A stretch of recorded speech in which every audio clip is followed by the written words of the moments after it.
the place? Professor Oubier's house. Looks pretty creepy. I'd been away from Paris and hadn't seen Nico for nearly 6 months. I wanted to celebrate our reunion, but she had other plans. An appointment with an archaeologist. Something to do with a Mayan stone she came across while researching a story. The guy who answered the door didn't look much like an archaeologist to me. I had a bad feeling about this.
I glanced over the books, vaguely hoping to find a copy of How to Deal with Poisonous Spiders While Tied to a Chair. No such luck. But I noticed one corner of the bookcase was supported by a loose block of wood.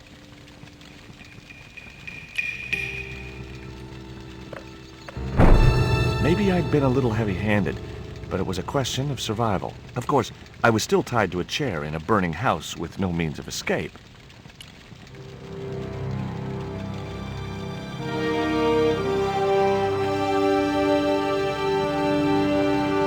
One mighty bound, our hero was free. Now, I had to deal with that fire.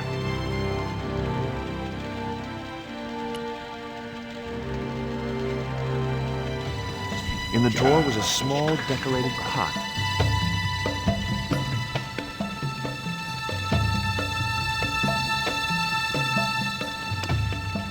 The pot contained a key.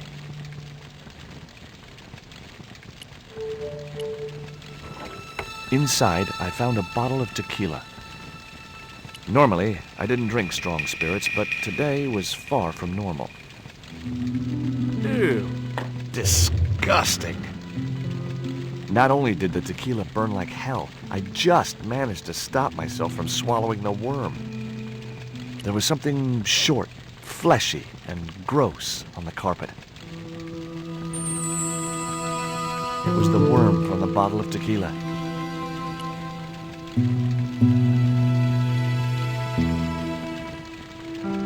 It was a stylish little canvas number containing a lipstick, a handwritten note, and a pair of nylon panties with a large love heart emblazoned across the front. It occurred to me that Nico's tastes must have really changed while I was away. Well, they could be useful.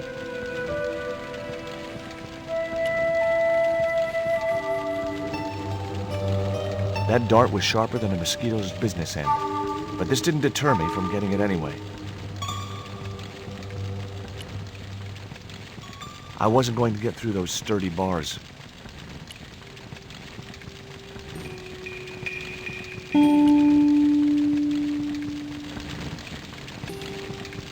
The cabinet was locked. In the cabinet's wooden door was a very small keyhole.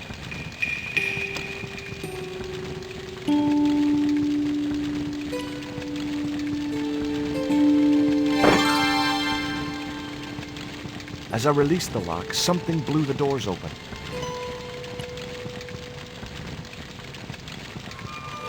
That cylinder was hot. I couldn't pick it up with my bare hands.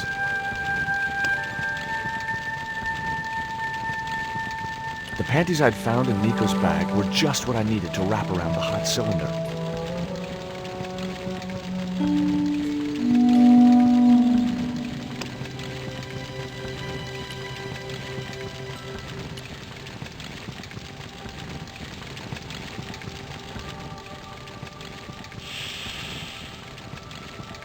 The cylinder gave out a faint hiss as the valve opened. Huh? Now I had one primed up and ready-to-use extinguisher.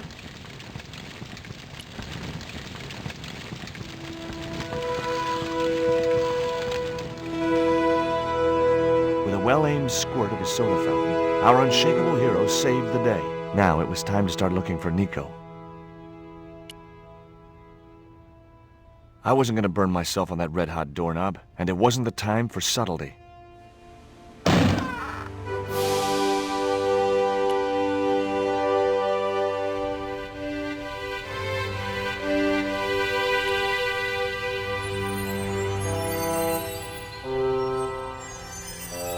I'd found a piece of newspaper folded in two. It referred to a forthcoming eclipse of the sun. Unfortunately, it wouldn't be visible from Europe. The best place to view the eclipse would be Mexico.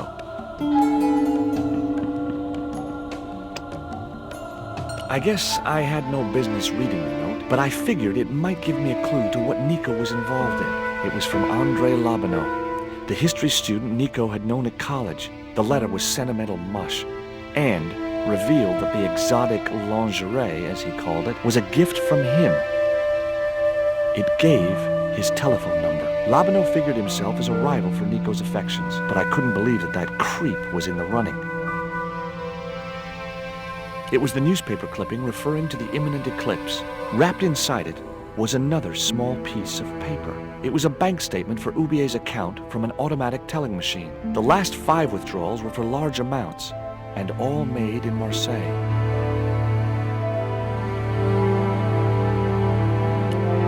Much as I disliked him, Labanau might be my only hope of finding Nico.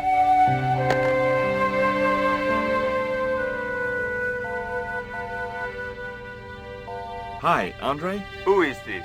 It's George Stobbart, Nico's boyfriend. Don't you mean ex-boyfriend? Look, I didn't call you just to pick a fight. I need to talk to you about Nico. Can't you accept she's just not interested in you? Listen, Andre, we need to talk. Nico's life depends on it. Okay. You remember the cafe at Montfaucon? Sure. Andre? You'd better show, you creep.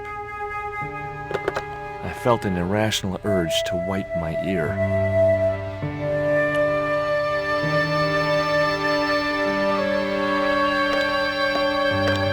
The door was locked. I didn't fancy my chances of kicking this door down.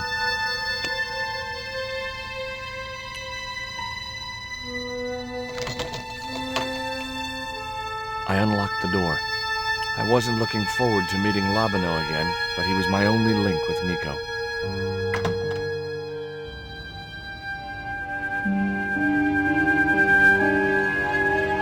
There was no sign of Labanau when I got to the cafe. I decided to order a coffee and wait for him.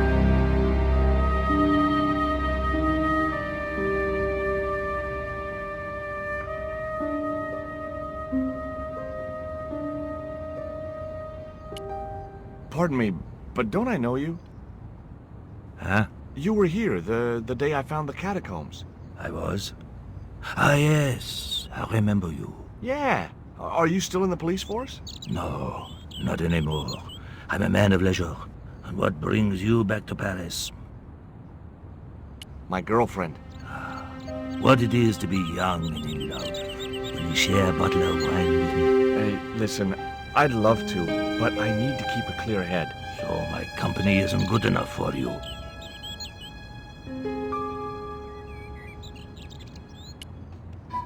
What do you make of this dart? I I remember a case where the victim was killed with just such a device. The poison acted in seconds, causing his body to swell up like an inflatable life raft.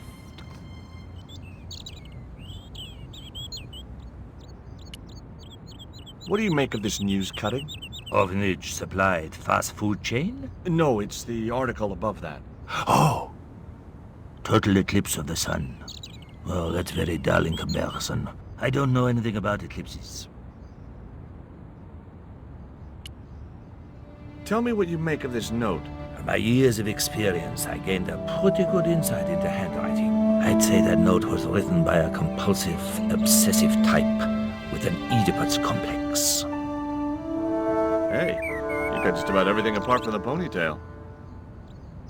Have you ever heard of a Professor Oubier? No, monsieur.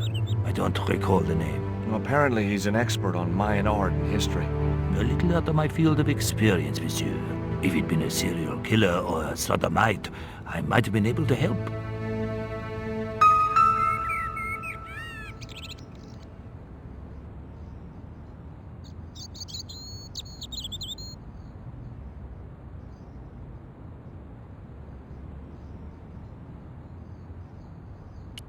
Oh, garçon. He ignored me. I'm sure it was deliberate.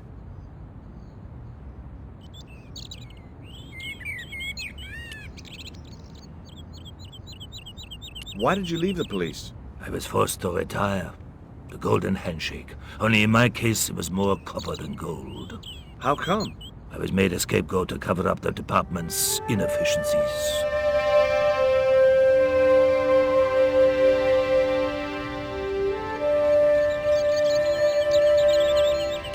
It was a small silver flask from which the man was topping up his glass. I couldn't snatch the man's flask while he was looking.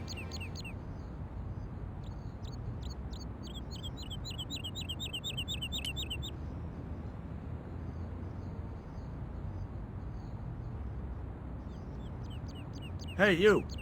Quoi? I'd like a cup of coffee if you don't mind. When I finish serving this gentleman.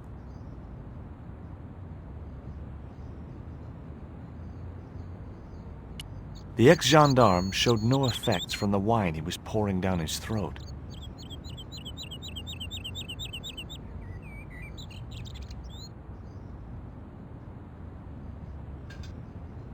Un café. Thanks. What does that guy keep pouring out of his flask? Absinthe. Absinthe? I thought that was highly dangerous and outlawed in France. It is. Don't look at me, I didn't sell it to him. Have you heard of Professor Oubier? Oui. He married that actress, the little dachshund. They used to come here.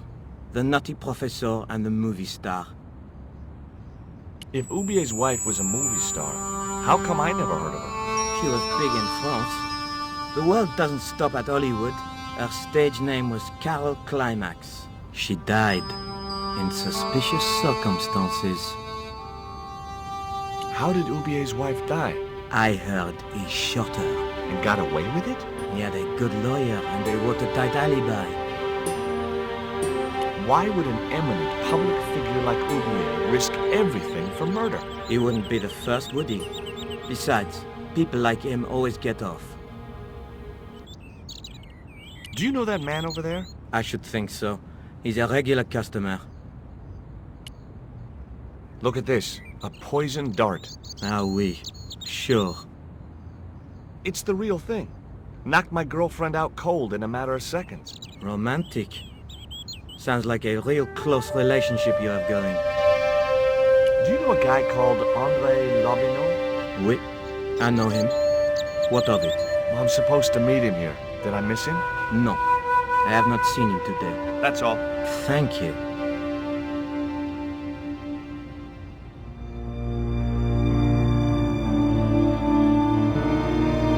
Well, this is a surprise, Georgie.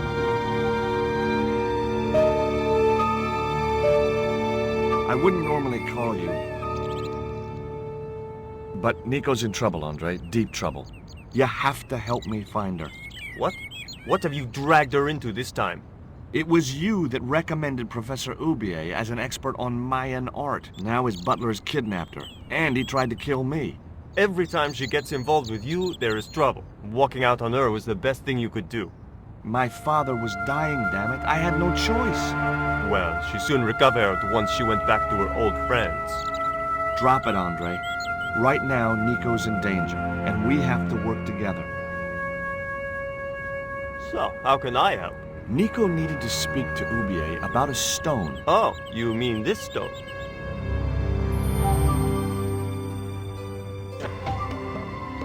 So that's what all the trouble's about. Precisely.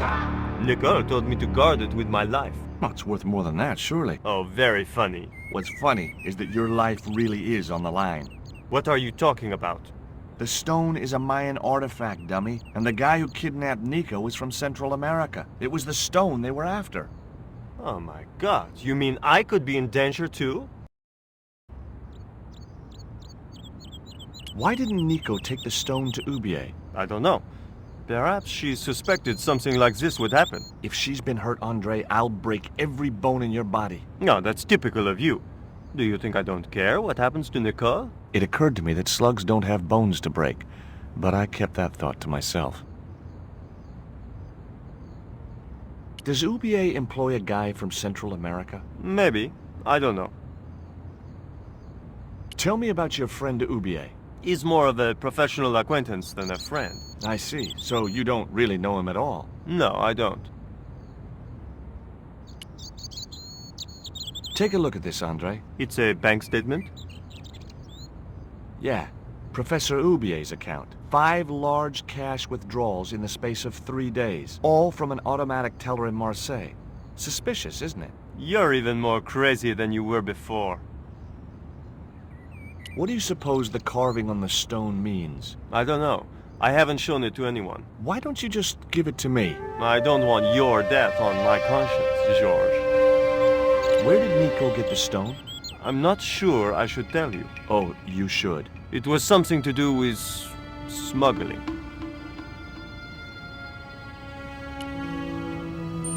What do you think this is, Andre? I don't know. I'll give you a clue. It's got more backbone than you. You think you're amusing, don't you?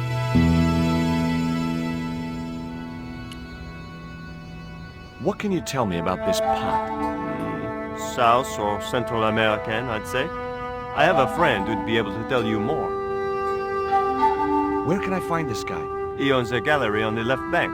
The Gliese Gallery. See you later. Goodbye, Georgie.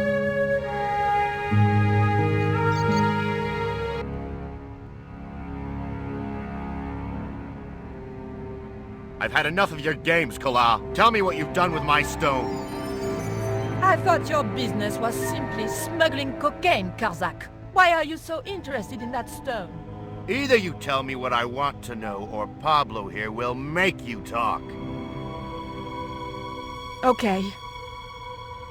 Well, I figured someone at the university would be able to help.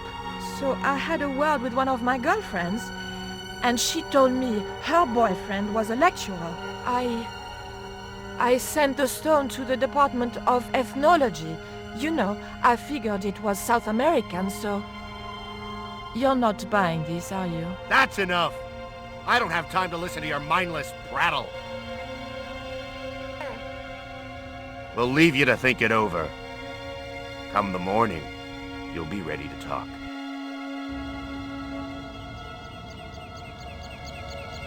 The ex-gendarme showed no effects from the wine he was pouring down his throat.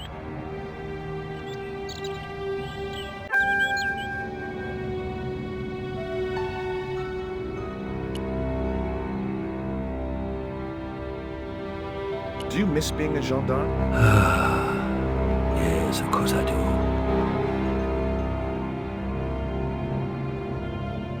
When I wore that uniform, I commanded respect.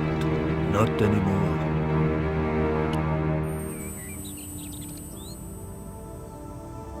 I grabbed the flask and was struck by a powerful smell of absinthe, a highly potent and illegal alcoholic drink. It was too hot to sit inside the cafe. Now I had another lead. I could either go back to Hubier's house or visit the Glee's gallery.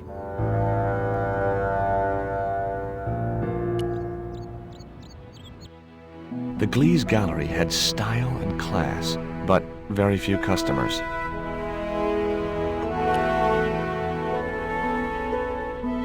I couldn't believe it. The pots were marked at 5,000 francs each. As far as I could tell, the plots were almost identical to the one I'd found in Hubier's house.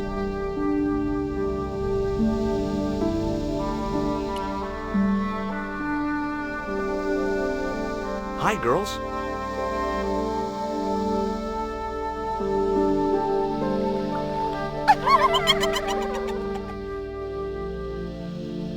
What's the joke? Andate guaquirete, Disney. Okay, fine.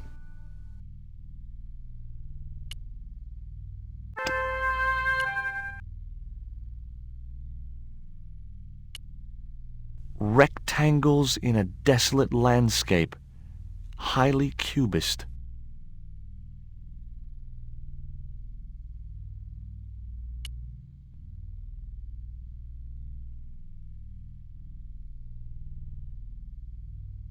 Are you Mr. Glees, the owner? Yes, sir. May I help you? You're English? These days one prefers to think of oneself as European. Sure. Whatever you say. And how precisely may one assist you, sir? What I really wanted to ask you about was a black stone. A black stone? Yeah, it's a Mayan artifact, about as big as my hand. No, sir, one doesn't get much call for black stones. If it's Mayan artifacts you're interested in, I have some rather exquisite pots. Yeah, I noticed. I've already got one of those. I have some questions I'd like to ask about those pots. The Mexican collection? Certainly, sir. Where did you get them from? Mexico, of course. I think, sir, we'll find the price extremely reasonable. Hey, I'm not interested in buying them. Oh, I see. In that case, you'll excuse me. Have you heard of Professor Hubier? Of course. His name is synonymous with Mayan art. A number of these artifacts were supplied by Hubier himself. Do you believe the story that Hubier murdered his wife? If it was true, who could blame him? She was an opportunist tramp. Well, that's what I heard. Have you seen any of Hubier's wife's films? Only one. Believe me, I was appalled, shocked, disgusted, and repulsed. Well, you sure got your money's worth. Last time I went to the movies, I wasn't even titillated. Who's that guy over there? That's Mr. Lane, sir, the critic. I'm hoping he'll give the gallery a favorable write-up. One has to be so patient with these critics. Lure them in with the correct bait, watch for a bite, then play them like a fish. Well, he's certainly drinking like one. I suppose you have an import license for these relics? Of course.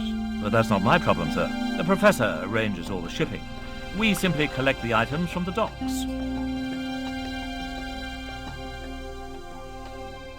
Could you tell me which docks Professor Hubier uses to import the artifacts? Good God, no.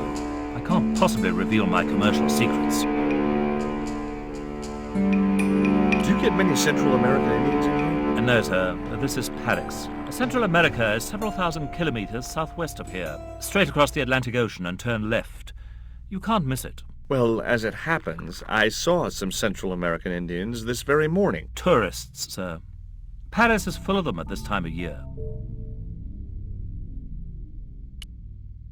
I found this news story referring to a total eclipse of the sun. Really, sir? Well, fascinating. I'd like your opinion on this pot. Interesting. Would sir be interested in selling the article? That depends. How much would you give me for it? 300? Possible 325? What? Those other pots are priced at 5,000 francs each. Yes, but this is clearly the work of an inferior, degenerated culture. You mean it's English? Look, why don't you get a second opinion? From who? Mr. Lane, the world-renowned art critic and collector. He's an art critic? I thought there was a carnival in town. It was a machine for reading credit cards. I had no possible use for a credit card reader. It was a sturdy packing case.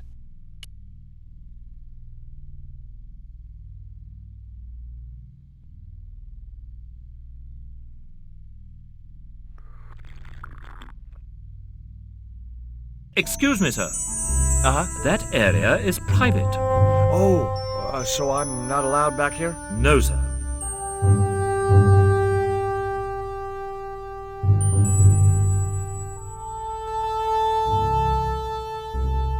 It was Lane, the art critic.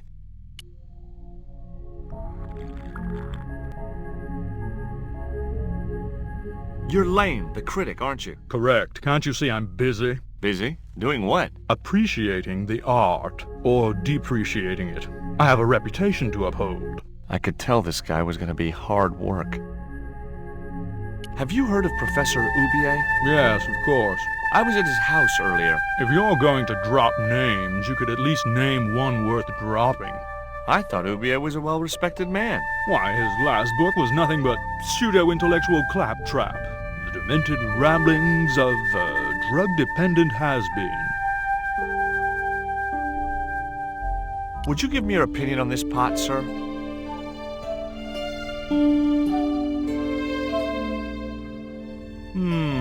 Yes. Very rapouche. Rapouche? Hideous. What the hell do you think you're doing? You smashed my pot. Certainly, it was not only worthless, it was ugly and offensive. To you, maybe. Believe me, I was doing you a favor. What's the difference between my pot and all those other pots? Yours is broken. Why, you smug, pompous sloth. Sticks and stones, dear boy, sticks and stones. What's that you're drinking? I'm not sure, but I have a suspicion it might be urine. Glees can't expect a favorable criticism of his gallery when he serves this muck. I wasn't going to waste any more breath talking to that pompous blimp. Maybe I could turn the situation to my advantage, and at the same time, get my revenge.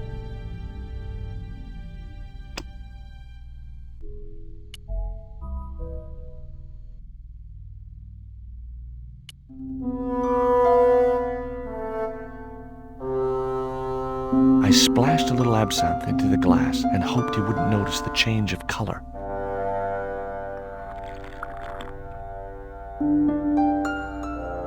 Did you put something in my drink? Yeah, I did. What do you think? Well, it's certainly an improvement over Glees's wine. In fact, I could grow to like it.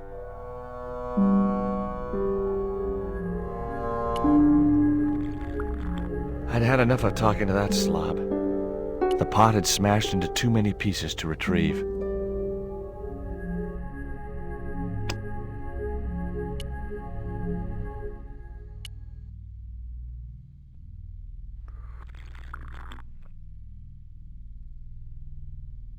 Allow me.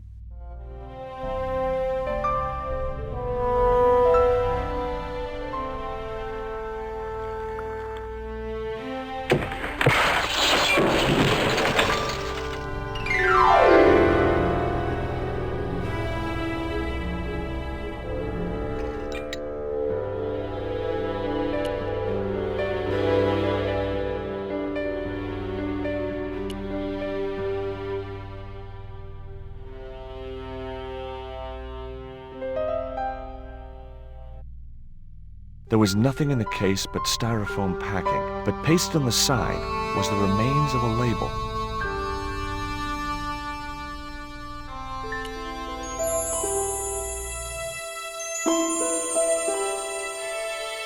Underneath the logo of a flying bird were the words Condor Transglobal Mars. The rest of the label was missing. It was beginning to make sense. Oubier had organized Nico's abduction. Oubier withdrew money from Marseille. Oubier was connected with Transglobal, who shipped their goods from a warehouse in Marseille. That's how the torn Transglobal label had once read. Marseille, not Mars. It wasn't much of a lead, but it was all I had. I set off immediately to catch the evening train.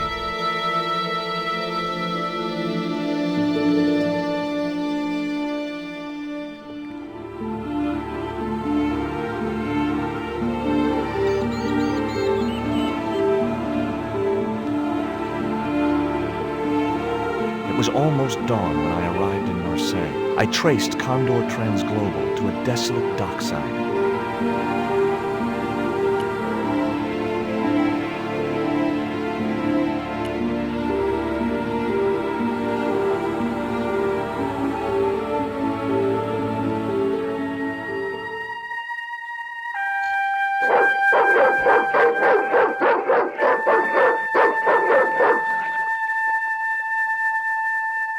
What's the big idea? I don't know. The dog went berserk for no apparent reason. He's trained to do that. The idea is to deter any would-be intruder. Oh, I get it.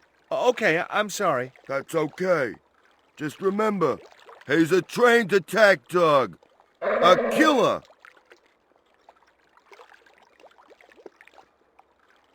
It was a mean-looking guard dog. Here, boy. Here, boy. It was a mean-looking guard dog. The gates were fastened with a heavy-duty padlock. The chimney was a metal pipe with a conical hat on top to stop the rain getting in.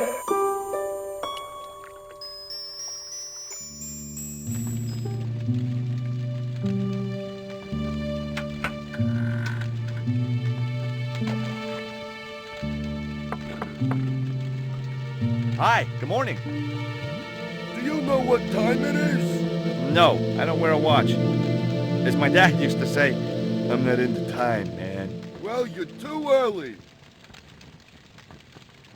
What time is it anyhow? The big hand's on the floor. Why aren't you in bed? I can explain everything. Never mind, I ain't that interested. What time do you open the gates? 7. Do you mind if I hang out here till the dock's open? Please yourself, but you'll have a long wait. It's Sunday, and tomorrow is the start of the national holiday. Everything is closed for a month. Well, wouldn't you just know it? Does that dog belong to you? Nah, he comes with the job. I just feed him every now and then. More then than now, I'd say. What's the dog's name? 20. It's unusual for a dog. It's his registration number. Security dog number 20. Does number 20 have rabies? Nah, just a bad attitude. Like I said, he's a trained attack dog. They took him when he was a puppy and messed with his head to make him the way he is. Ever heard of Condor Transglobal? Sure. They have a warehouse here. Well, could I take a look? Not until after the holidays. Come back in a month. I have to make a delivery to Condor Transglobal. Where's your rig?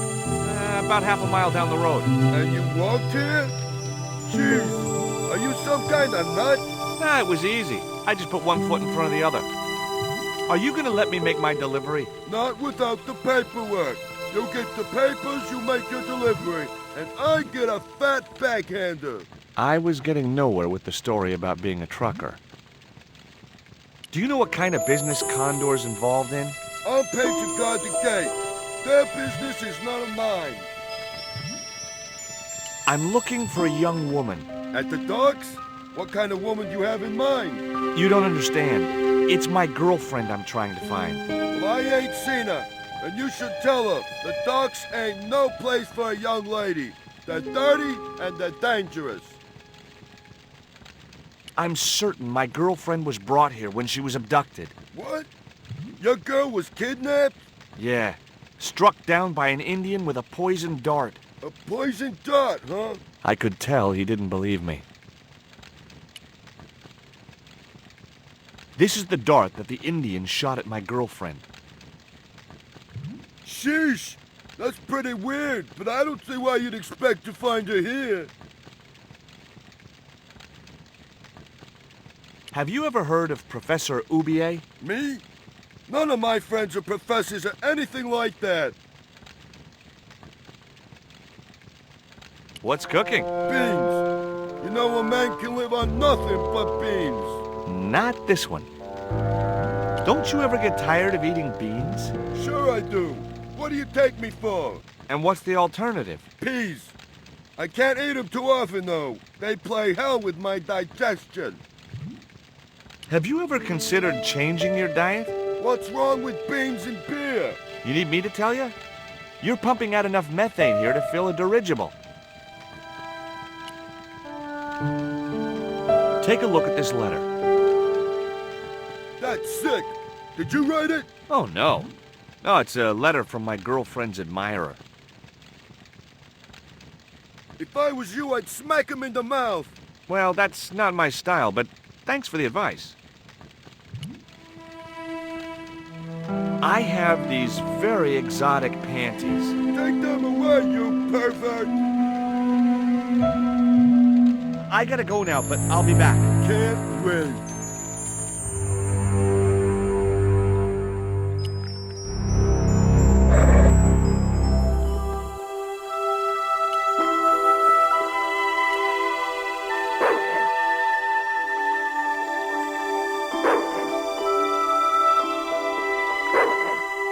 The stick had a hook on one end. I figured it was a boat hook for hooking boats.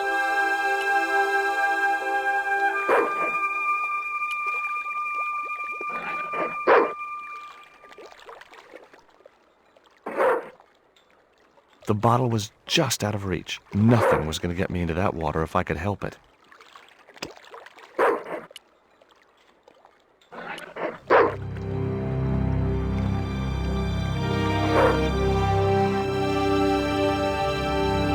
I just knew that boat hook would be useful for something. As for the bottle, even if I couldn't find a use for it, I'd cleaned up the dock. Hey, 20.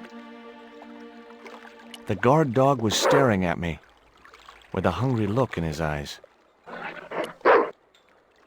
The opening in the floor led up into the watchman's hut.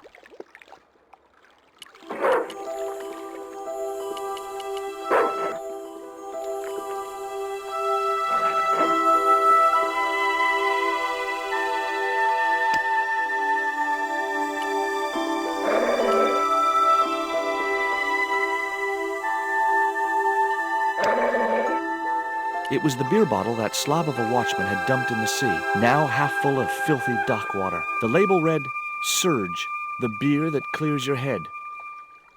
The chimney was a metal pipe which disappeared into the wall. On top of the pipe rested a cone. Ouch!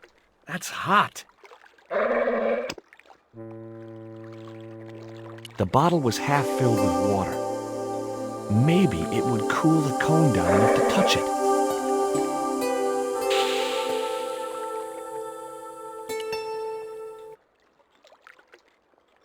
Now I could see into the pipe which formed the chimney.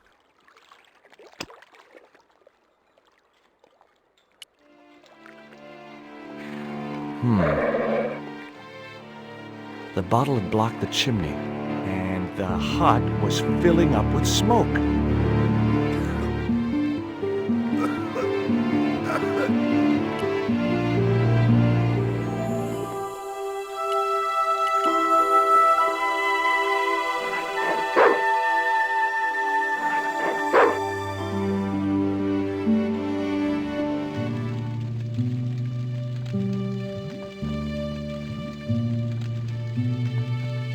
The saucepan was 3/4 full of baked beans.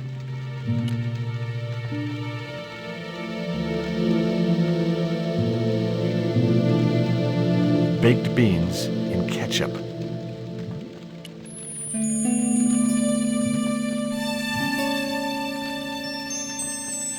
The packet was full of dog biscuits.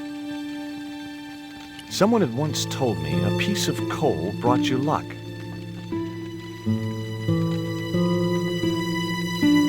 Who was I to argue with irrational superstition? That mug was a health risk. I decided to leave it where it was. A shabby old overcoat hung from a peg near the door. I wouldn't have considered wearing it if it had been the last coat on Earth.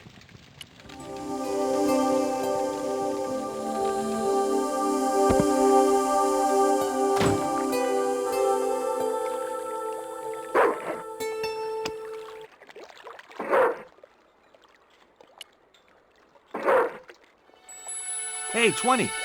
Come and get it, boy.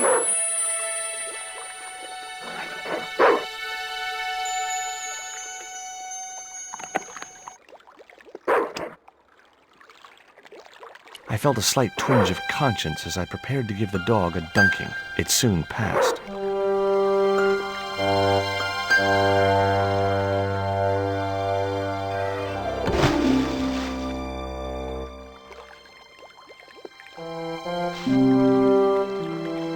As I'd expected, the dog could swim like a dog.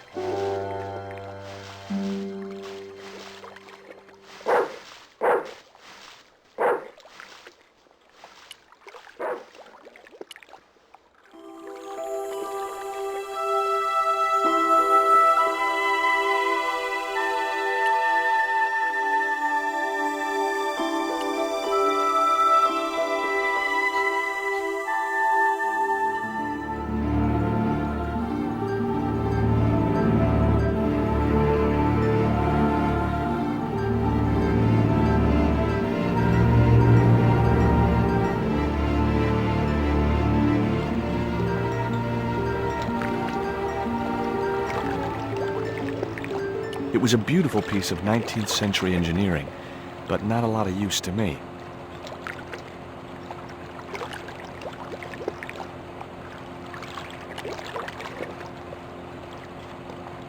The doors looked 100 years old, but they were still very sturdy.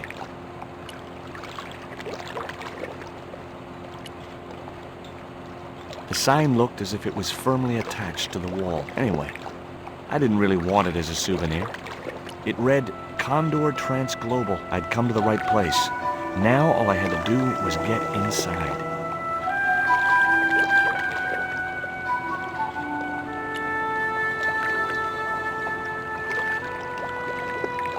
That door seemed to be the only way into the warehouse.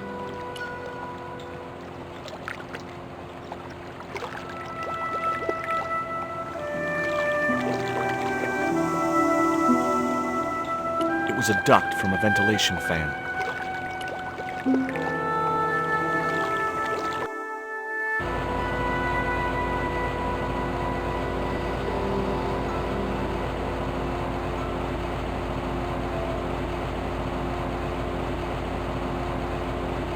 It was a powerful fan.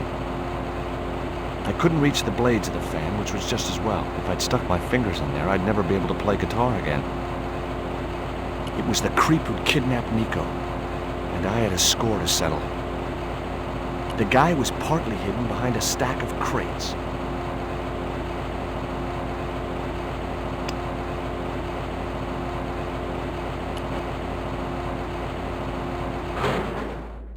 That did the trick. The fan clunked and shorted out as its blades were mashed by the boat hook. Hey, you make any more noise, I break your arms.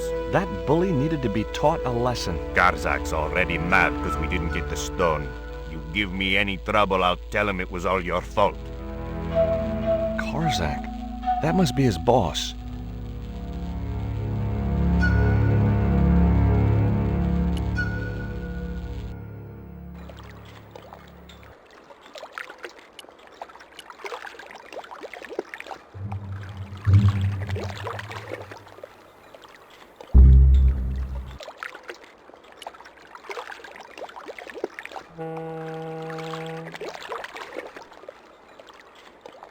The grill opened from the inside.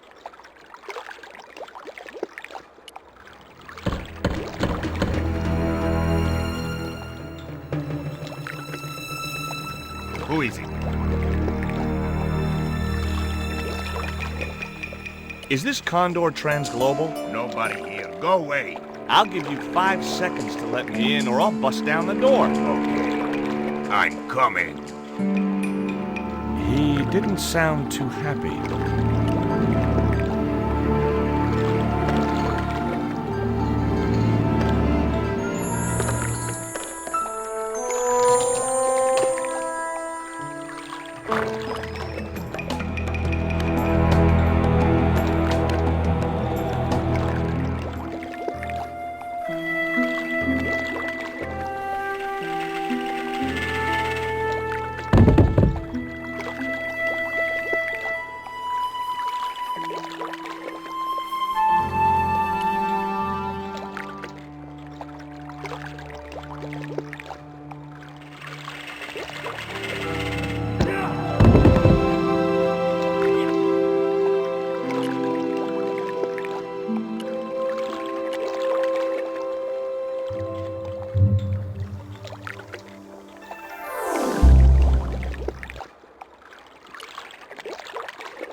The only interesting thing I found was a small brass key.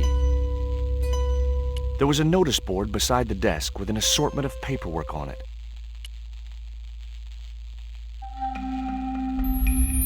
Among the paperwork which adorned the notice board was something which caught my eye. It was a delivery note from Condor Transglobal, and the address was Coromante City. A filing cabinet.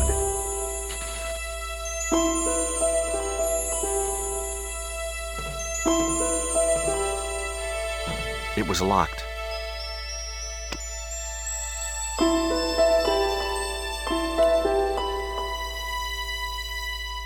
The little brass key didn't fit the lock.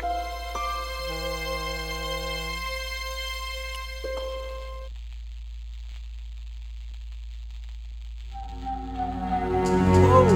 Don't shoot! The little guy had a blowpipe. That confirmed my suspicions about what had happened to Nico. I waited for him to shoot me, but it didn't happen. Instead, he seemed to want to tell me something. What? What do you want? He seemed excited, almost desperate. What did he want so bad?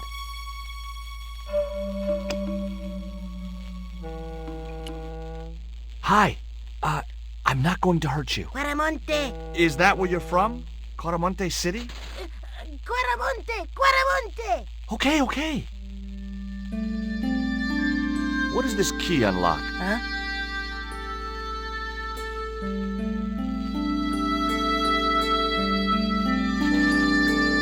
Hey, you're manacled. Who did this? That big thug? I'm gonna set you free, okay?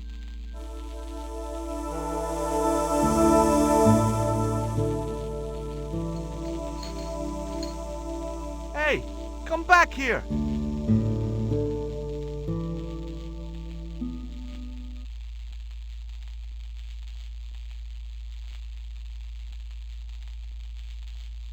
The little guy had gone to ground amongst the stack of crates.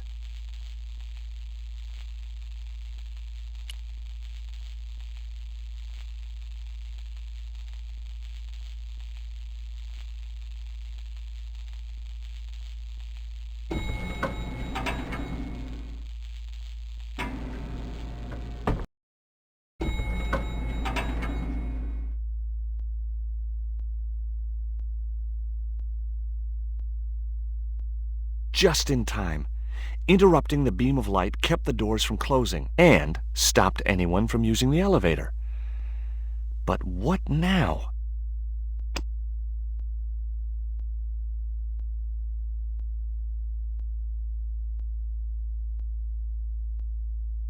The label just wasn't sticky enough to stay in place.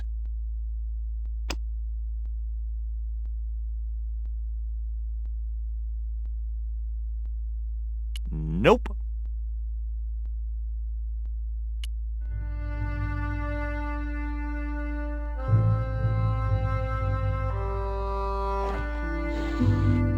There. That would keep the doors from closing. It was a large crate with no label. The statue looked as if it was Central or South American in origin.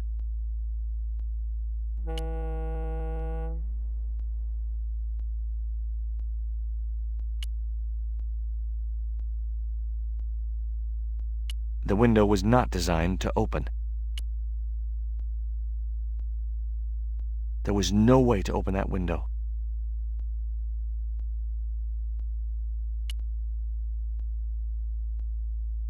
A sturdy beam was jammed across the doors. These doors were not going to open.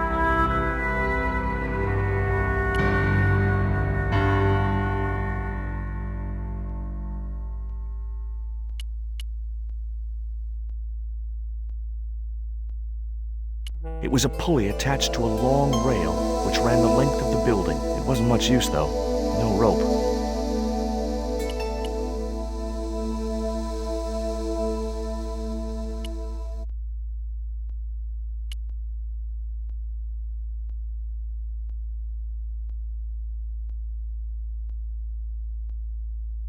I was wrestling with the small crate when I noticed the label on its side. Danger, live contents, do not drop. The crate was labeled, Danger, live contents, do not drop. There were small holes in the top and sides, and scratchy noises coming from inside.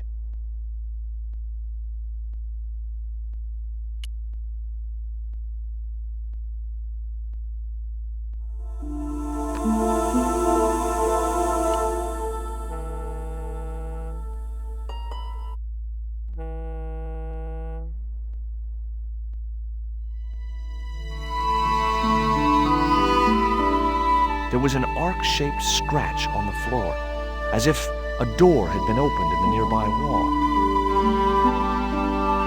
There didn't appear to be any difference in the paneling of this part of the wall. My fingers traced the outline of a secret door in the wall. Then I found a small round stud, which was set flush to the surrounding wooden paneling. Just as I'd hoped. A secret room.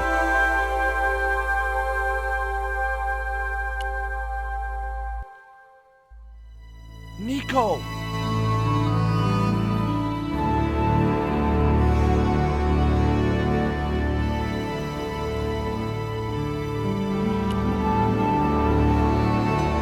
It was a grotesque little statue of a figure carrying a shield and a spear.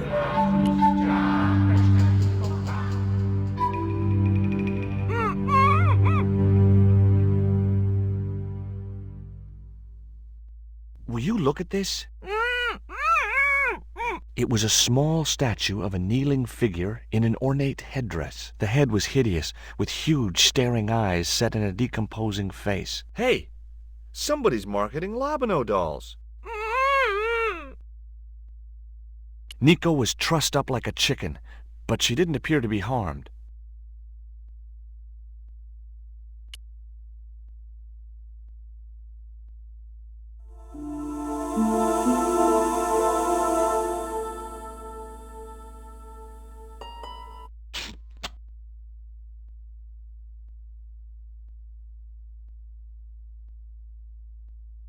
There, how are you feeling? Oh, thanks, George. How on earth did you find me? I knew Oubier had been in Marseille. But never mind about me. How about you tell me exactly what's going on, starting with that Mayan stone? I picked it up from one of Karzak's men in Paris. I was expecting a consignment of narcotics. Drugs? Yes.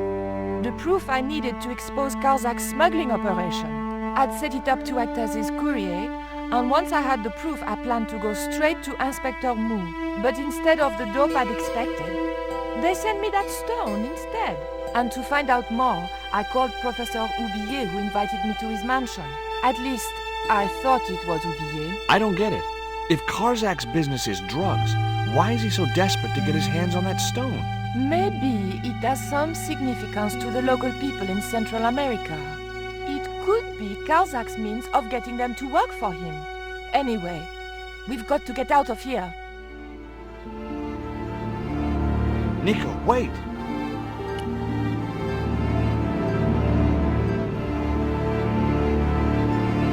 I decided to keep the masking tape. It was bound to be of some use to me.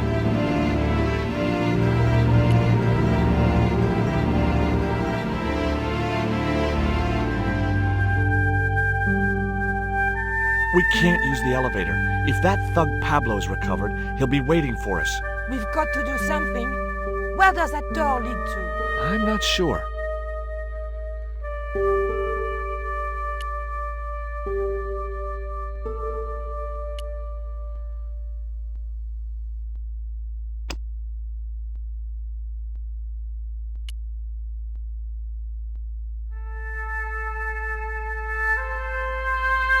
Hopefully, the tape would prevent those doors from closing and stop the Indian from being able to call the elevator.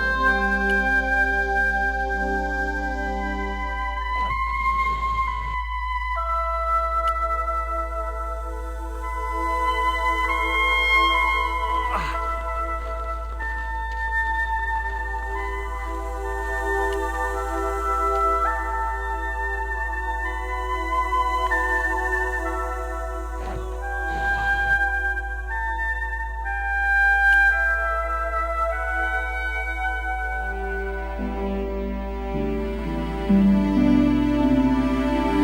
pallet rose about 6 inches off the floor, and I said a silent prayer to whoever had discovered the power of hydraulics. What on earth are you doing? Trying to raise the statue so I can hook it to that pulley. Is that really going to help us? I like to keep myself occupied in times of stress.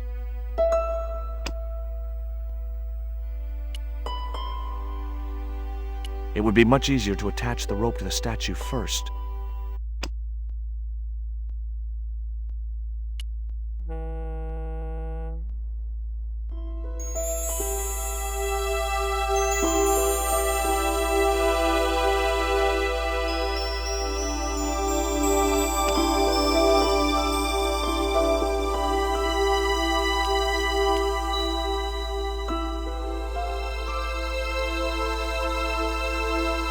I guess the wheels of the cart were jammed or something.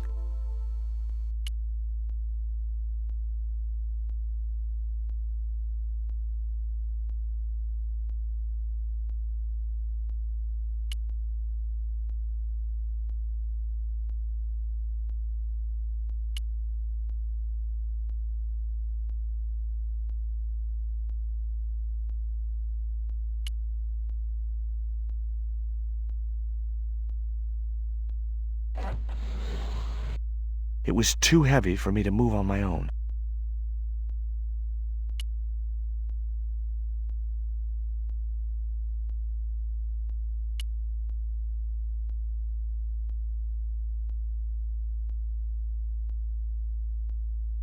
Okay, tell me what you know about Condor. Condor Transglobal exports Aztec and Mayan relics from Central America to Europe. But that's just a cover for the real business. Drug smuggling. What proof do you have? Nothing yet. Do you know where Condor is based? In Central America. A place called Quaramonte. I saw that name on a docket downstairs. Tell me about this Karzak guy. Well, I saw him for only a few minutes, but he frightens me. I got the impression that Pablo was nervous when he was around too. His eyes, they're like a wild animal's, like a tiger. That's what scared me most about him. He looked so unpredictable and dangerous. Did you know Ubier's wife was a film star? No, I didn't know he was married. What happened to her? She died. In mysterious circumstances, apparently. How mysterious? I heard she was murdered. Possibly by Ubier himself. A murderer, huh? André said he was something of a celebrity. Did I hear you refer to Inspector Moon? Yes, you remember him? Of course I do. But I thought he was dead. Oh no, he reappeared after the broken sword case had blown over. When he found out who was in with the Neo-Templars, he went into hiding. Moon knew more than was good for him. Does he know about our involvement with the case? If he does, he's not telling. Still, he got a sudden promotion. Did that Indian guy mistreat you? If you forget about the abduction, verbal threats, and bondage, no. Well, what about the little guy? I don't think he knows where he is or what he's doing here. The big guy, Pablo, he brought Titipoco from the jungle. Titty what? Titipoco. That's what I heard Pablo call the dwarf. Do you recognize this? Is that the dart which knocked me out? That's right. I kept it as a souvenir. Have you any idea who this little statue is supposed to be? I'm not very well acquainted with Mayan deities, George. But whatever his name, he sure is ugly. I found these in your bag. Oh, they were a gift. I know. I read the note. God knows what was going through André's mind. I think that's quite plain enough. Look, the little guy downstairs was chained up with these. That must have been Pablo's doing. I don't blame him, though. That little guy is dangerous. You're still sore about that poison dart? Of course I'm sore. Could you give me a hand to push this statue? What for? This, my dear, is our passport to freedom. If you say so, dear.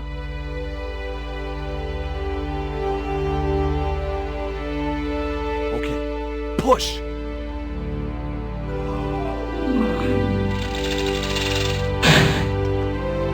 great teamwork. Nice to be working with you again, Mr. Stobbart.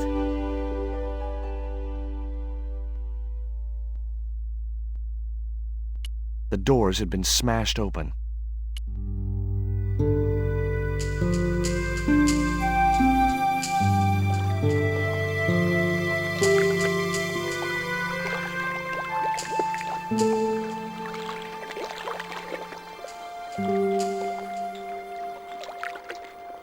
A cable stretched way out across the docks to a building in the distance. I thought about hanging from the cable with my bare hands, but it was too far to the other end of the cable to escape that way.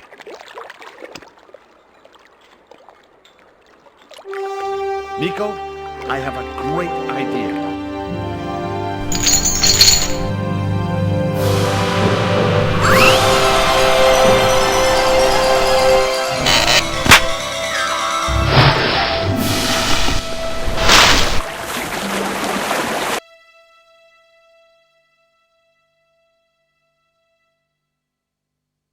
George, where have you been? Never mind that. Do you have the Mayan stone?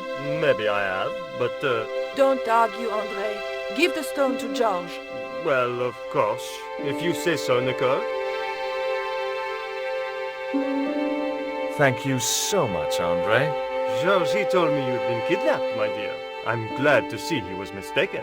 Oh, but it was true. If it hadn't been for George, I wouldn't be here now. It's not finished yet.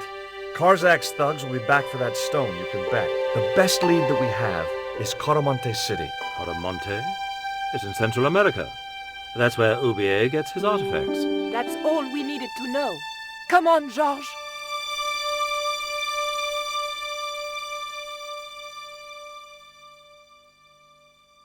Coramonte, the traveler's rear entrance to Central America. Well, that's how it was translated in the brochure. We didn't know what we were looking for, but the offices of Condor Transglobal seemed a good place to start.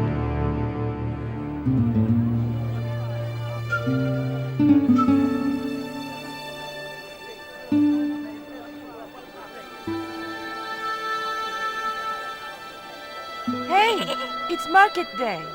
I don't see any cabs. Let's ask someone how to get to Coramonte City. Okay. Keep your eyes peeled for any sign of Condor Transglobal.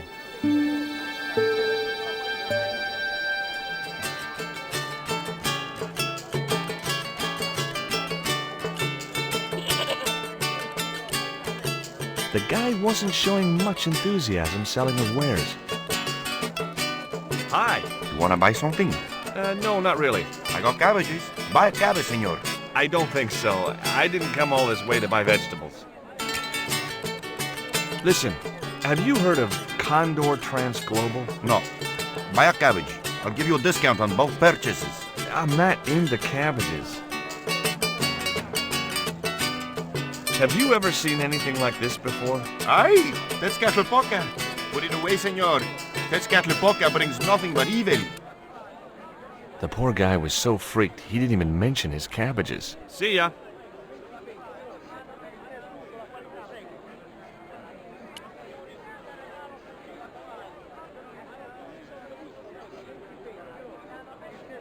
Inside the hut was a chair and a small table.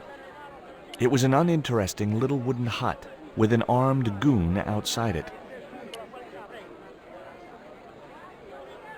Welcome to Coramonte. Thanks. Can we get a cab to the capital? This is the capital, Coramonte City.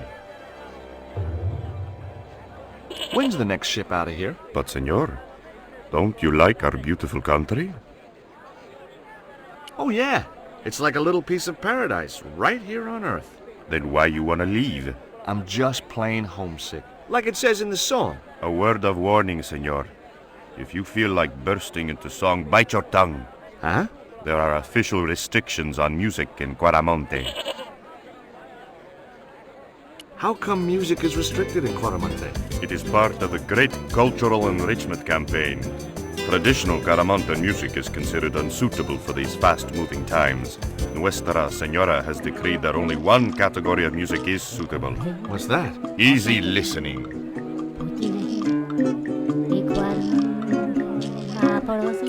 had enough. We're going back to the ship. Okay. You show me your brown card? Huh? What brown card is that? The official exit visa.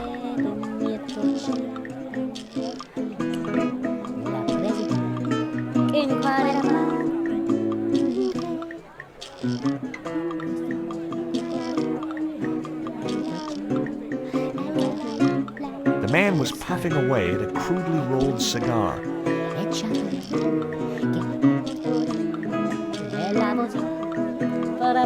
Hi there. What have you got for sale? Okay? I said, what have you got? Oh, never mind.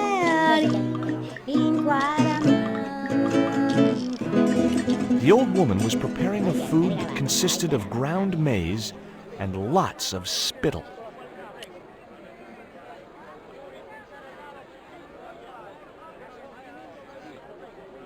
Hi. Lovely bread. ¿Qué? Bread. Pain? Sí, pan. Maybe I'll come back later when I'm hungry.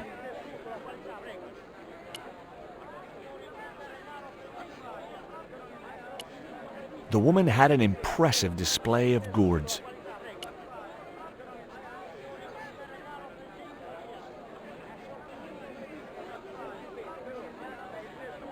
Those things are gourds, aren't they? Sí. Hey! Mind the footwear, lady.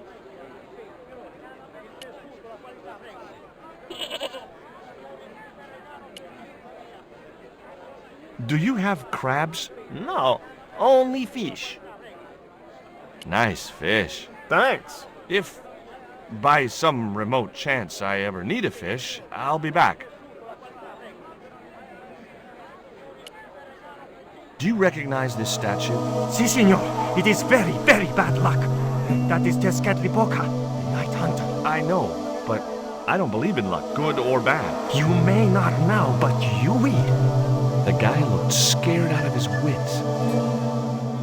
Go away.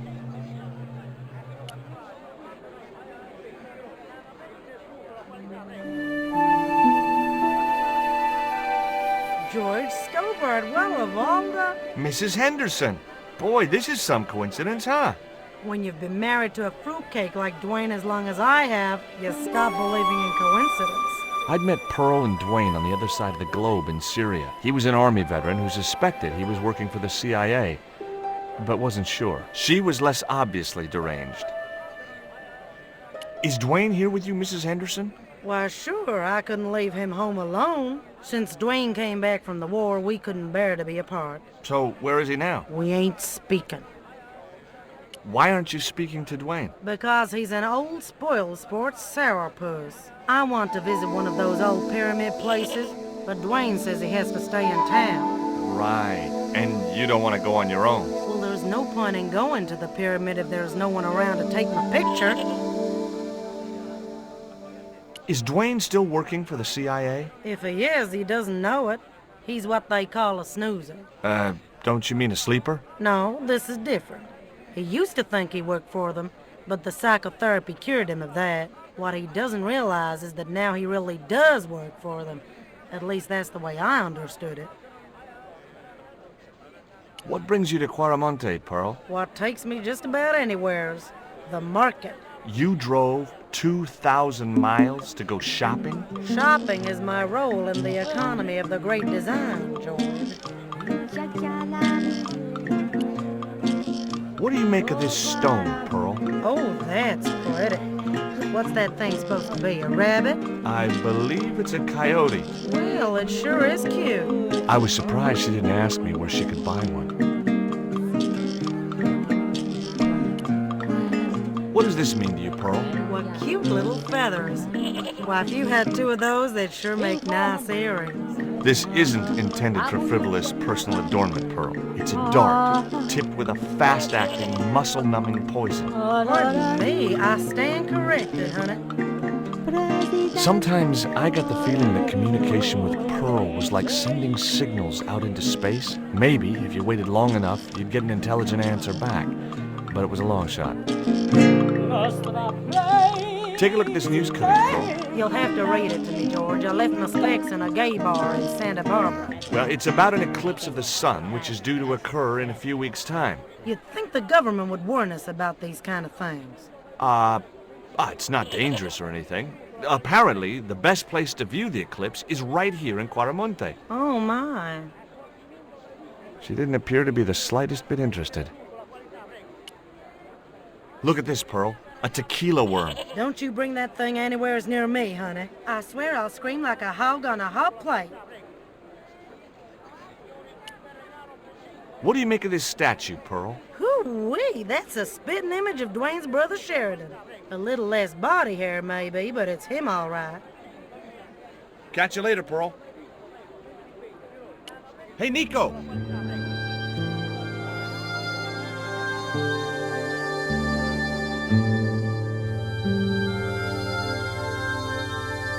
I have done just as I have been instructed, Professor. With the mine closed down, there'll be no one around to observe your excavations. I have visitors. Just remember what I told you, General. There's really no need to make a martyr out of that man.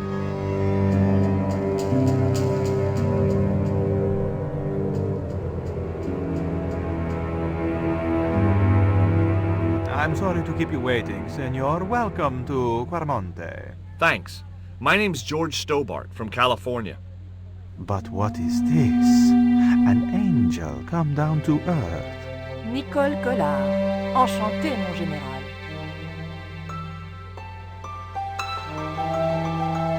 Pardon me, senorita, but I couldn't help myself. Look, we'd like to ask you a few questions. You've come to the right place, senor. Tourist information. General Graciento, at your service.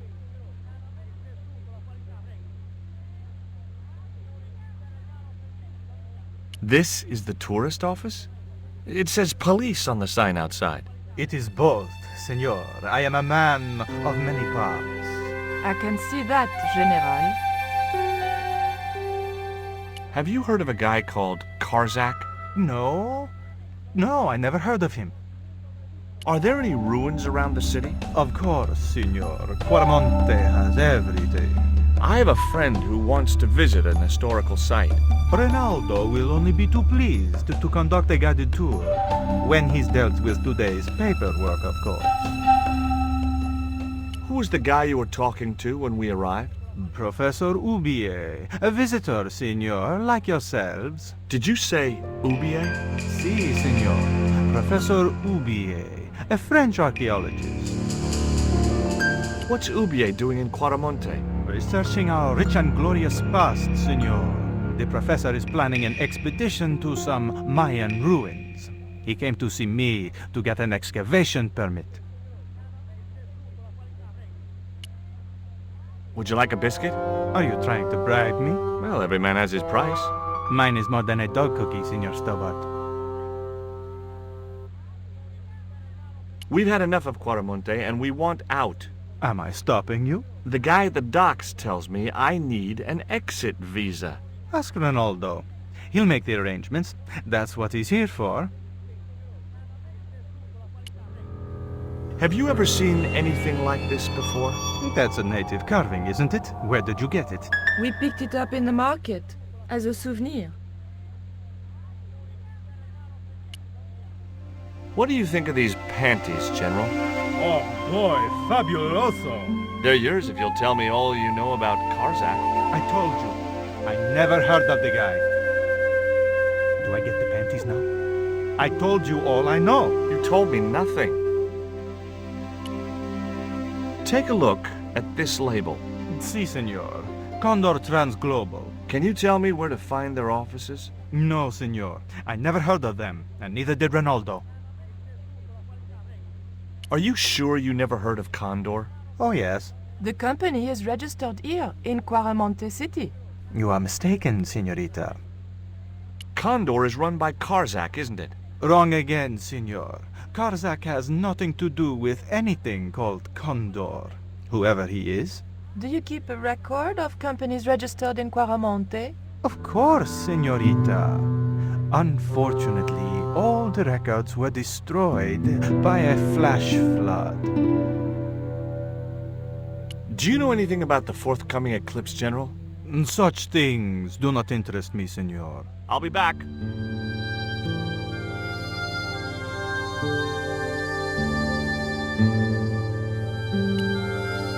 A couple of special offer letters were strewn across the desk. The television was showing what appeared to be a low-budget soap. A tall man with long blonde hair was shouting at a woman who was naked apart from a towel.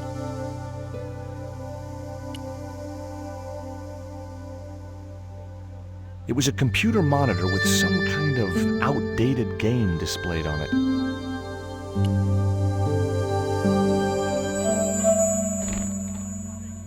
Senor. Leave that child alone.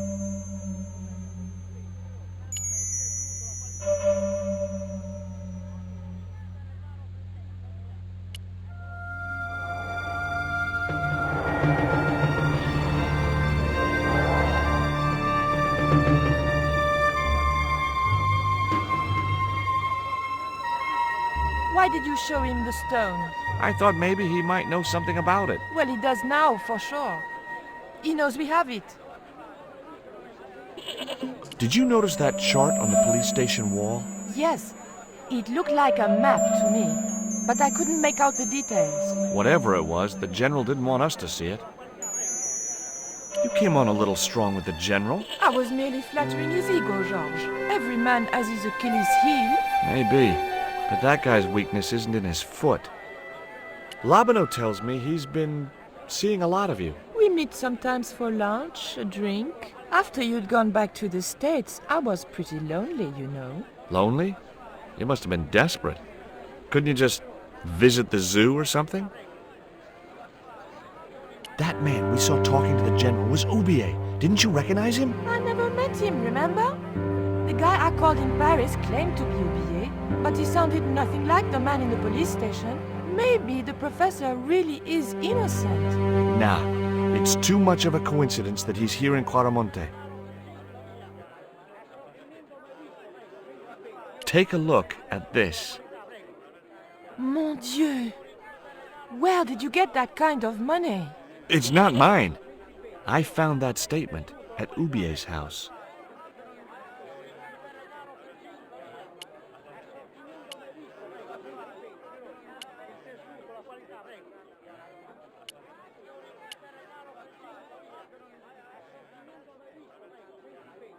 Professor Oubier? Yes?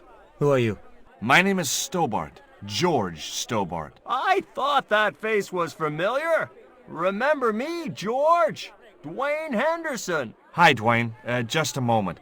I have a few questions to ask the professor here.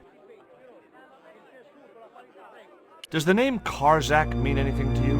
Yes, I know him. In fact, if it wasn't for Karzak, I wouldn't be here. What? He's financing my expedition. Tell me about your wife, Professor. Please, I don't want to talk about her. Maybe you don't, but I do. Why was she known as the Little Dachshund? It was just a silly pet name I used to call her. Somehow some damned reporter found out. What do you know about my girlfriend's abduction? I don't know what you're talking about. She was invited to your mansion in Paris. Not by me, she wasn't. I haven't been home for nearly 7 months. Have you ever employed a Central American butler or servant? I've never employed any kind of servant, monsieur.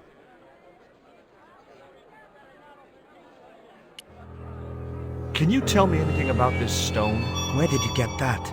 That's my business. How much do you want for it? It's not for sale. Can you identify this statue, Professor? Oh, yes. Tezcatlipoca, the Lord of Darkness. A Central American god, right? A supreme deity. Tezcatlipoca means, literally, smoking mirror. There. You see the mirror shield in his left hand? The Mayans believed he could look into the mirror and see into the hearts of men. He was the wind which came howling in the night in search of victims, and victims they gave him by the thousand. Human sacrifices? Men, women, children, animals, anything that bled. The steps of his temple ran red with the blood of sacrifices. The Mayans have a legend that says he'll return one day. I hope I'm not around to see it. Do you see this label? Yes. It refers to a company named Condor. What of it? I traced that company here, to Quaramonte. Do you know where I can find the offices of Condor Transglobal? The company no longer exists. They went bankrupt recently. I have proof that you are directly involved with Condor. I used them as shippers to transport artifacts to a gallery in Paris. Beyond that, I have no connection with the company, which, as I said, no longer exists. Do you know anything about this eclipse, Professor? Of course. It's not the reason I'm here in Quaramonte, but I'm looking forward to seeing it all the same. What's your interest in the eclipse, Professor? Oh, it's purely a layman's curiosity. History's my subject, not astronomy. But I've been fascinated by the movements of the heavenly bodies since I was a child. I wouldn't miss a total eclipse for the world. Does the eclipse have some special significance for you? For me? No. For the ancient Mayans, it marked the end of the Fifth Age. Perhaps we should be celebrating. Ah, no. The end of each age heralds destruction on a global scale. The fifth is the final age, ending in the total destruction of the Earth. Take a look at this, Professor. What have you got to say about that? Where did you get this? Never mind that. How do you explain these withdrawals? I left my financial affairs in the hands of my secretary. Including the withdrawal of funds in cash from your personal account? I trust Gwyneth implicitly. And why Marseille? Why the very place my girlfriend was taken? That's obvious, Stobbart. We are both the victims of the same devious plot. Yeah, what plot? I have no idea. Would you like a biscuit? No, thank you. You should, they're good. I can't get enough of these things.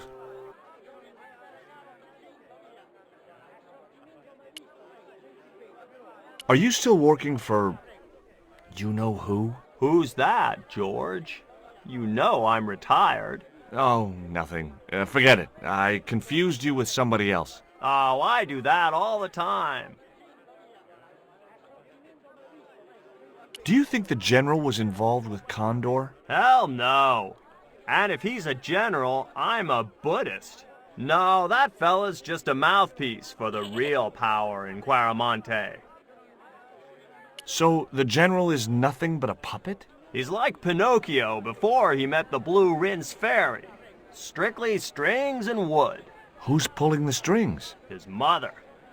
Better known as La Presidenta, the dictator.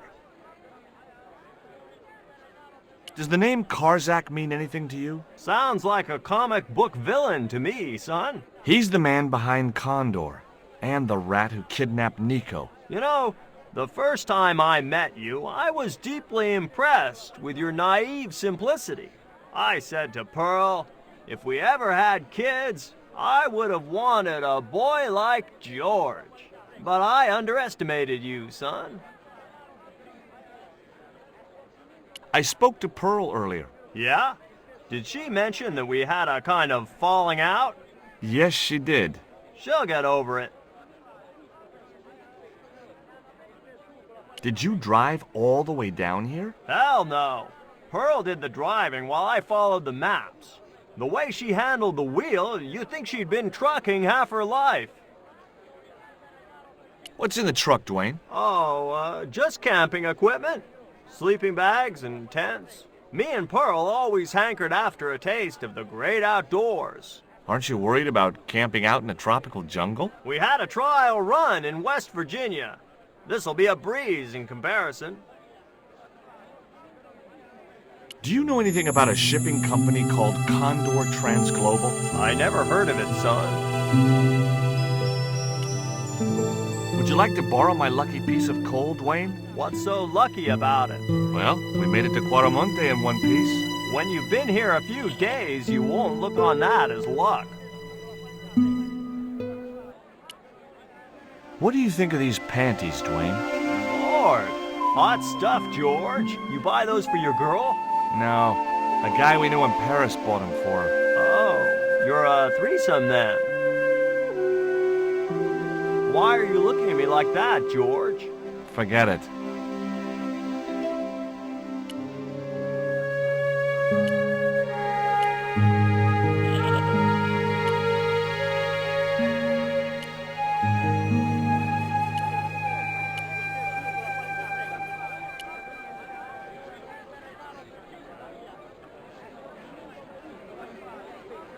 Hey, cheer up, guys. What's with the long faces? Our pipe player has been arrested and thrown in jail.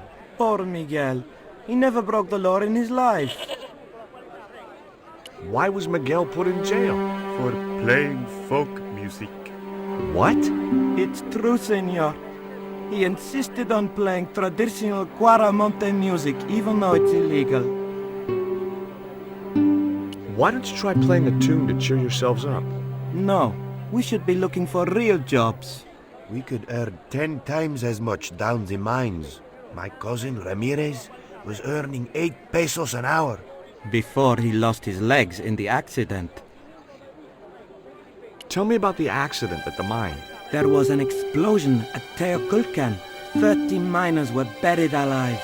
They got some of them out, though.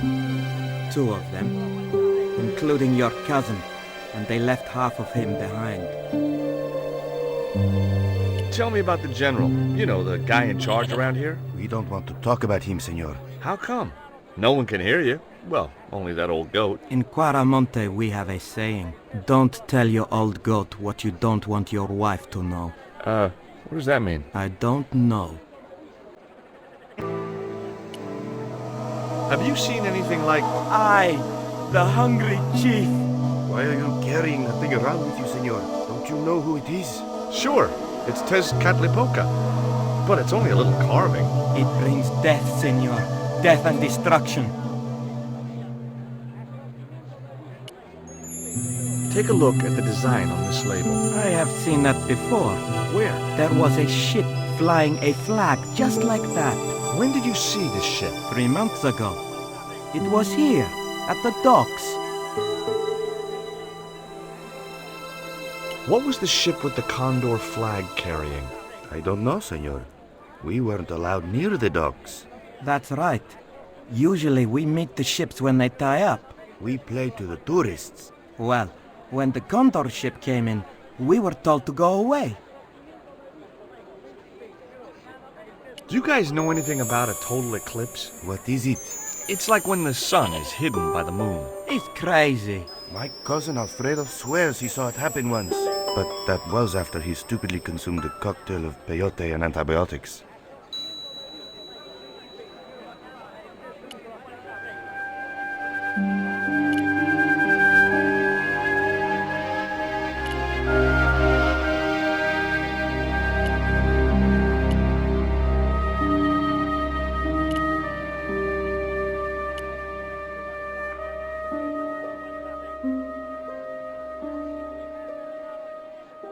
Did you know that traditional music is illegal in Caramonte? Is that so?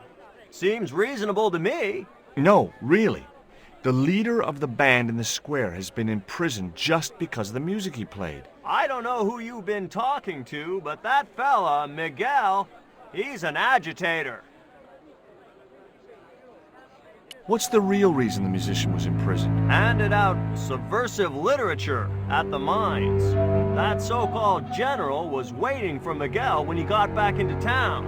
Marched him off to jail at gunpoint on a charge of inciting a riot. Maybe I'm wrong, but you seemed kind of evasive when I asked you about what you had in that truck before. Damn right I was being evasive. I couldn't talk in front of the foreign national, see? George, I'm on a top-secret classified mission for Uncle Sam. This truck is a rolling bomb. 400 pounds of nitrate fertilizer with a plastique initiator. They'll hear the bang in China. Gee, I'm really looking forward to this. Is Miguel the reason you're here? Pretty smart, George. I was supposed to make contact with him. By the time I found him, though, he was in jail. I've been trying to figure out a way to get him out since then. Sounds good to me. Count me in. Good man, George. All I need is a detonator. How come you brought a truckload of explosives but no detonator? Call me old-fashioned, but I say packing trunks is woman's work. I left the packing to Pearl, and I can't find a darn thing. Just hope she remembered to bring my denture polish. I'd sure hate to arrive back in the States with tar on my teeth. Have you really never heard of Condor? Of course I have, son. Matter of fact, it was old Dwayne's investigations scared him off. Did you find any evidence of Condor's drug smuggling operations? Drugs? Hell no! Condor was a cover for the illegal export of Mayan artifacts. So who was behind Condor Transglobal? It was registered in the name of Edan. Did you get the guy? I don't think he ever existed. Edan backwards spells Nady, Spanish for nobody.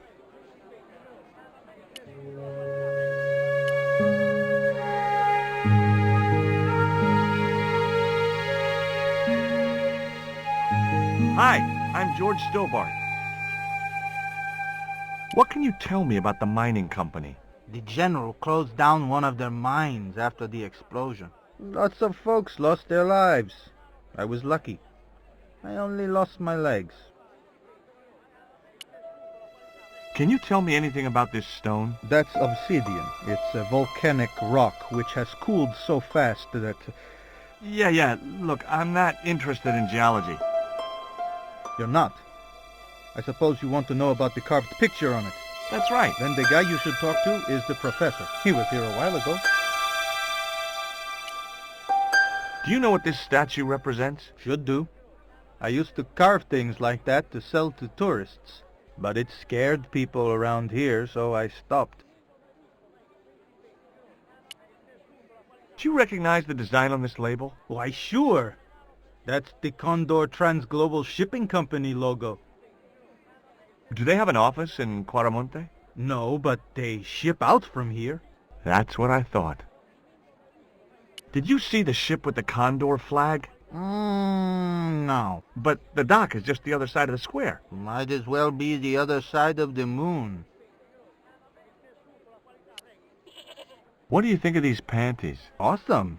You wear them? No. Someone sent them to my girlfriend. Thoughtful. Have you heard about the eclipse of the sun? Sure. I'm having a party to celebrate it. Drop by. Really? Sure. Plenty of food, plenty of wine, and everyone's invited, except the general. Why don't you want the general at your party? Because if he comes, he'll bring those damned music albums from the 70s.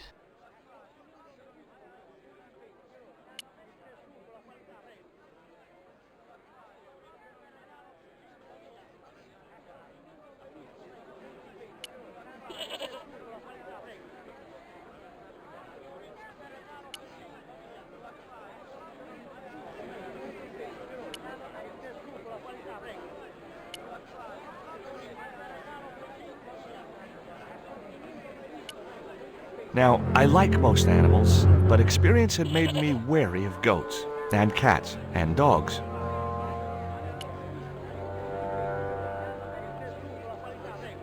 In Quaramonte, defacing a poster was probably a capital offense. It was a portrait of La Presidenta.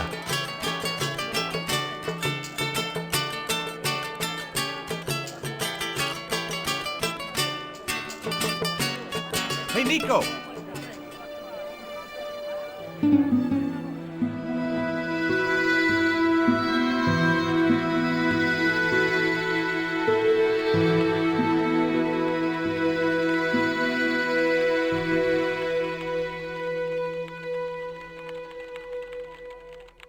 Hola, señora. Hi. We were wondering... I was talking to the lady, Chico. Hi, my name is Nicole Collard.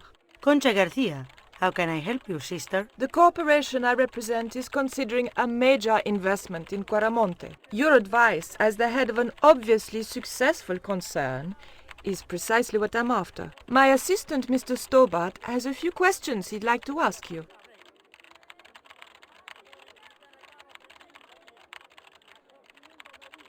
Have you heard of a man named Karzak? No? Who is he? He's the reason we came to Quaramonte. We think he's running a drug ring. Well, I hope you find him, but I've never heard the name before. Do you know Professor Ubier? Yes. I understand he is about to embark on an archaeological expedition. He hired some equipment from me earlier today. I overheard him talking to the general. I think they're working together. What? If I'd known that, I wouldn't have hired out the equipment. Now, why would the general be interested in an archaeologist? Does this stone mean anything to you? I think it is a spirit stone carved by a Mayan priest, no? I don't know which of their many gods it represents. Do you have any kind of detonating device in stock? Sure. They're kept in that cupboard. I don't suppose you have one spare? I can't simply give you a device like that, no without a damn good reason. The general has a chart in his office, which he was discussing with Ubier. Perhaps that chart will tell us where they're heading. Maybe, but I can't get anywhere near it while the general and his sidekick are there.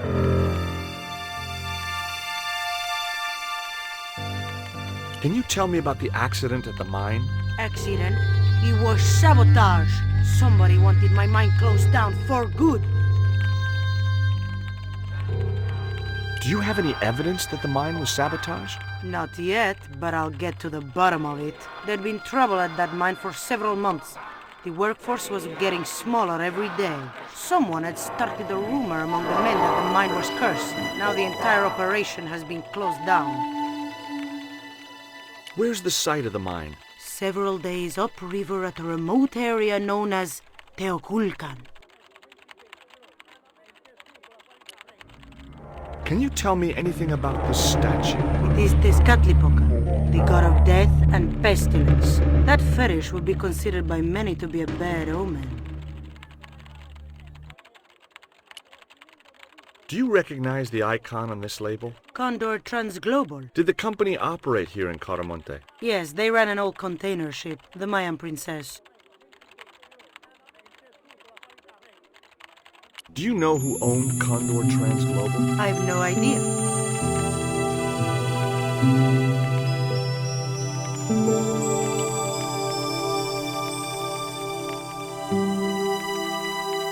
It was a store cupboard. It was Conchita, the owner of the mining company.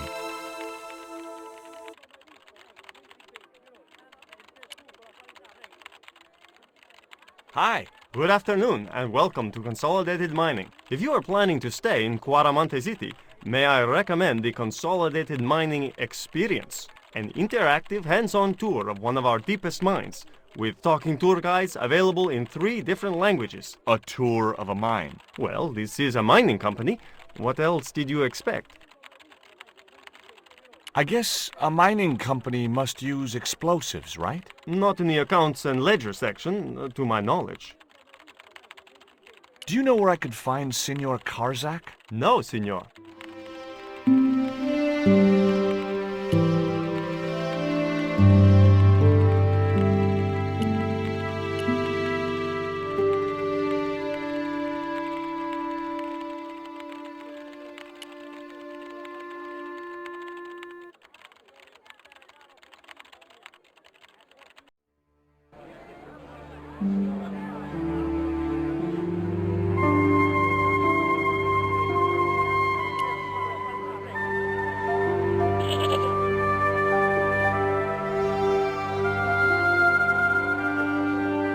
Could you distract the general while I took a look at that chart? You're kidding. Did you see the way he was leering at me?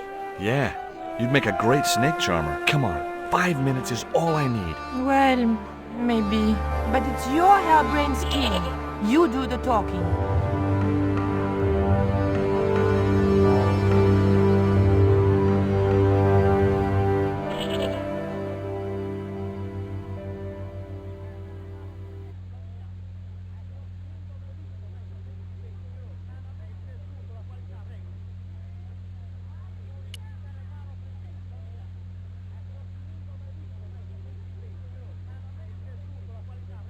I hear there was an accident at the mine a few months ago.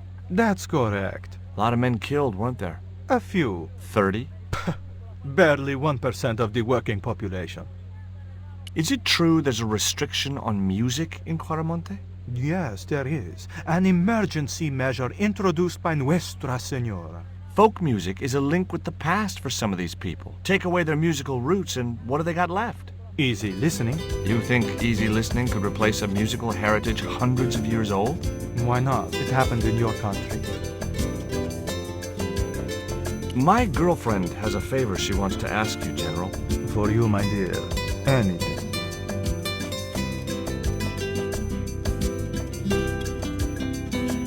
I've changed my mind. Oh, no, you haven't. She's embarrassed about asking you for an interview, General. An interview with me? Fabuloso! Well, I want to write a story about you. You hear that, Ronaldo? An exclusive glossy spread about your beloved General. Si, Signor General. Look after things here. I'm going back to my apartment and I don't want to be disturbed. I'll get you for this, George Stobbart. Don't worry. If you're gone for more than a couple of hours, I'll come and get you. A couple of hours?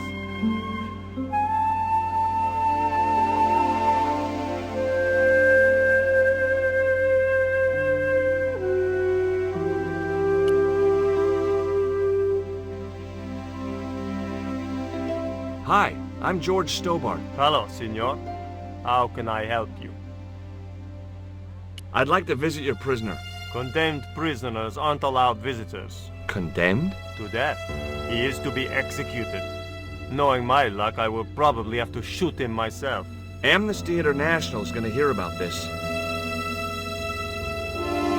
I thought Miguel was arrested for playing the wrong kind of music. Si, Signor, he was. And that carries the death penalty? No. You think we're crazy? While being questioned, he confessed to being an anti-government agent. Are there any ancient pyramids near Quaramonte? Si, Signor. But it's not very impressive. It's in ruins. That's perfect. Would you take my friend to the ruins now the General's gone? I'd be honored, Signor. Thanks. I'll go get her.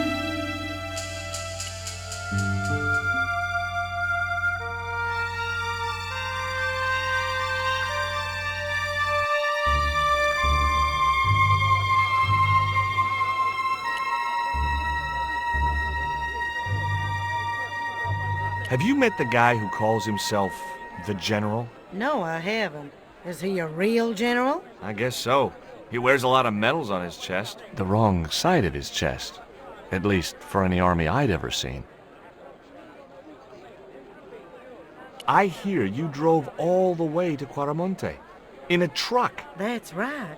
You would not believe the state of some of those roads. Makes me downright sad to think there's still some places you can't reach in an automobile. In this day and age, you'd think there'd be decent highways just about anywhere folk choose to go.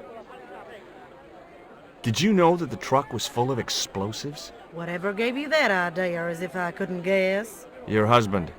He was exaggerating, wasn't he? Sometimes I wonder how I'm gonna cope with Dwayne's over-fertile imagination.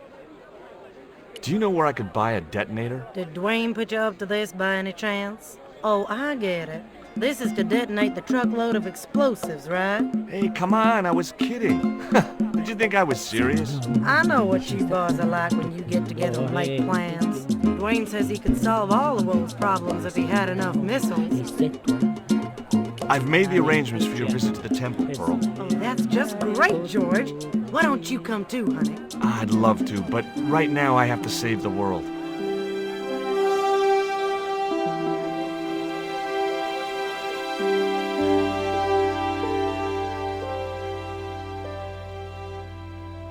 Listen, sweetie. I'm looking for an official guide to take me to the old pyramid. For a lovely lady, I would go to the ends of the earth. For you, I will go as far as the pyramid and back. But what about your husband? What he doesn't know won't hurt him. Let's go, Beanpole.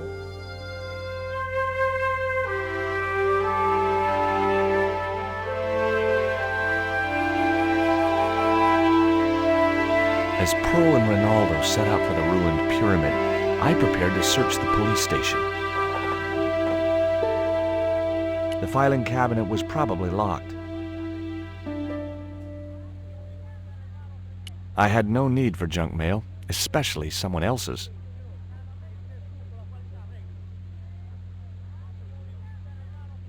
The safe was undoubtedly locked.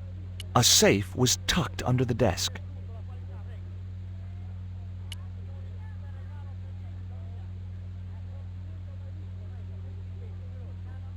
It looked like a geological survey map showing the land to the southeast of Quaramonte City. About 60 miles inland and upstream was an area marked Teoculcan.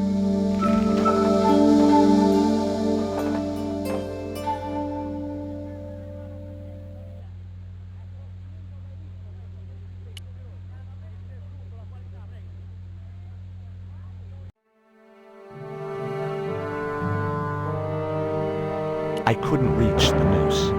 It was a length of rope, knotted in a hangman's noose.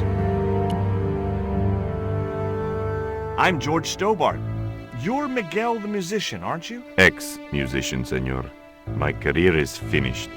Going to jail could be the boost your career needed. Senor, I would rather die than live with this shame. Have you heard of a guy called Karzak? Yes. The old man spoke of him. The foreigner? Professor Oubier? That's right. This man Karzak is Oubier's boss. Why is that noose hanging from the bars? Ronaldo strung it up, for me to hang myself. Don't cry for me, Senor Stobbart. When I am dead, the goddess will take my soul to rest in paradise. I couldn't reach the noose. It was a length of rope, knotted in a hangman's noose.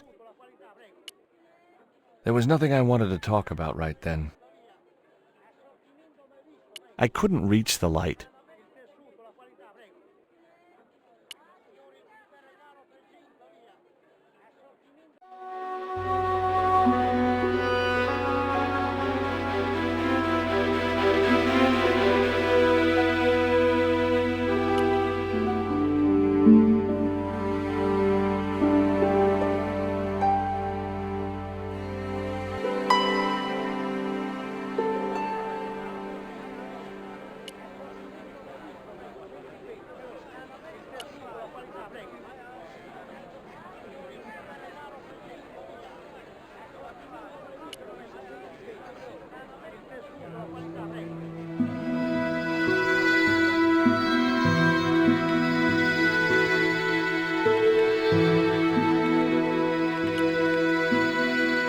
I got a good look at that chart in the police station. It's a map of Quaramonte. Does it tell us where Oubier is heading? Yeah, a place called Teoculcan. That's the site of the mine. I wonder why they're being so secretive about Oubier's plans. One thing's for sure. If the general's involved, they're up to no good. I'd like to talk to that musician Miguel. Take the detonator and get him out of that jail.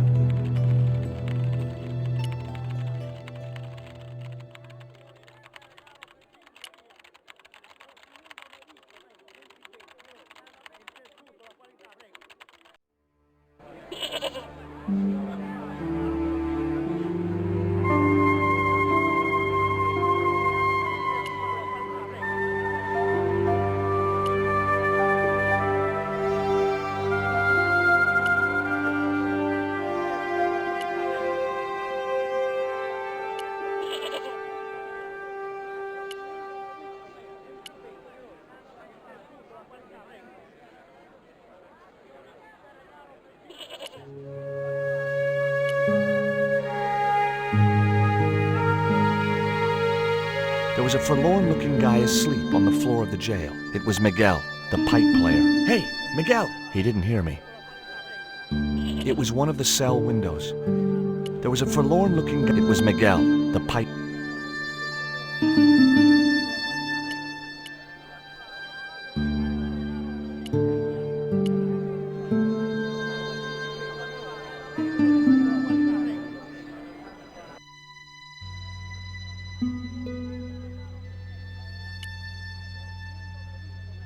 filing cabinet was...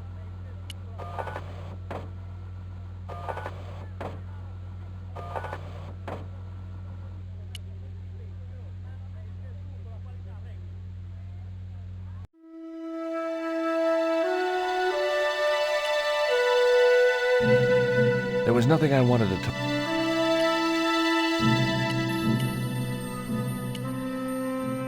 I couldn't reach the...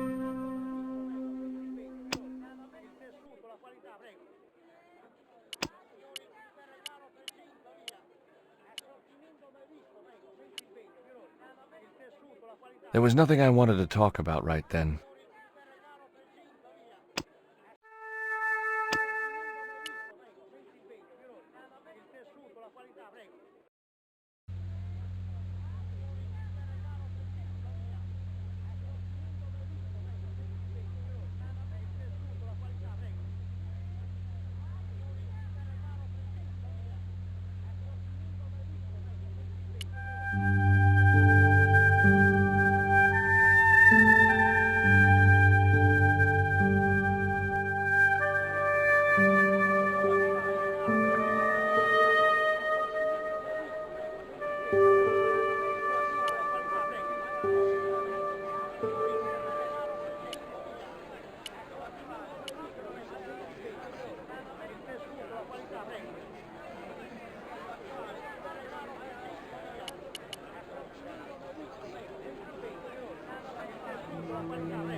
Here is the detonator, Dwayne. Keep your voice down, George. You want everyone to know. You'd best go and warn Miguel that the U.S. cavalry's on the way. Okay.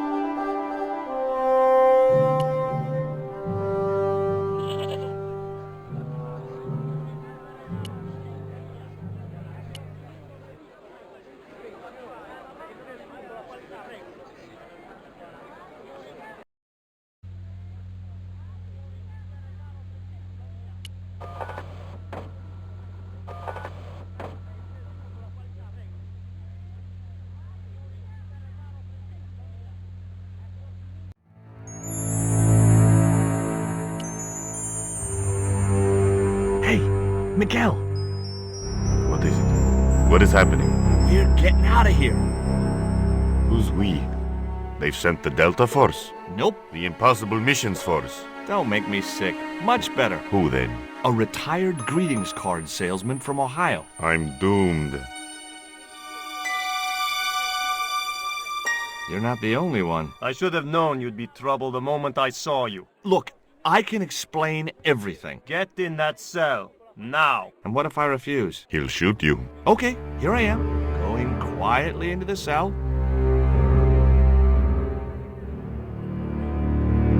Very wise, not Americano scum. One of the reasons I hate guns so much is the way they make people so damned impolite.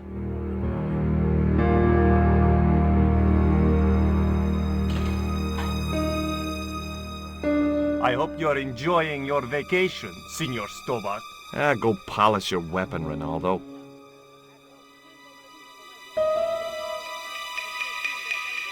This was part of your plan, right? Well, in a manner of speaking, no. I was all out of ideas. It was up to Nico now. So, here we are. You've changed. I thought I would slip into something more comfortable.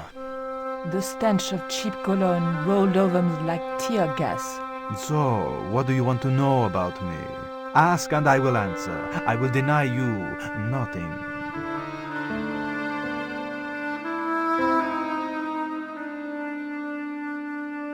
I am a very giving person.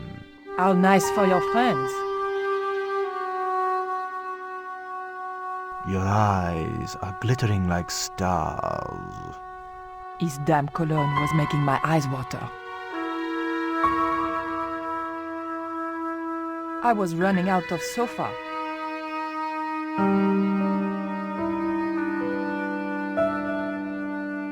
As spirited as you are beautiful, I admire that. As long as he admired it from afar. I didn't want the picture. It was a portrait of some thug in a uniform. Cutting-edge technology in 1978, at any rate. I didn't want to watch a lot of tawdry soap operas. A stuffed swordfish. On close inspection, I noticed that the swordfish was peppered with machine gun bullet holes. The general was a real sportsman, and no mistake. A lava lamp, hip in a retro way. I had no doubt the general thought it was hip, full stop. I didn't want the lava lamp. A tiger skin lay on the floor. The tiger was beyond help.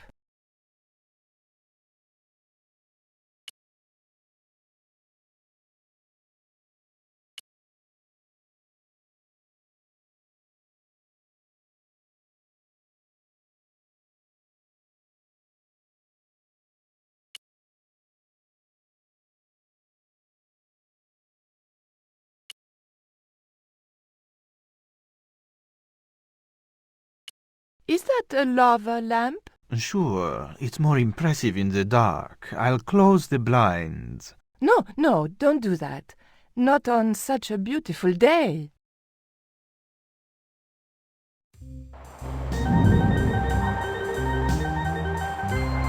Big fish. Catch it yourself? Catch it? Fishing poles are for children. Then how did... Are those bullet holes? 2 magazines on full automatic. It put up quite a fight. I love your TV. Oh yeah, cool, no? That tiger skin. You didn't kill it yourself, did you? Alas, no. I had to import a synthetic one from the United States. It is very comfortable to lie on. Naked. Unfortunately, I'm allergic to man-made fibers.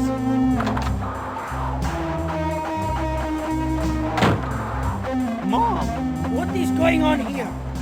Nothing, Mom. I was... I'm in uniform. And when I'm in uniform, it's... Madame la Presidente, sorry, Madame la Presidente. Now, what is going on here? Nothing, Madame la Presidente. I was just showing my friend Nico some of the cool stuff I've got. Hi. Good afternoon, señorita. And just what are your intentions toward my son? Intentions? We were just talking. How nice. She has good bone structure, Raoul. Has she any brains? She's a reporter.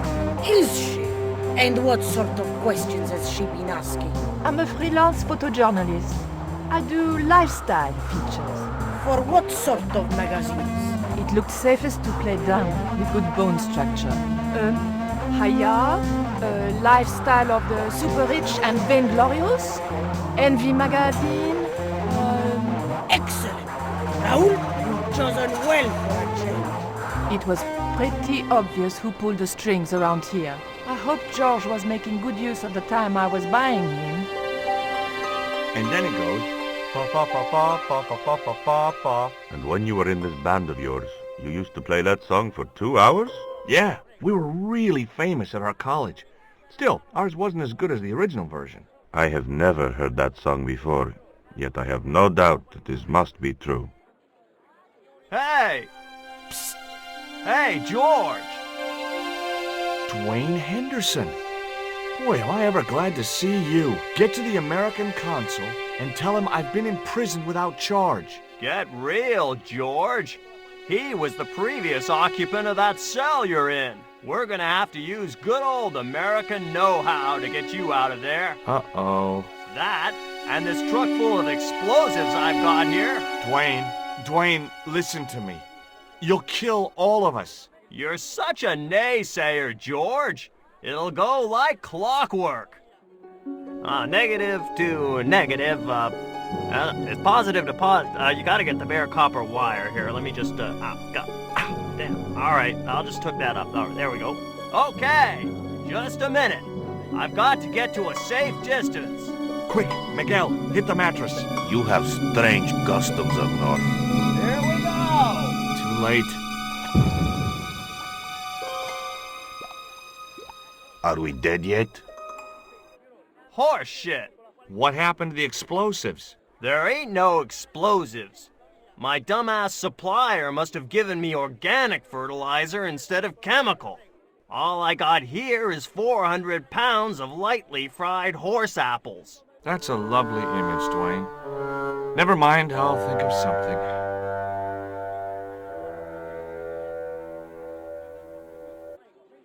I couldn't reach the noose. It was a length of rope, knotted in a hangman's noose. Listen to me, Miguel. You give me that rope, and I'll get us out of here. Is there somewhere you can hide from the General? Of course. My friends have a boat ready to take me upriver. But how are you going to break out of here with just a short piece of rope? I'm not sure, but I'll think of something.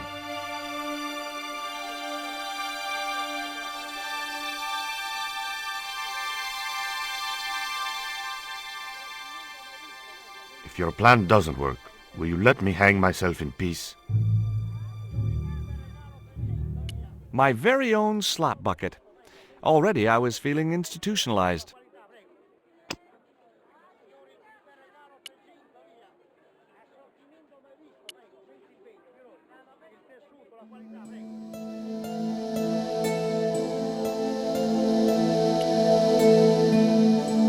Give me... Okay.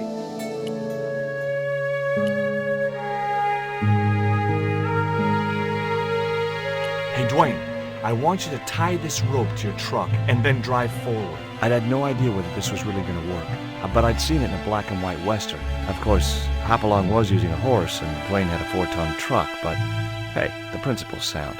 Anything you say, George. Please forgive my mother. She can be a little difficult.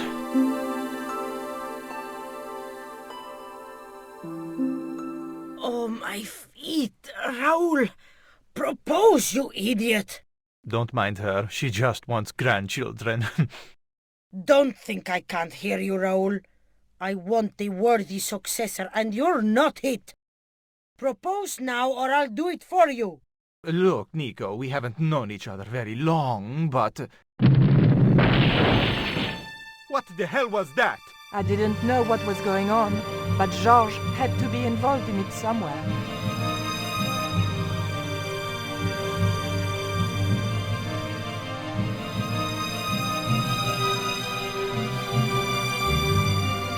I ain't gonna say a thing, 'cause that sweet sound of falling masonry says it all. Quick, senor, the river. Huh? Wait, what about Nico? Georges, what have you done? You only had to sneak a look at the chart, and it's turned into World War III. No time to explain. Come on.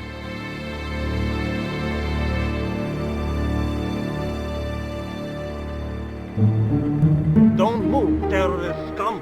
You talking to me, Junior? Yes, I'm talking to you, fat man.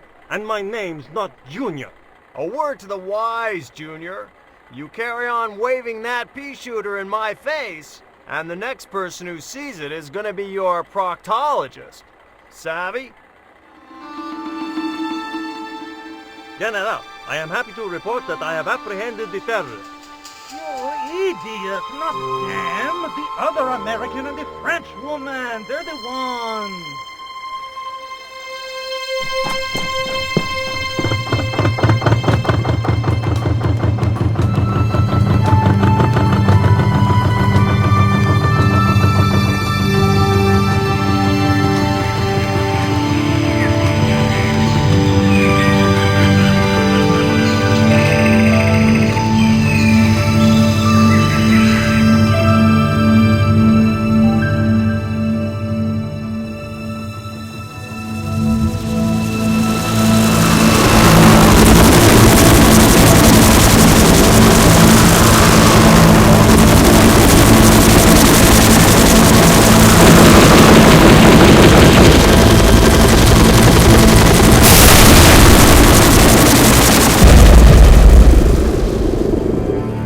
When I recovered consciousness, I was alone, washed up on the riverbank.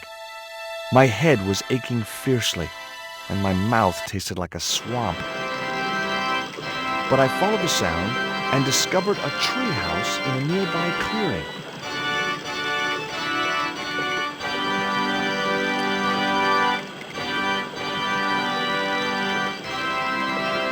That vine rope could be useful. The contraption consisted of a crude wooden wheel with wooden slats.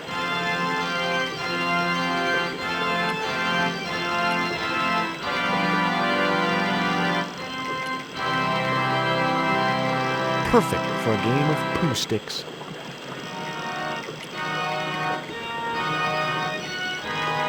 A wooden box was connected to the nearby water wheel. It seemed to be working just fine.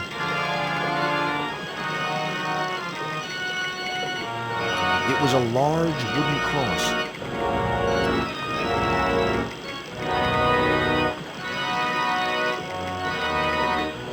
Hello? Anyone home?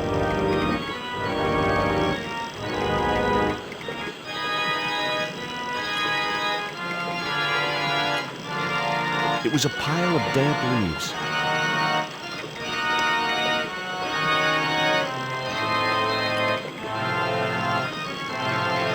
I placed the bank statement over the damp leaves.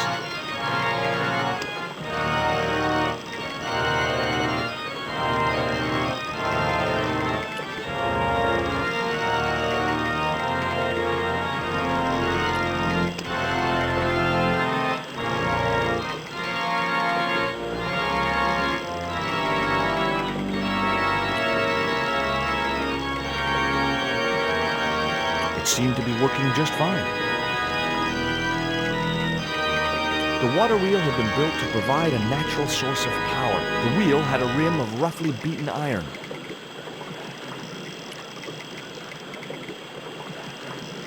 The iron rim of the water wheel would have torn the skin from my fingers if I'd touched it.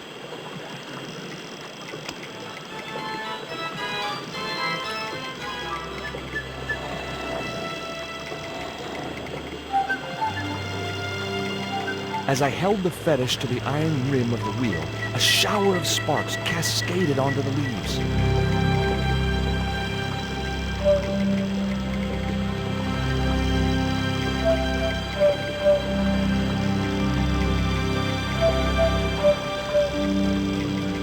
Quick, man, put out that fire.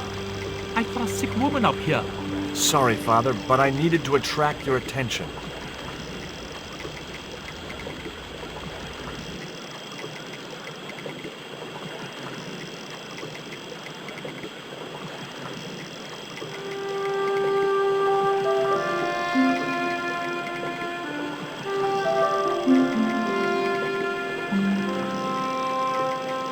Who are you? And what do you want? My name is Stobbart, George Stobbart. I'm Father Hubert. I don't suppose you speak French. Huh? Why do you want to know that?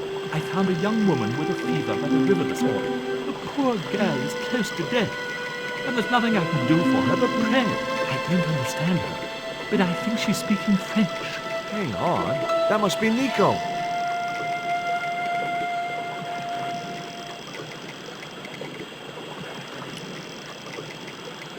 That's my girlfriend you've got in your treehouse. What's the matter with her? She's been bitten by a venomous river snake. But can't you do something for her? There's a cure, isn't there? I ran out of penicillin and morphine years ago, but the local people speak of a root which they believe will counteract the poison. Where can I find this root? I don't know, but maybe the shaman at the village can tell us. Will you show me the way to the village? Me? Oh, but I can't. Can't? Nico's life depends on it. You're right. Of course I should, despite my own guilt and shame. But I can't go as a representative of God with a creased collar. A creased collar? You mean you put your personal attire higher than the life of a sick woman? I will not go to that village looking anything but my best. Give me your collar. I'm sure I can find a way to press it. Thank you, my son. In the meantime, I must contemplate my sermon.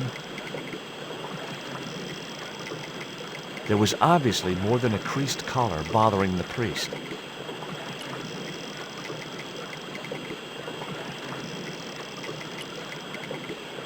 The stones were too heavy to turn by hand.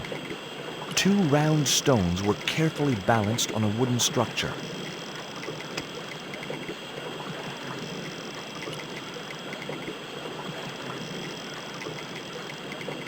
The vine provided a drive belt to connect the 2 stones.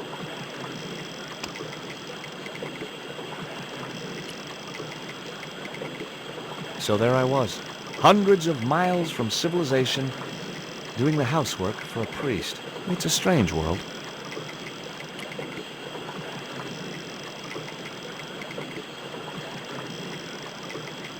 It was heavy.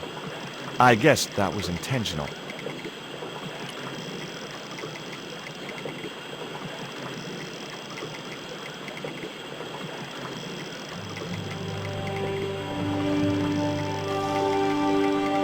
The press worked surprisingly well on the collar.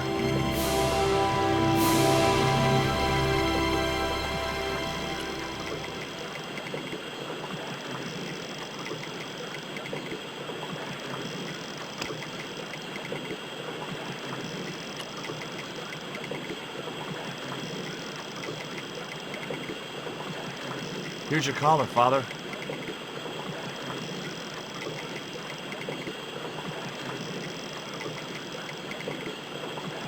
Thank you, George. You'd probably think it a little odd of me to make such a fuss. Oh, no. If I'd been living in the jungle for 11 years, I'd be completely screwy, too. Screwy? Yes, perhaps I am. Ever since my last visit to that village.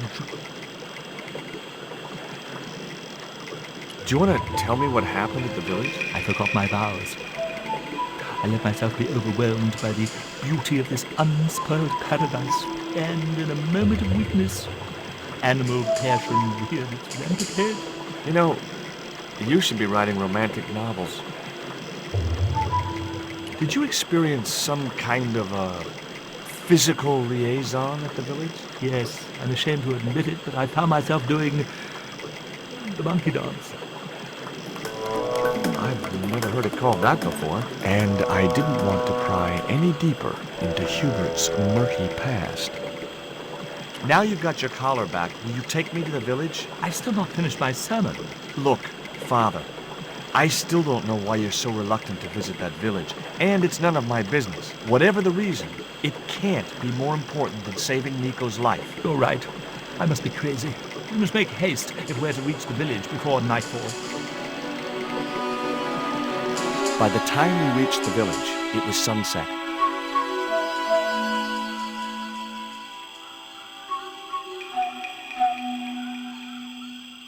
Hello, boys. Glad to see you're still wearing the underpants. What? They're the best Christmas present we ever had, Father. Mine are too tight. Well, we all have our cross to bear. This is George. He has a request to make. I'm afraid I can't stay. Good luck, George.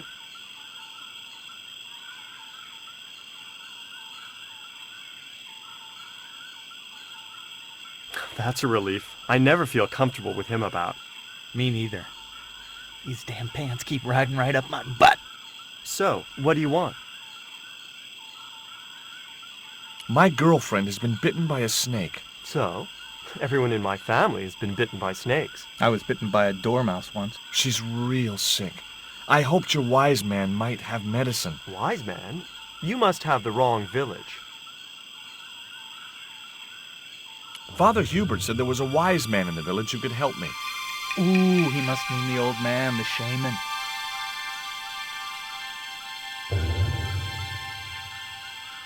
Are you going to stand by and let my girlfriend die? Of course not. What do you think we are, savages? We'll start the preparations for a cremation feast. I'd like to see the shaman, please. You can't just go walking in there and demand to speak to the shaman. Why not? You have to observe the protocol. The shaman demands tribute. Tribute? You mean like a gift? That's right. The eternal question. What do you give a man who has everything? Give me a clue. What kind of things does your shaman like? Does he have a hobby, a favorite sport? You insult us. The shaman lives on a higher plane. Oh, right. Maybe a book would be more suitable. Or a jigsaw puzzle? Don't you just hate choosing presents for people you don't know? Here, he'll like these biscuits. If you say so.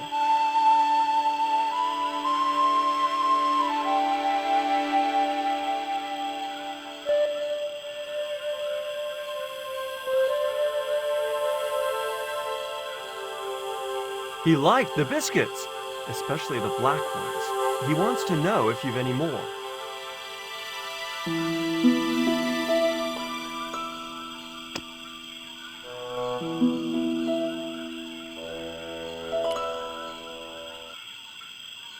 I tucked the bright red panties in the empty box. Here, I found some more of those biscuits for the shaman. I'll give them to him.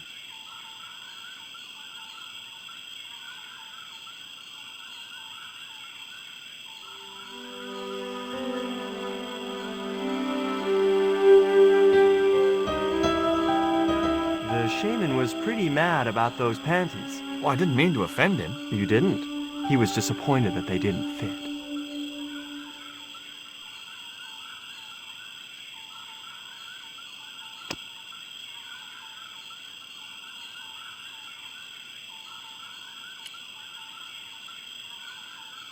I put the statue in the empty box.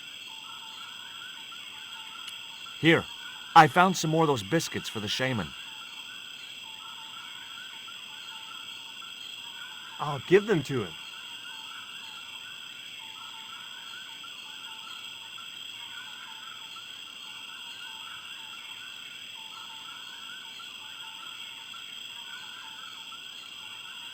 The shaman said to give you back this statue. He didn't want it? He's already got one.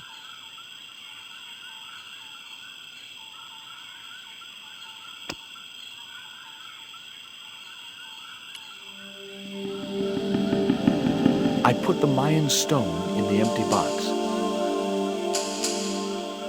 Here, I found some more of those biscuits for the shaman. I'll give them to him.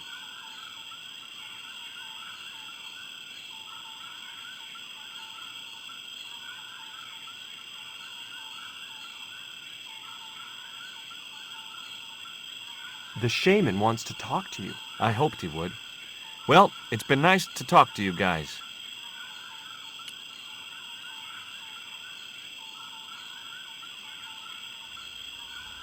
That woman certainly wasn't the reason I'd come to the village.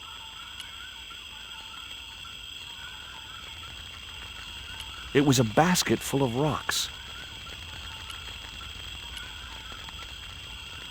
Hi, my name's George Stobbart. Please, sit down. Welcome, George. Thanks. It has long been foretold that a white man would bring the coyote stone to this village. My girlfriend's been bitten by a snake. And you want me to heal her? That's the idea. Can you do it? I'm not sure. My gums aren't what they used to be. Listen, my girlfriend's in a coma. Please, old man, give me the root. What route? Why is Father Hubert so reluctant to visit the village? I don't know. He used to come here a lot, but then he just stopped. You'd think he'd want to spend some time with his kids. Did you say Father Hubert has kids? 3 girls and 5 boys by my reckoning. All conceived in the same week at the Feast of the Monkey Dance. Father Hubert told me of a root which could cure the bite of the river snake. There's nothing sacred with these people. That was our secret, known only to members of my tribe. If that root is my chance of saving Nico's life, then I want it. Fast. There is time yet, George Stobbart. Time to learn why you were called here.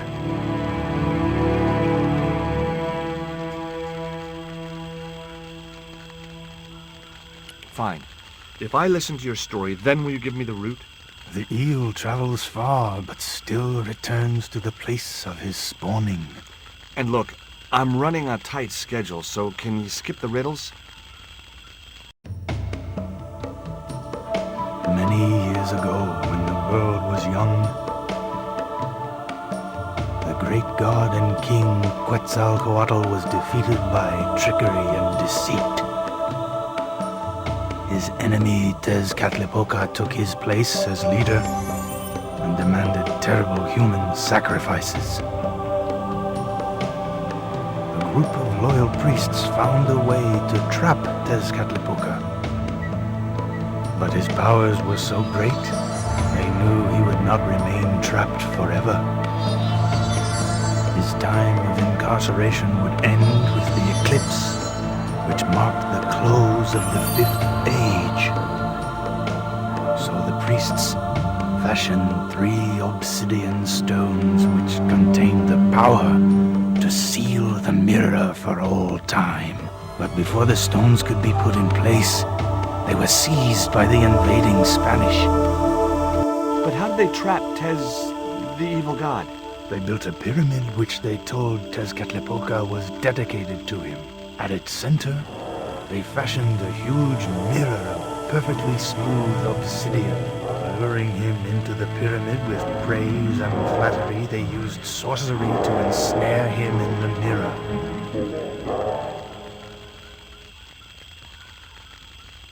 There's an eclipse of the sun due very soon, isn't there? Correct. The eclipse which marks the ending of the 5th age will come before the next full moon. Less than 2 weeks. I didn't really believe that Tezcatlipoca would return, but I figured Karzak's plans were in some way connected. What happened to the stones? They were taken by the Spanish to the coastal town that is now called Cuaramonte City. Only 1 stone reached Spain. The other 2 fell into the hands of buccaneers. The Jaguar stone was captured by an English captain, El Draco. The Eagle stone was taken by a pirate called Ketch. The 3rd stone, the Coyote stone, reached Spain safely. That is the stone in your possession. Tell me more about the Jaguar stone. Many centuries ago, the port of Cuaramonte was entered by a ship flying Spanish colors. The captain, the man known as El Draco, sent soldiers ashore. Only when the soldiers arrested the mayor did the people realize that they were English privateers. The mayor was held hostage while the soldiers looted and plundered the city. Amongst the treasures they stole was the Jaguar stone. Where is the Jaguar stone now? I suppose El Draco took it back to his homeland, across the Great Sea. To England? Tell me more about the Eagle stone. The stone was loaded onto a galleon with many valuable artifacts plundered by the Spanish. But shortly after leaving harbor, a terrible squall blew up and damaged the ship. The ship was intercepted by a bloodthirsty pirate, Captain Ketch. Ketch made short work of overpowering the crew, stealing the treasure, and sinking the Spanish ship. Where's the Eagle stone now? Nobody knows for sure. Ketch retired from piracy and bought an island in the Caribbean. What do I do when I find the stones? Bring them here to me and I shall prepare you. The stones must be taken to the heart of the pyramid. Only there can they be used to seal the gate by which Tezcatlipoca will return to this world. Now do I get the root? Here, take it. Make haste if you wish to save the girl's life. The hummingbird sings to me of death to come. Now you're talking in riddles again. Listen, is it okay if I crash here? I've got no chance of finding my way through the jungle in the dark. You're well. Tonight's the night of the monkey dance.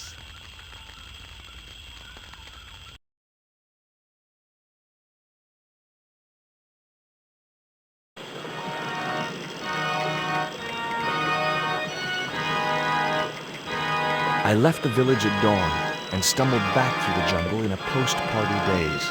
It was just like sneaking back to my parents' house when I was younger. Except Oakland didn't have monkeys or parrots.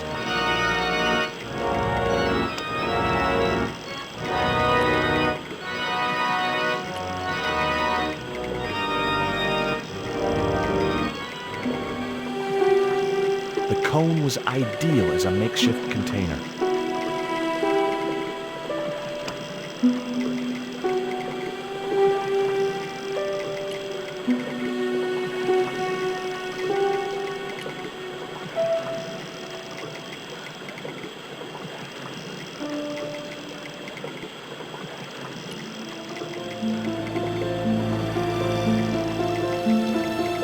As the liquid was squeezed from the root, it collected in the cone.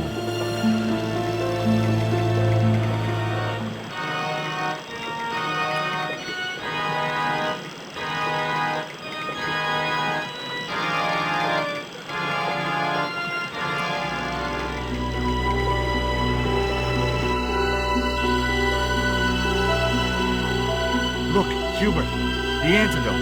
Well, what are you waiting for? Give it to the girl, quickly.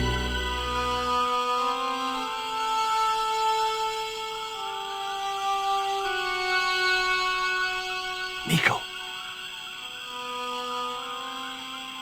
Here, drink this. Oh, George, it's horrible. Just swallow it down.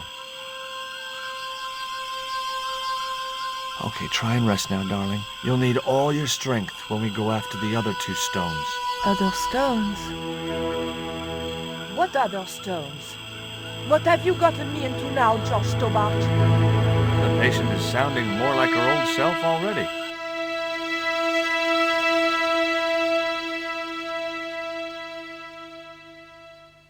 Nico recovered quickly from her fever.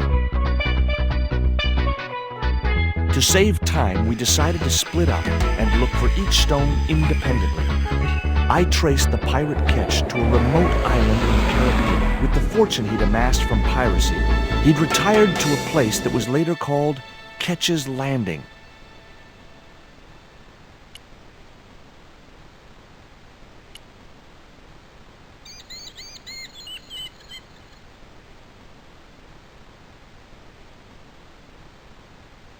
Hi, is this Ketch's Landing? Yeah, that's right. My name's George Stobbart.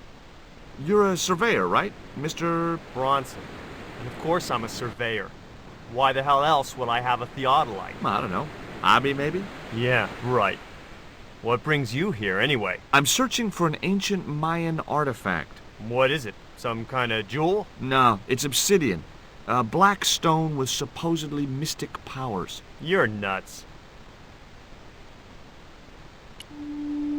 This is similar to the stone I'm looking for. What makes you think you'll find it here? Because when the stones were stolen in the 17th century... Hold it!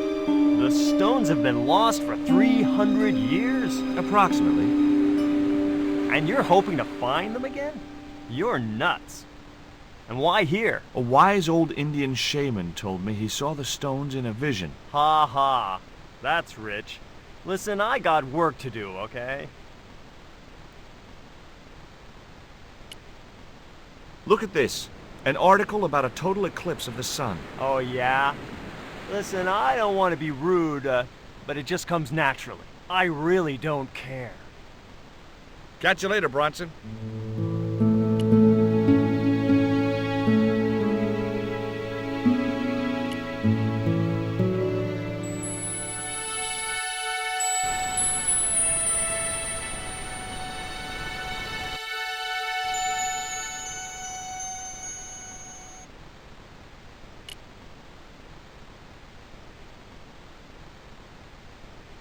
I just had to sneak a look at those plans.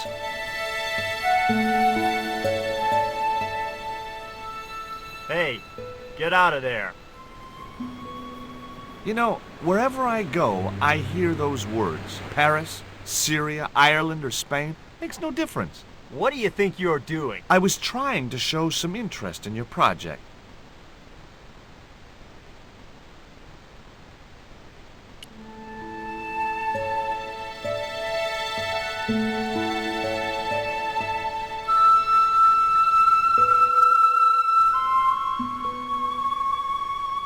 A cute little putty-tad.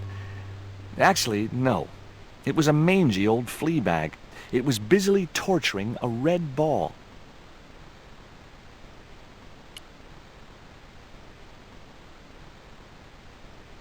Hi, my name's George Stobbart. Good afternoon, Mr. Stobbart. Would you care for tea? No, thank you, ma'am. I don't like tea.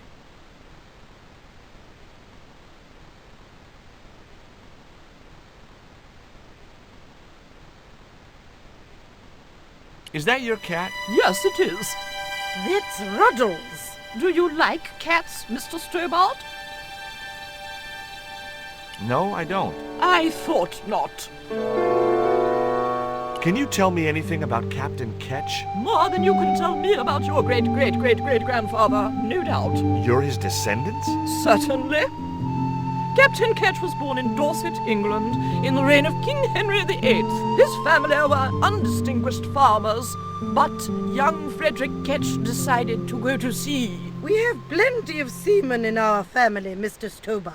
Are you interested in history, Mr. Stobbart? Yes, I am. You were telling me about Captain Ketch. Do go on. Oh, yes. He sailed under Hawkins. Jim Hawkins? John Hawkins, one of the great traders of the Elizabethan age. In 1568, Frederick Ketch was a young man serving aboard the Jesus, Hawkins' flagship. They sailed from England to Africa and across the wide Atlantic to these islands. Ketch was never to see the shores of England again. Is it true Frederick Ketch was a pirate? Frederick Ketch was emphatically not a pirate. They hanged him, you know. Down there on the beach in front of his family. Didn't bother with a trial. Just whipped him out from his breakfast table and hoisted him up in chains. Well, if he wasn't a pirate, what did they hang him for? Envy. Pure green-eyed envy. He had been a successful privateer, you see, and had accumulated great wealth. As rich as a mink in a paddock. Shut up, Mina. Yes, Frost. The small-minded governor and his lackeys wanted his money, trumped up some ridiculous charge about breaking the conditions of his letter of marque, and hanged him like a common thief. The blackguards! How come Ketch never made it home? Because the Spaniards sank the Jesus in an act of treachery. You said Hawkins' fleet traded between Africa and the Indies. What was it they were trading? Black men with no shirts. You have to understand, Mr. Stobbart, that this was the 16th century. But that doesn't alter the fact that Hawkins and Ketch were slavers and pirates. Would it surprise you to learn that Hawkins was also a devoutly religious man? He transported slaves in a ship named after Jesus Christ. In my book, that makes him a hypocrite. What happened to Ketch? Was he killed? Oh, no. He got away and returned to this island, to this very house. The Frederick Ketch Memorial Museum. It's a museum? That could be just what I'm looking for. Letter of marque? The document that permitted him to engage and destroy the enemies of the crown. The difference between a lawful privateer and a pirate. Yoo-hoo! Sorry, Frost. Well, why didn't Ketch just say, take a hike, guys, I've got a pirating license? Frederick Ketch was not a pirate! But he did show them his letter of marque. But they destroyed it and hanged him anyway.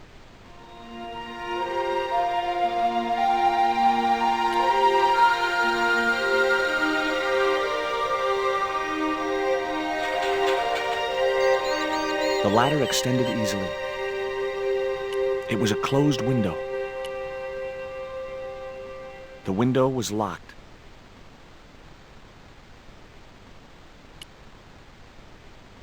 The house's windows looked out over the bay. A cute little putty-tat. Actually, no. It was a mangy old flea bag. It was busily torturing a red ball. A large tree stood beside the house, with a suggestive U formed by the branches.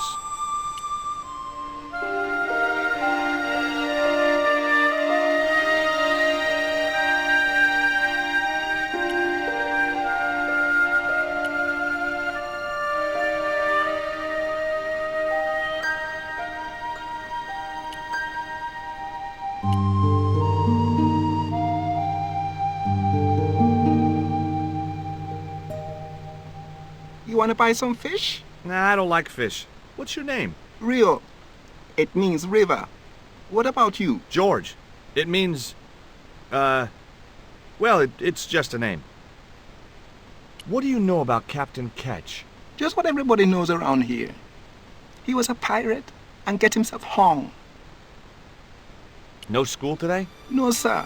What about your education? I can fish, sail, and swim. I've been looking after myself since I was 6, and I'm bilingual. Aren't you a little overqualified for a beach bum? Well, you know, there's a lot of competition. Do you know anything about pirate treasure? Man, that's all stories. There's no such thing as a real pirate treasure. Do you know anything about a forthcoming eclipse? No, but that explains why the weather's about to get real bad. Rio, it's a beautiful day. There's no more than a whisker of cloud in the sky. Trust me, man, it's going to get real bad.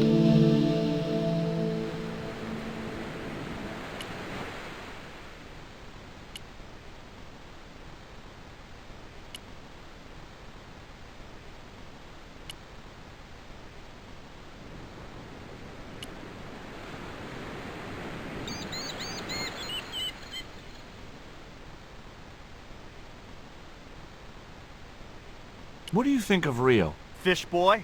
If he comes near me again, I'll throttle the little squirt. Calm down. What's he ever done to you? Socked me in the back of my skull with some kind of fish, that's what.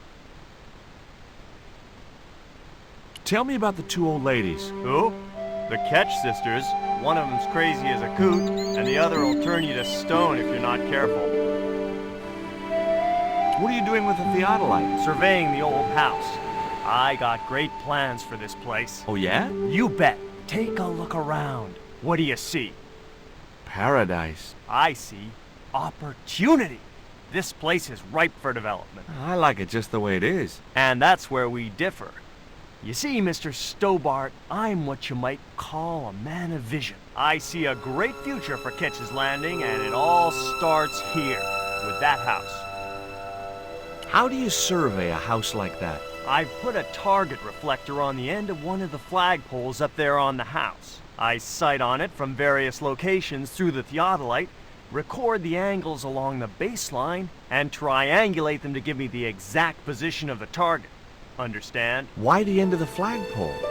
Wouldn't it have been better on a corner of a wall or something? Are you a surveyor? No, my degree's in law. Then shut up. Catch you later, Bronson.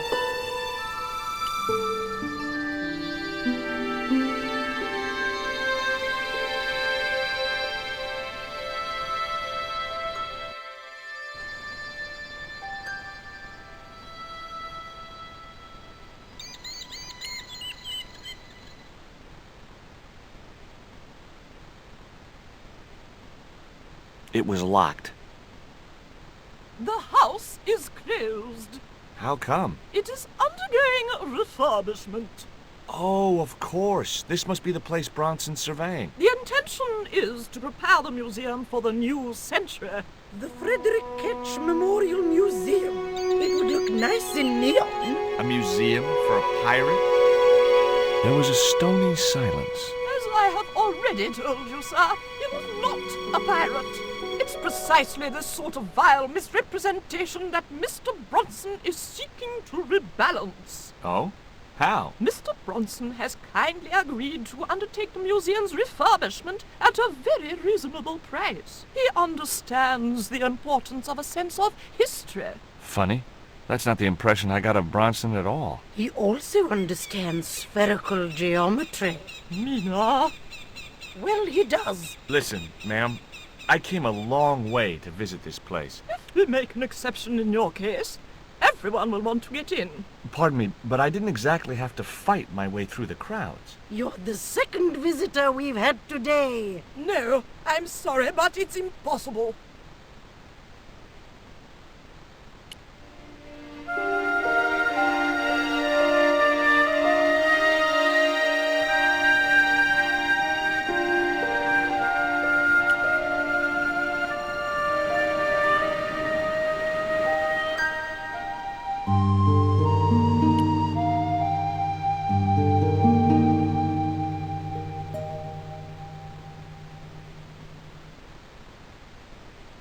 I think Bronson is trying to cheat those sweet, vulnerable old ladies. That's a little unfair, isn't it? Okay, he's trying to cheat those seriously demented, poisonous old ladies. You have to admire his acumen. How come the old ladies closed the museum?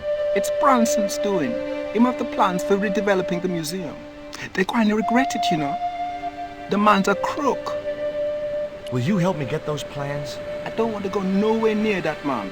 He promised to drown me when he found the fish I left in his sleeping bag.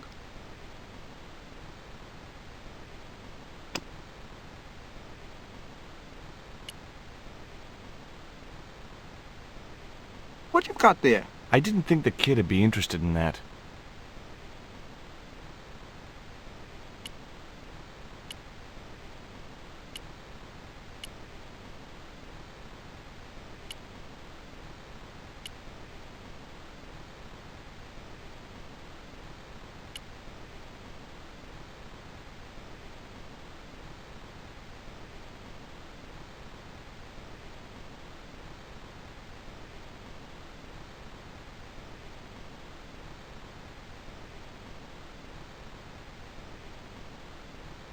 Can I take a look at your plans? No way!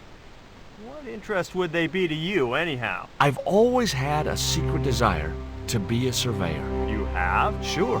I mean, you surveyors are just like the great explorers, aren't you? Henry the Navigator, Vasco da Gama, Chris Columbus. Maybe you don't sail uncharted seas or discover new continents, but you're okay in my book. Horse shit. You just stay away from those plans, you hear? Catch you later, Bronson.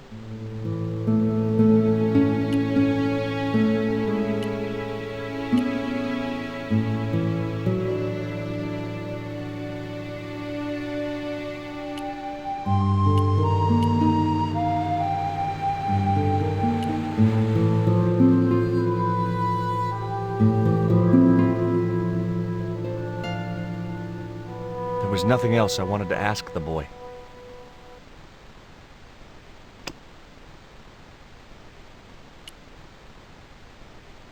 What you got there? I didn't think the kid would be interested in that.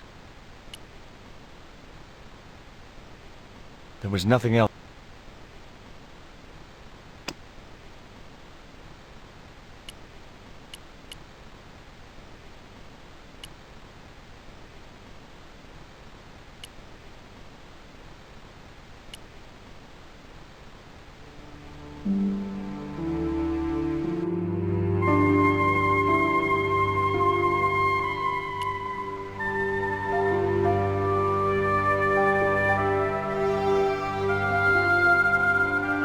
You're really fond of that cat, aren't you? He is our companion and our solace. I thought about catnapping the little monster until they let me in, but it wasn't my style. Maybe there was some other way I could use their affection for the cat to get me into the house.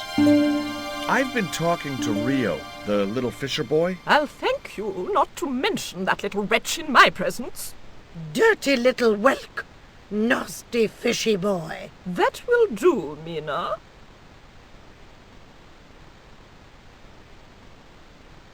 I gather you don't have much time for the little boy. That child is a delinquent, Mr. Stobbart. Yeah, well, he's only, what, 11, maybe? A knave with one hand on the tops. What is it about Rio that you don't like, Miss Frost? Well, once upon a time, he and Emily... Be quiet this instant, Mina. What can you tell me about Emily? Emily? What business can she be of yours? Her parents were killed in a typhoon. We, as her only living relatives, took it upon ourselves to raise the child. It's good to know Charity isn't dead. Oh, but she is. Washed overboard in the typhoon. Mr. Stobbart wasn't talking about Emily's mother. He was being sarcastic. What else can you tell me about Emily? How dare you pry into our family in this way? I refuse to answer any more of your impertinent questions. Okay, it was time for diversionary tactics. I thought I saw a little girl down on the beach. You must be mistaken. He must be mistaken. Mustn't he, Frost? I'm sure I'm not. A little girl and that young fisher boy. What? It's not possible. What were they doing? Oh, the kinds of things that all little boys and girls get up to at their age. When I was a little girl, we used to play cows and milkmaids. Woe betide you if you're lying to us, Mr. Stobbart. Heaven help you.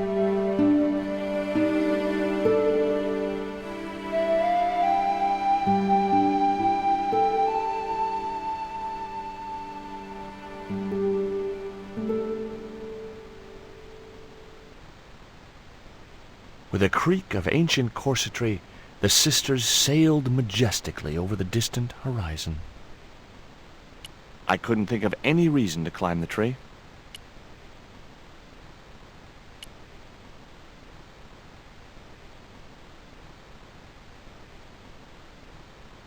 It was locked. The windows were way out of reach. If I could get up to them, maybe I could climb in that way.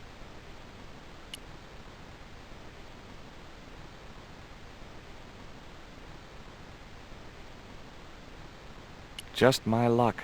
I'd struck out again. The windows were all locked. I didn't have a flag on me, so the flagpole would have to stay bare. It was a flagpole, one of a pair. The flagpole had a reflective target on the end for Bronson to use as a reference point.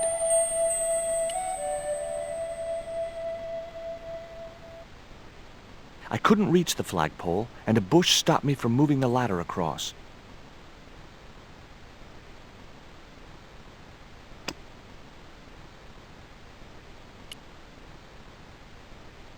Nah, I didn't have the throwing strength to knock the marker off.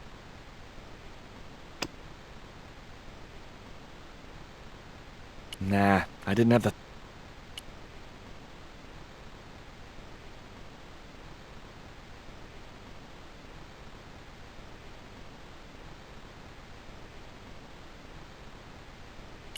A cute little putty-tat.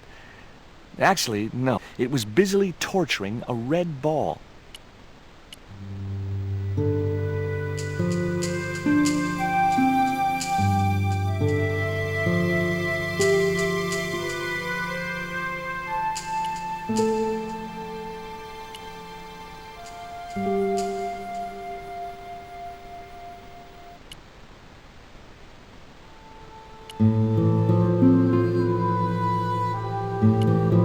It was a seaworthy little craft, in bad need of a coat of paint, but spotlessly clean and maintained.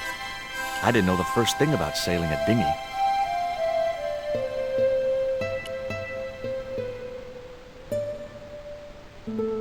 Did you see the weird sisters come by here? Did I? They look madder than usual, so I hide until they're gone by. Just as well. They thought you were playing with Emily. Boy, were they steamed. Emily? You're madder than them. Tell me about your friend Emily. Why are you so interested in Emily Ketch? Emily Ketch?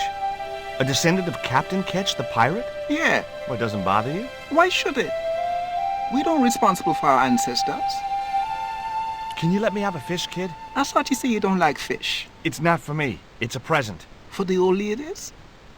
Well, it makes a change from flowers and candy. No, it's for their cat. Okay. What do I get out of it? I can pay you. I've got Quaramontian dollars, French francs, and traveler's checks. You must be joking. The nearest bank is 3 islands away. Will you give me a fish if I give you these, Rio, are these ugly, tasteless nylon panties worth a fish? No, man. will you give me a fish if I give you this, crayon? You can do some great pictures with this. Crayon? That's the Rapouche number 24 lipstick. New this season. You know a lot about it. You'll be amazed how many fashion photo shoots we get round here. Do you want it? No, man. These supermodels are always giving me this kind of thing for my sister. Is this worm worth a fish? Could be good bait. How did it die? I think it drowned in tequila. Just like my Uncle Gabriel. Yeah, I'll have that. Okay, I'll get you a fish. It might take a while though.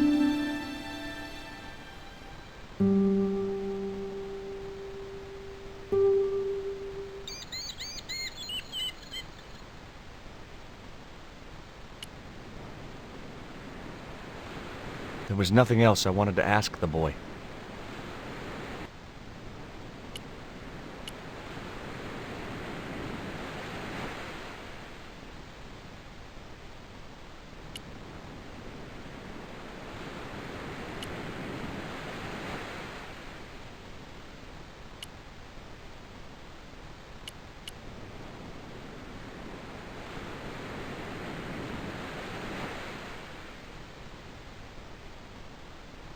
Did you see the sisters go by? Yeah, they wanted to string that Fisher brat up. Of course, I told them where to find him. A fink as well as a creep. Nice. But he'd managed to vanish somehow. Catch you later, Bronson.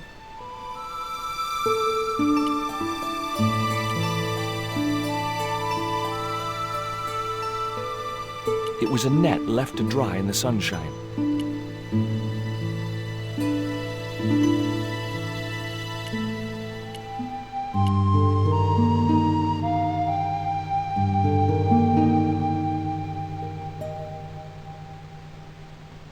No luck with a fish? No, man. They don't want bite. That's 'cause they know there's a storm brewing. Storm? I don't think so. Hey, I got a bite. You have? It's a big one. A real big one. Reel him in, reel. Jeez, it must be a whale or something.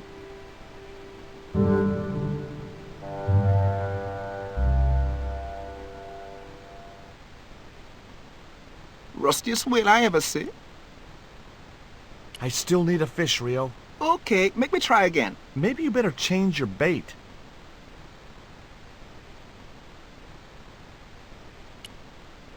The only serviceable part of the bicycle's wreck was a rubber inner tube. You just never know when you're going to need stuff like that.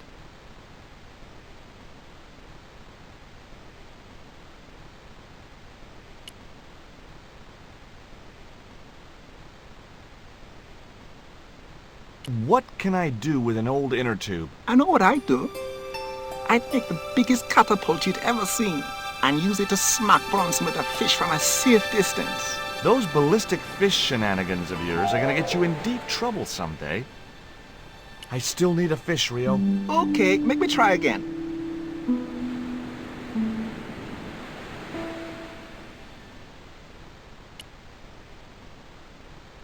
I still need a fish, Rio. Okay, make me try again.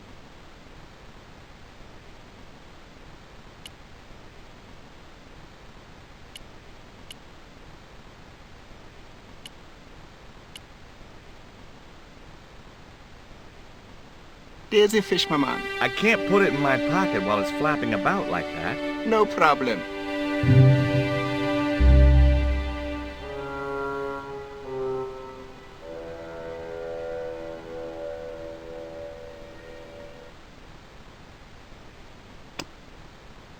The fish was wet and slimy and decidedly dead.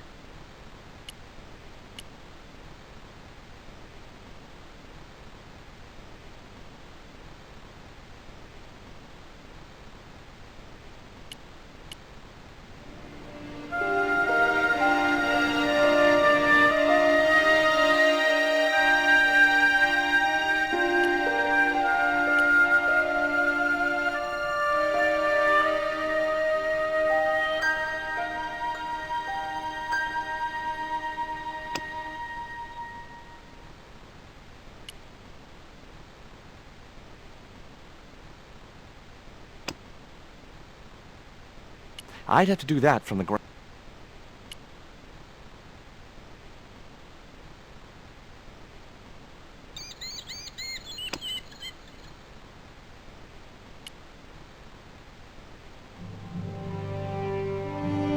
That should get the old cat dancing. I just hoped it didn't give itself a cardiac.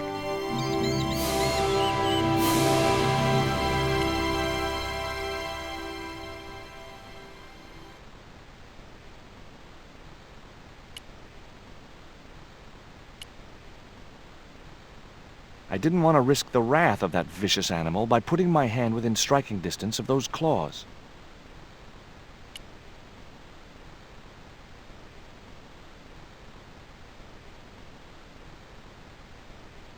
I didn't have a flag on me, so the flagpole would have to stay bare.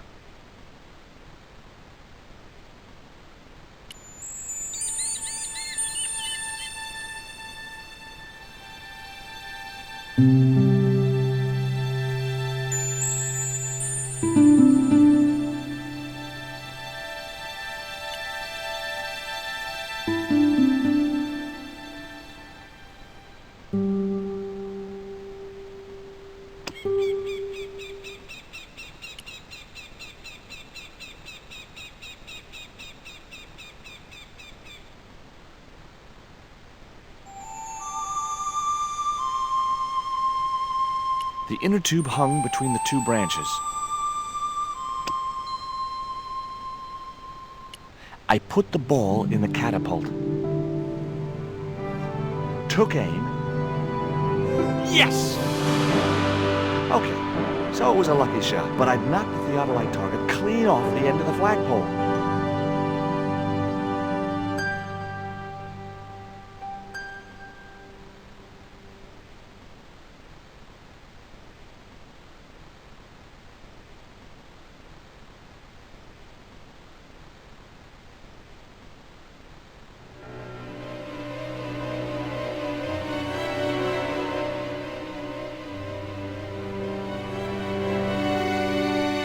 What the hell's going on here? Hi, Bronson. Nice to see you, too. You again. Have you been screwing around with my theodolite target? Where is it? I had to climb out of the window to put that one on. Damn it, I'm gonna have to go through all that again. Not this time. The house is locked up and the sisters aren't here. Hell's teeth! I'll have to put the spare target on the other flagpole. A whole morning's work wasted. I'm gonna fix all this and then I'm gonna fix you, you hear? Yeah? Fine. I'll be waiting.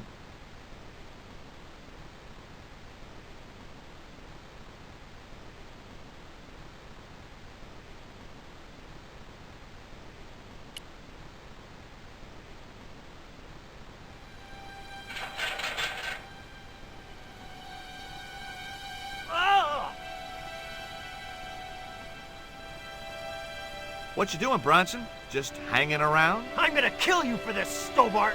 Get me down from here! What, so you can kill me? Gee, you talked me out of it, Bronson. I felt a little guilty about leading Bronson up there, but not much, obviously. The marker was a bright, shiny thing, and I have a weakness for bright, shiny things. It wasn't going to be much use without the theodolite, though. A cute little putty tat. Actually, no. It was a mangy old flea bag.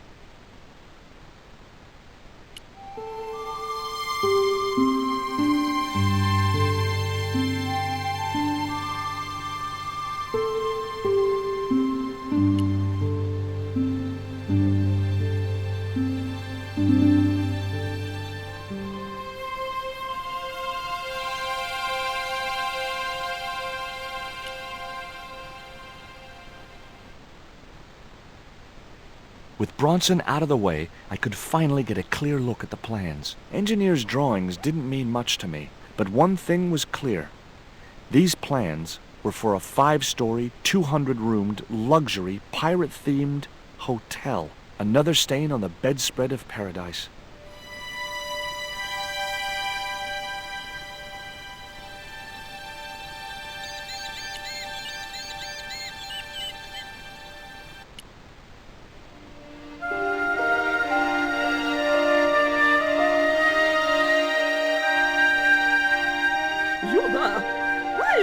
Bronson hanging from that flagpole. He climbed up there of his own accord. Then help him, you stupid man. Quickly, before he falls.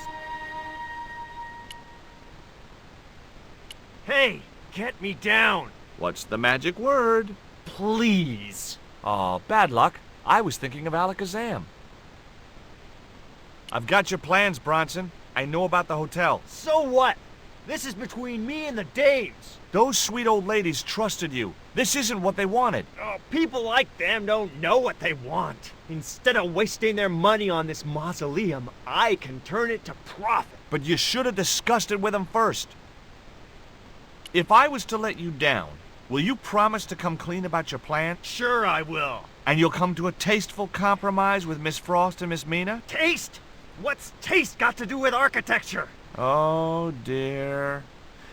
You'll have to stay where you are until you see sense. You rat. Catch you later, Bronson.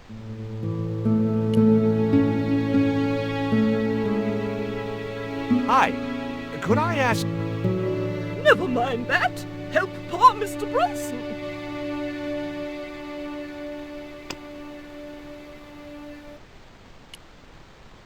Here. Bronson's plans.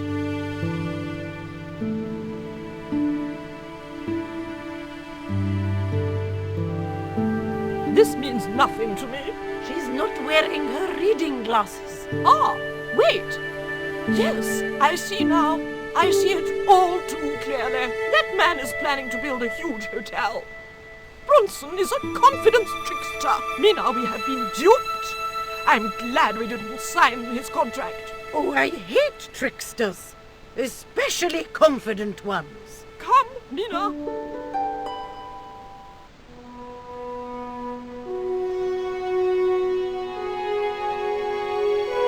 Mr. Bronson, you may consider yourself persona non grata. Yes. Cave Canum. Kindly disentangle yourself from our flagpole and eject yourself from our property this very minute. Disentangle. Eject! Hey, cut that out, you crazy old bat! How dare you! Mina isn't crazy, she's just engagingly eccentric. Yeah, as a bedbug. Ouch! Lovely as this little vista is, I'd be really grateful if you could let me into the museum now. Certainly, young man. We are most grateful to you for exposing this scoundrel, Mina the Lock.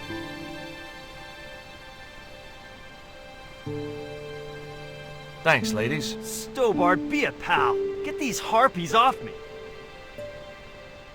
Ooh!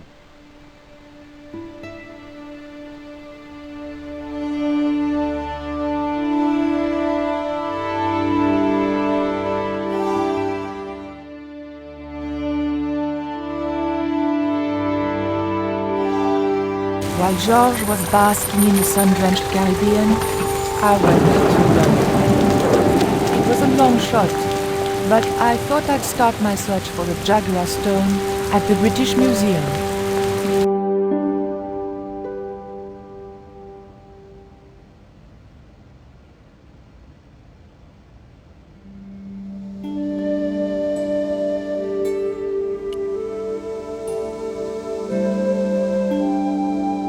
Bonjour. I wonder if you could help me.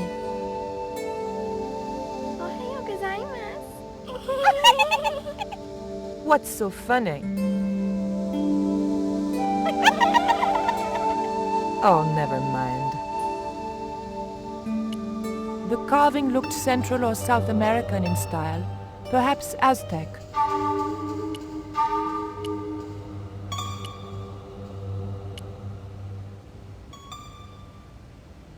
Can I help you, miss? Have you ever heard of an English sea captain called El Draco? El Draco? Not a very English name. I think that's what the Spanish would have called him. It was about the time of the conquistadors. 16th century. Oh, I know. That's what the Spanish called Sir Francis Drake. Francis Drake? Have you got anything here that belonged to him? Indeed, miss. We have a couple of artifacts he brought back from one of his journeys. Thank you. You've been most helpful. The carving looked Buddhist in subject, but Mesoamerican in execution.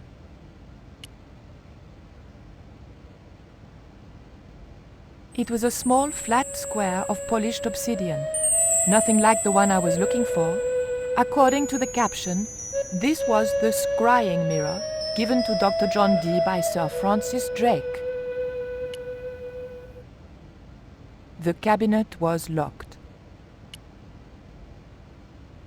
There was nothing I wanted to do with the statue except find out where he bought his hat. The display case contained a couple of vases.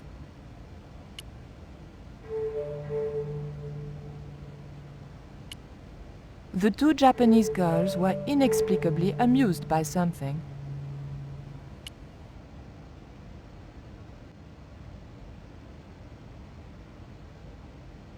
Excuse me, miss. Please don't touch the exhibits.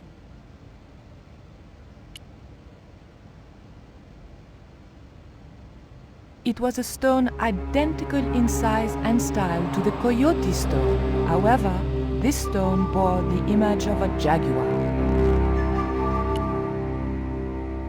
The cabinet was locked. The mask looked more African than American.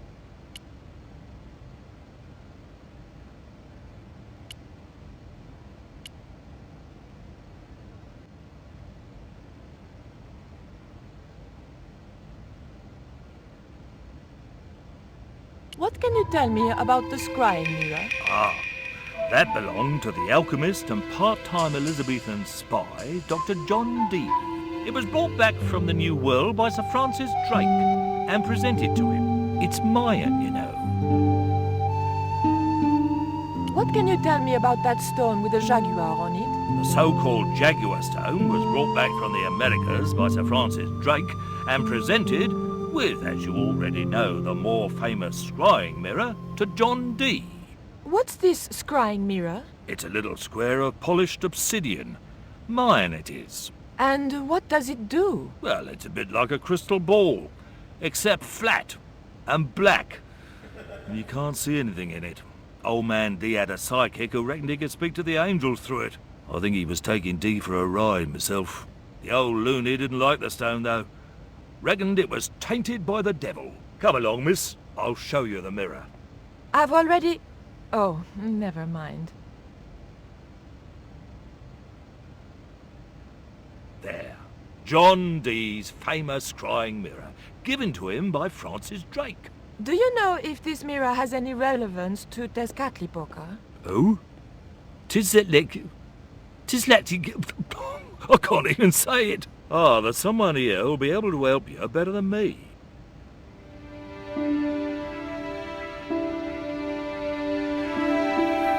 This young lady has some questions to ask, Professor. I think she's from France. Professor Roubillier? Eh? What? You two know each other, do you? Excuse me, the telephone.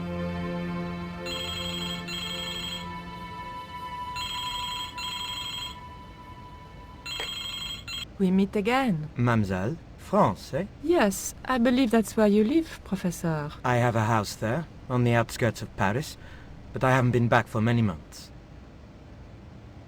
I thought you were going to stay in Quaramonte to witness the eclipse. Alas, business comes first. An important consignment of artifacts on loan to the British Museum. But I intend to return to Quaramonte in plenty of time.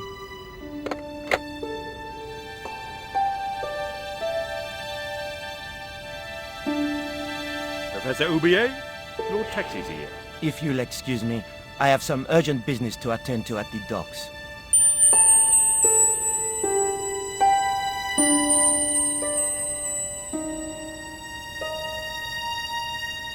Can you answer me some questions about the Jaguar stone? Certainly, miss. If you just step this way.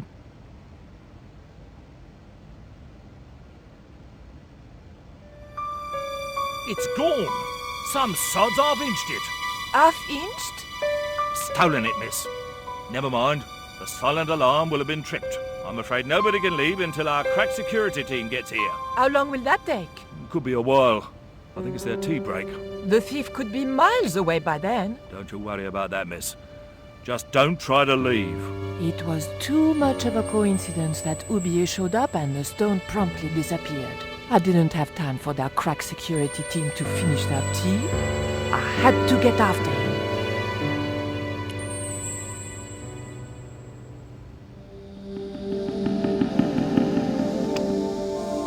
It was the key to the museum display cabinet.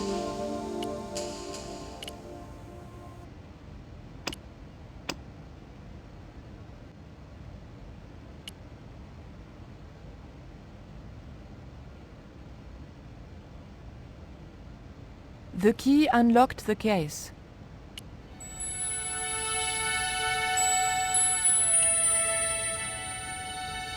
I locked the case again and took the key.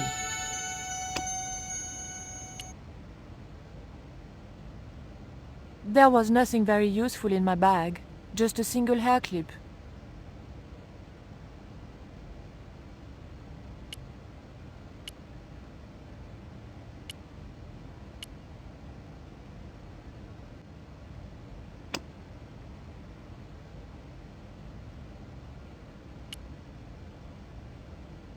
What was it you wanted? Look at this. The thief left this key in the cabinet. Oh dear. Oh dear, oh dear, oh dear. That makes the theft an inside job, right? Oh dear. In other words, the thief was Professor Oublier. Well, let's leave that for the police to decide, shall we? I better phone them right away.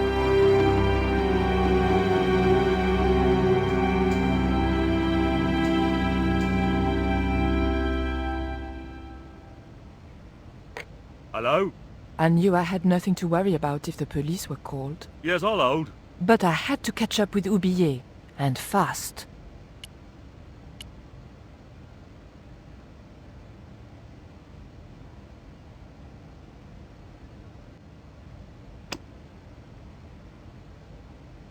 I wasn't going to leave until I knew where Oublier had gone. The doors were securely locked.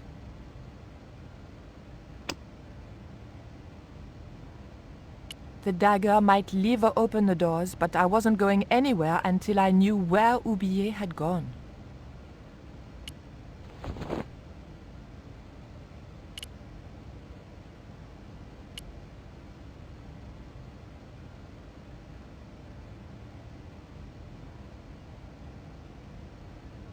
You'll have to be quick, miss. I'm on the phone. Don't you think it's suspicious that Oublier has urgent business at the docks? Not in the slightest, young lady. He's gone to oversee the unloading of cargo, an exhibition of Mayan sculpture on loan from Mexico City. What's the name of the ship? The Xibalba Princess.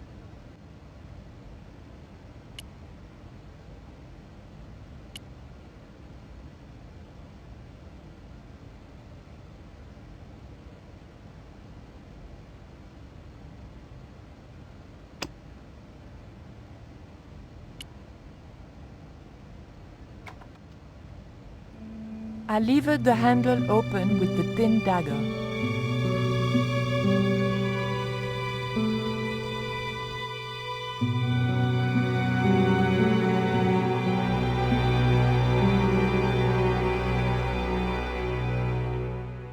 The room had been decorated to resemble the interior of a sailing ship. It was disturbingly effective.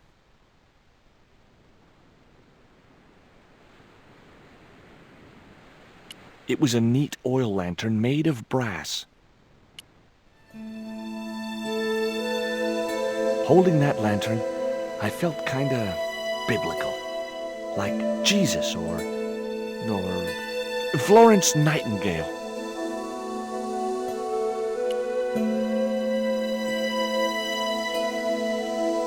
The ship looked too fragile to touch. It was a beautifully crafted model of a sailing ship. It was an old book with spidery writing covering the open pages. March 20th, 1670 fix. Engaged frigate off Fan Salvador? It was garbage. Huh. I guess being a pirate didn't require too many academic qualifications. The passage went on to describe how Ketch had got wind of the approach of a fleet of English ships. It seemed the new governor had not shared his predecessor's views on Ketch's activities. They were out for his blood. Sailed to that place where I made secure my fortune. I returned safe in the knowledge that the governor shall not discover that which I had hidden. For is it not writ that 'tis easier for a camel to pass through the eye of a needle?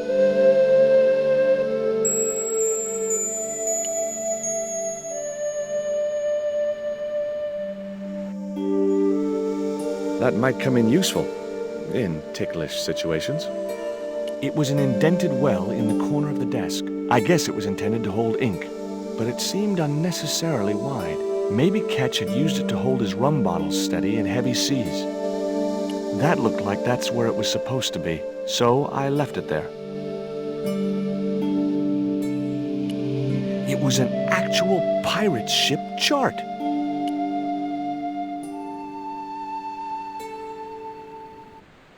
Okay, I've had my hands on an historical document. Now what?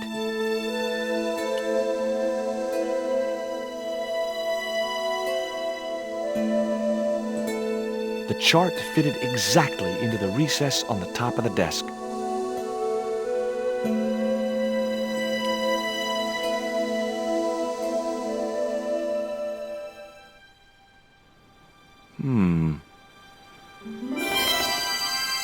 Surprise!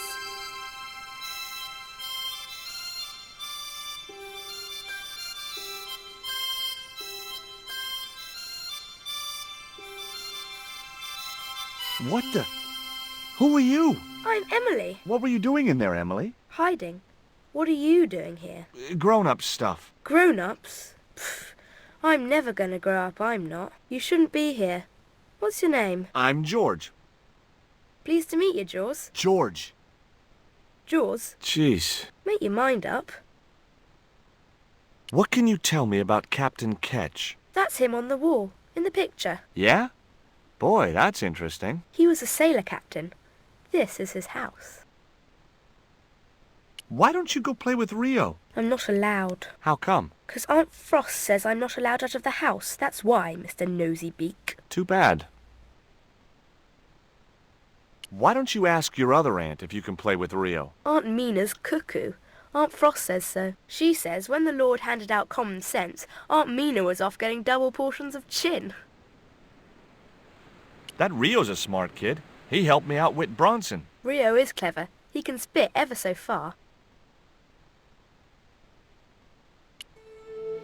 Look, an ancient Mayan stone. Is that a magic stone? Well, I don't know about that. No.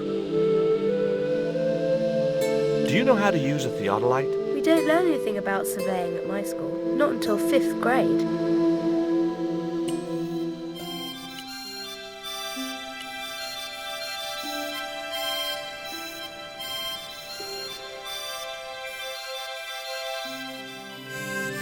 Captain Frederick Ketch, 1570. Around his neck was a cross. Maybe he was a part-time pirate.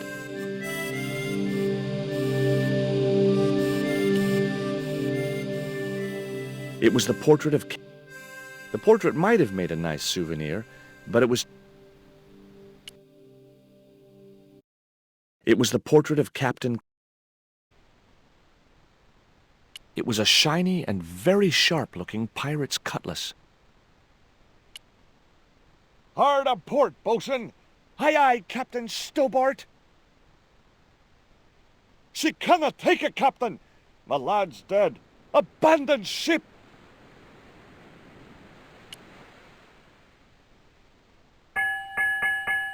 Two bells and all's well. Pirates were cool.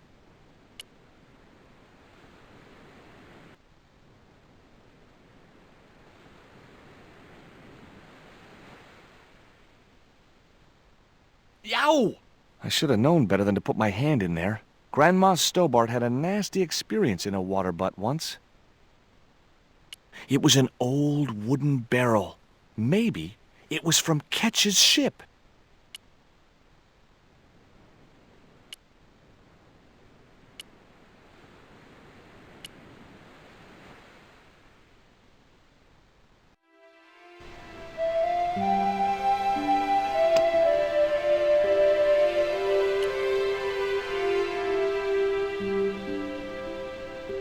cat made short work of the feather, tearing it into a blizzard of small pieces.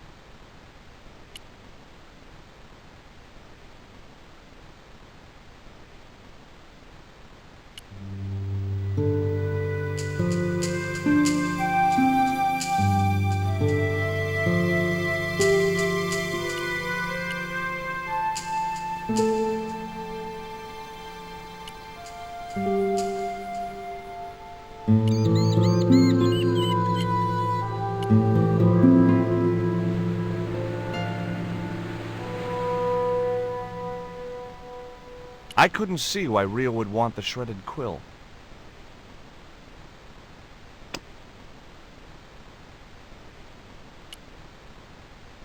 What you got there? I didn't think the kid'd be interested in that. The quill had been torn into small pieces. That wouldn't work. Not such a good idea. What you got there? I didn't think the kid'd be interested in that.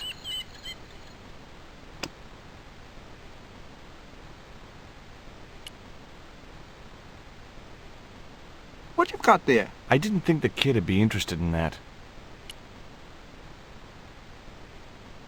There was nothing else I wanted to ask the boy.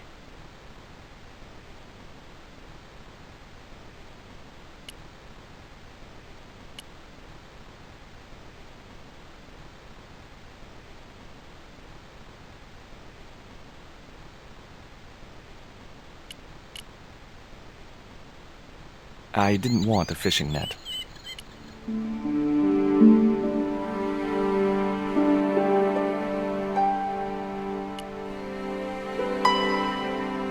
Hi, Puss. Wanna play? Hey, cat! Watch where you're putting those claws.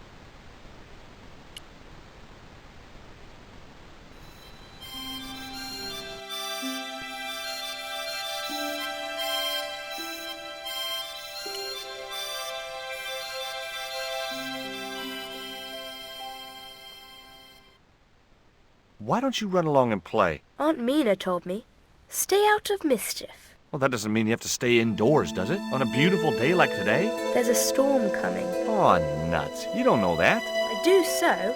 I can see the whole world from the window. Yeah, well, like I said, I'm busy. That cross you're wearing, Emily? It's my lucky Jesus cross. It's just like the one Captain Ketch wore. Uh-huh. Can I borrow it? Uh-uh. What would you trade for that cross, Emily? A puppy. Well, I don't happen to have a puppy in my pocket right now. Can you think of anything else you'd trade? Don't know. I bet you can't keep this piece of coal in your mouth for the next half hour. Could too. I could keep it in my mouth for hours and hours and hours. Yeah? Go on then. Prove it. Don't want to. And if you try to make me, I'll tell Aunt Mina. Would you like to play darts? No. Oh, come on. I'll throw, you catch. That's dangerous. Darts will stick in me and make me bleed.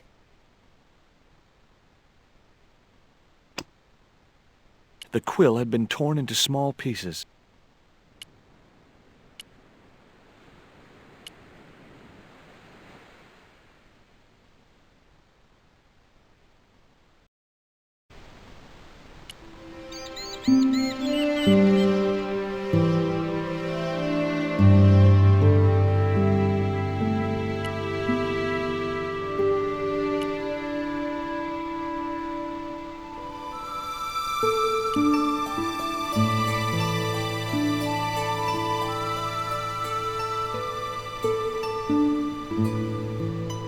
What do you give to a small, irritating girl who asks about everything? Try a conch. Delicate colors, interesting shape, and when you put it to your ear, you can hear the sea. Yeah? Why's that? Usually because you're standing next to it. Cool. Have you got one? Yeah, but I promised it to my sister. She well vexed with me. Why is your sister mad with you? Well, last night when I got home with our supper, she went wild. Rio, she said, how come all you ever catch is puffer fish? A sicker puffer fish. What I want is tiger fish. So don't bother come back home till you catch one, boy. I don't see how I'm gonna catch no tiger fish. All I have is a fishing pole and a worm. What do you need to catch a tigerfish? One of them real fancy flies like the rich fishermen use. Hey, this is just what you need to make a fly. Thanks. Let's hope them tigerfish hungry. A deal's a deal. Here's a conch.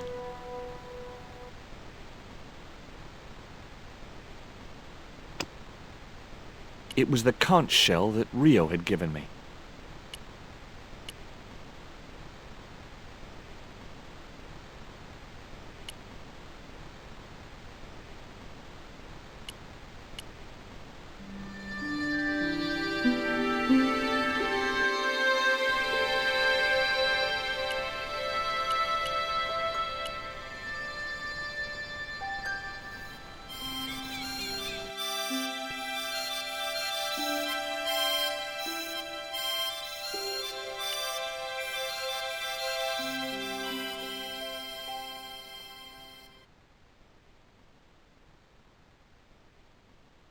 Here, I've got a conch.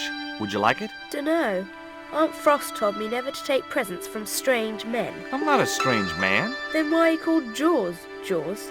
That's a stupid name. I'm not called... Look, conch, pretty.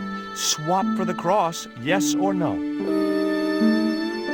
Right, this thing's going out the window. Okay, we'll do swapsies.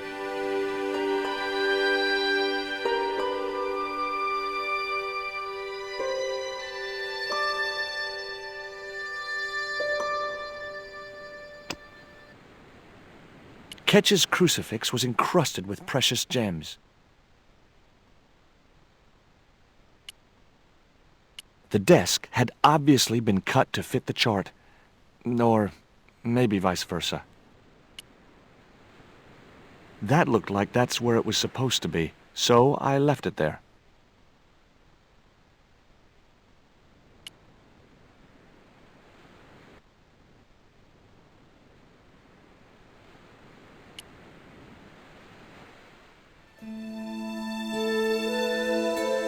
The lantern fitted so precisely in the inkwell, it could only be deliberate. What you doing, Jaws? I've put the lantern in the inkwell. See? It fits. Why? Because it was cut to fit. Why? Because sneaky old Captain Ketch made it that way. Why? What is with all the questions? 'Cause I'm interested. Why? 'Cause I have the insatiable curiosity of the young. Why? All right. Truce.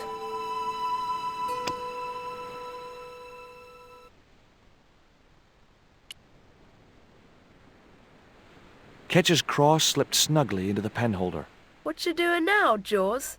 Knock it off, will ya? There's something you ought to know. I don't buy cute or lost puppy.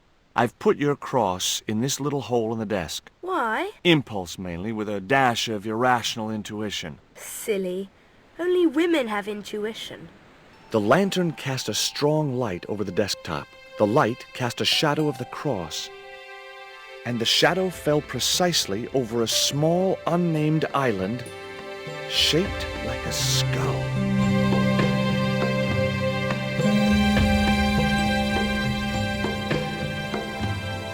That must be it. Ketch's Treasure Island. Uh-oh. That's Zombie Island. It's a bad place. No kidding? Well, bad place or not, that's my next port of call. Can I come too? The hell you can. I never get to leave the house.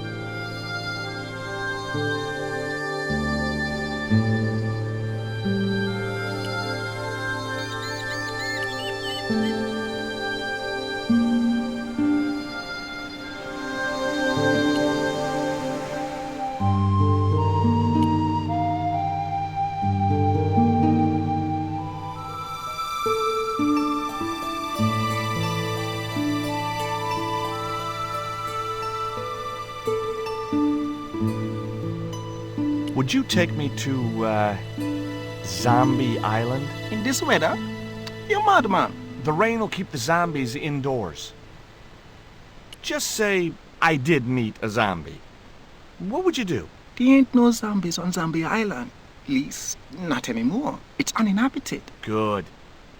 What do you mean, not anymore? You still want to go? I guess. Well, I ain't had no luck with them tiger fish. And with the mood my sister is in, I'll be safer with the zombies.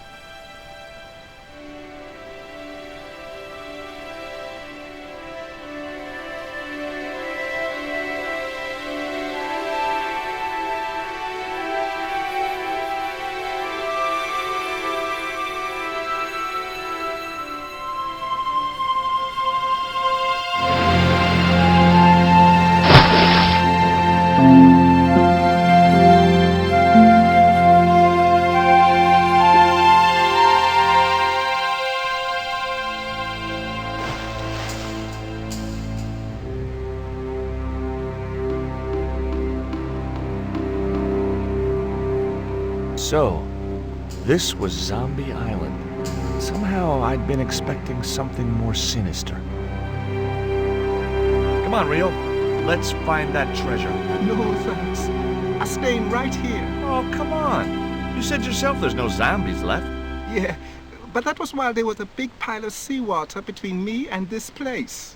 All me have now is this little bit between the boat and the shore, and I'm hanging on to it.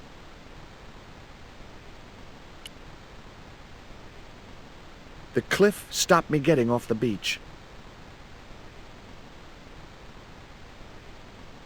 The outcrop was about the only feature on the cliff face.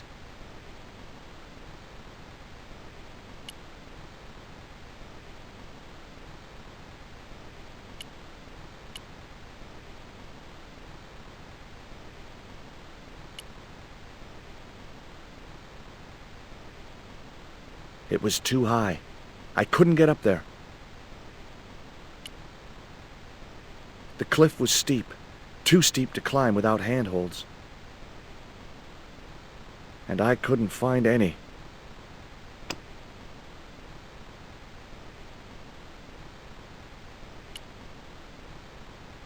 The cliff was steep, too steep to climb without handholds. And I couldn't find any. Rio's boat was strewn with fishing nets and tackle. I was quite happy where I was.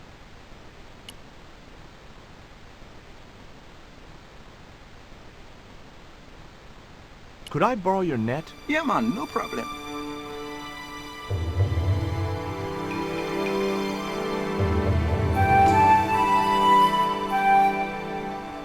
You planning on catching some fish? Nope. I'm after a big rock. That Emily sure asks a lot of questions. Rest it, man. This whole Emily business just isn't funny. Look, we're obviously at cross purposes here. I'm talking about Emily Ketch. Yeah, and so am I. She was my friend. Her aunts hated it, but we did move together, you know. She used to be real keen at hide and seek. It could take hours to find her. One time, the last time, it took days. She must have shouted and screamed herself hoarse, but there was nobody to hear her. Where'd she hidden herself? Captain Ketch's old sea chest. The only way to open it was from the outside. Suddenly, I didn't feel so good. We never exchanged another word about Emily Ketch.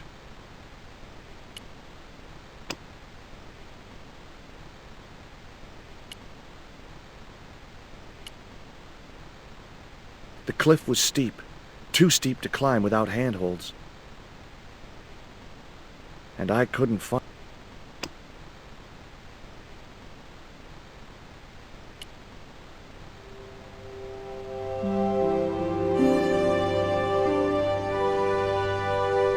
Well, here I go. Wish me luck, Rio. Good luck, George. Watch out for the walking dead.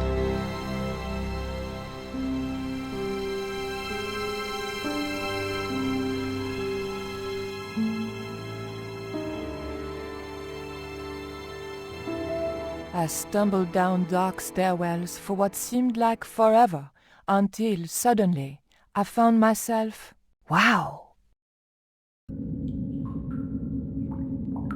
in an abandoned London Underground station. This place must have been closed down decades ago.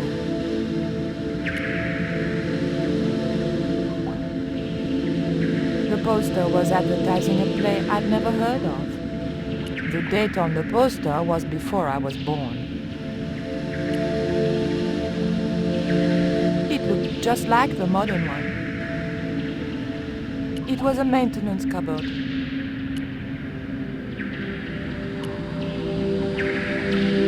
LBS. Lubes? What are lubes?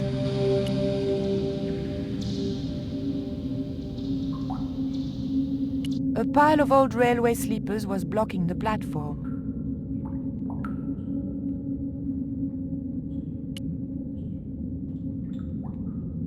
It was a poster advertising holidays in Scotland. The machine needed to be fed a coin before it would operate. The cup was empty. The tray was empty. The slot was much too thin for my fingers. The machine looked like it had sold its last ticket a long time ago. It was an old ticket machine. A sign read, "Tickets 3D." 1D only was embossed below the coin slot. Something protruded slightly from the slot.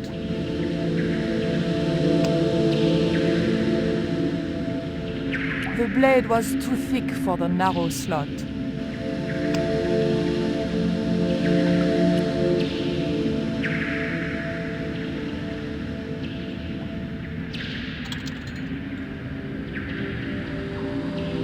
I pushed the hair clip into the slot and whatever was stuck there disappeared into the machine.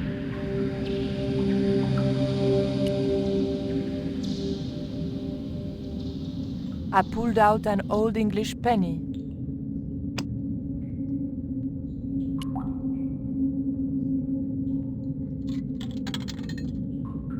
An ancient bar of chocolate dropped into the tray at the bottom of the machine. And as a special bonus, the penny dropped through to the reject bucket.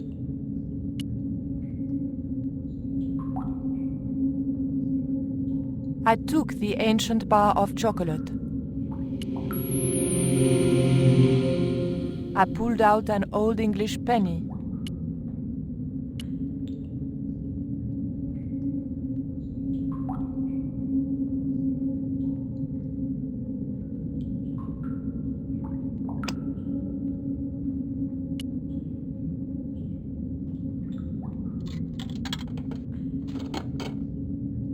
I put the old penny into the slot, the needle twitched rustily, and the machine spat out a card.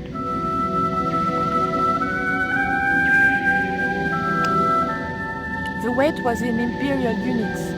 It meant nothing to me. The card also had my fortune on it. A family quarrel will turn out to your advantage.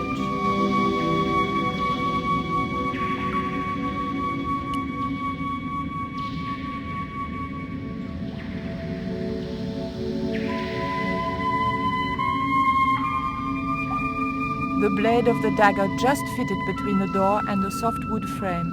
The door gave slightly, and then held firm. My fingers were too big to reach into the tiny crack.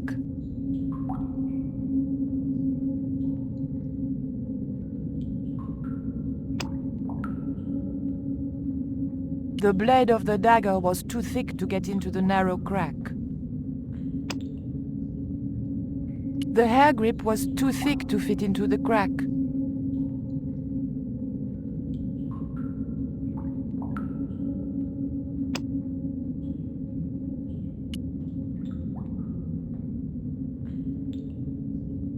I remembered my student days when I regularly forgot my house keys. A wiggle with the thick card between the frame and the lock, and the latch lifted.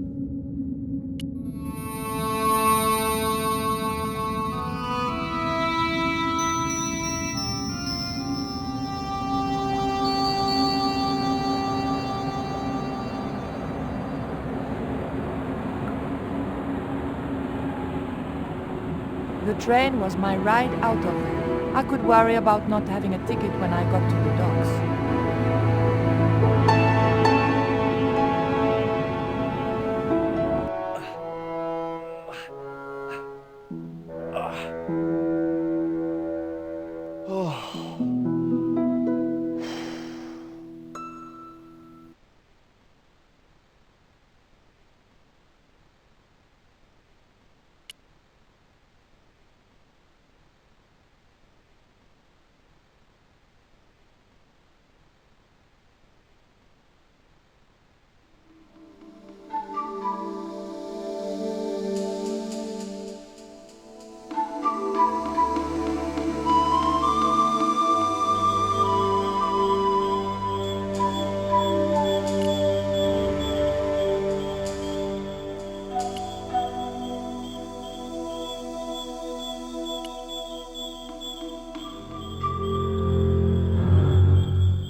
One reed was enough. It was a stagnant swamp.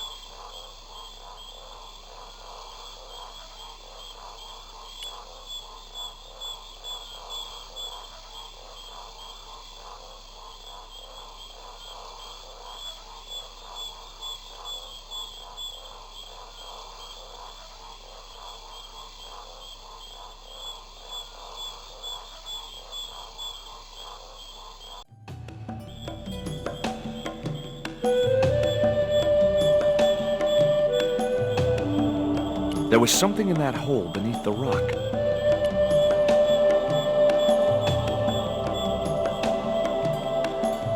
As soon as I stooped to investigate the hole, its inhabitant disappeared into the darkness.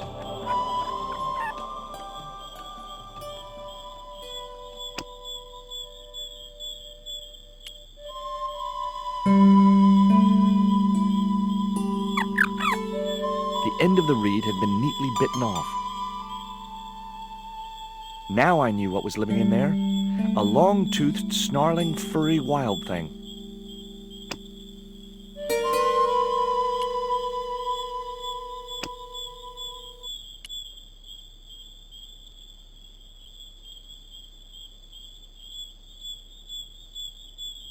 The dart fitted snugly into the reed. Great. I was tooled up and dangerous.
was blocked by an ugly and extremely dangerous-looking boar.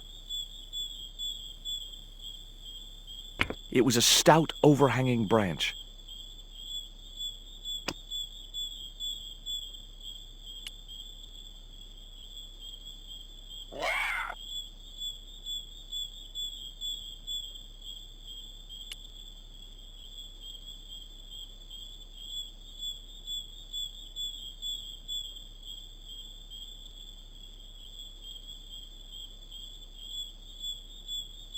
That branch had helped me all it was going to.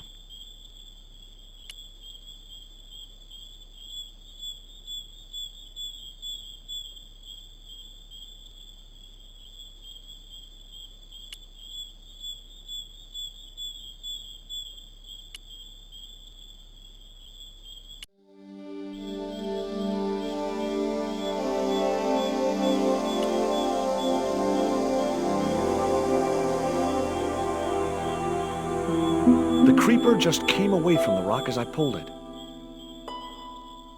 The creeper lay on the ground, looking pretty crept out. The creeper didn't look like it would hold my weight.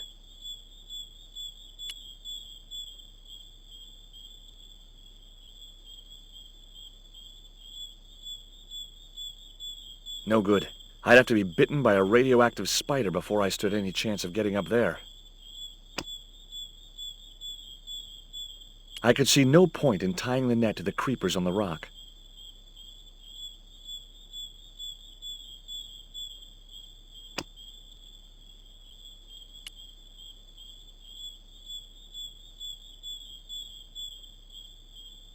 The net attached easily enough to the creeper and seemed secure.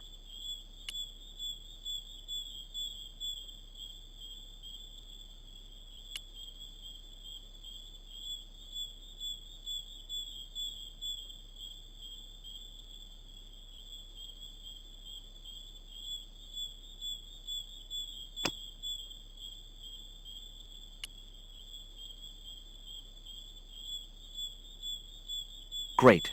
I'd created some sort of creeper marker fishing net assembly. Sometimes I terrify myself with my creative genius.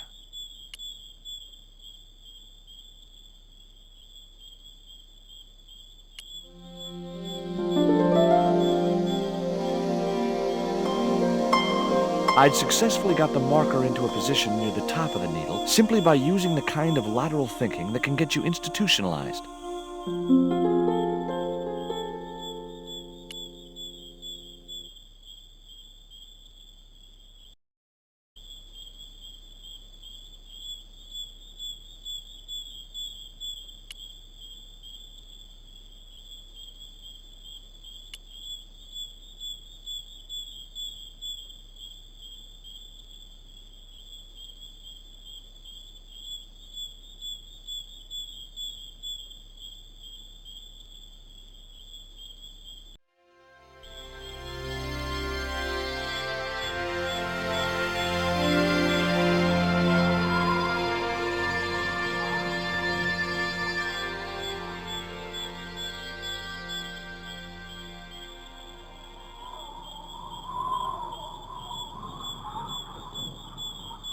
Initials had been carved into the rock.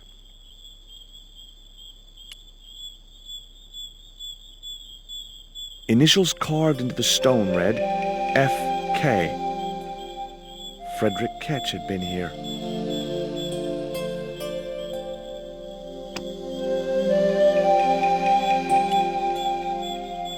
Joining the dots would make an equilateral triangle.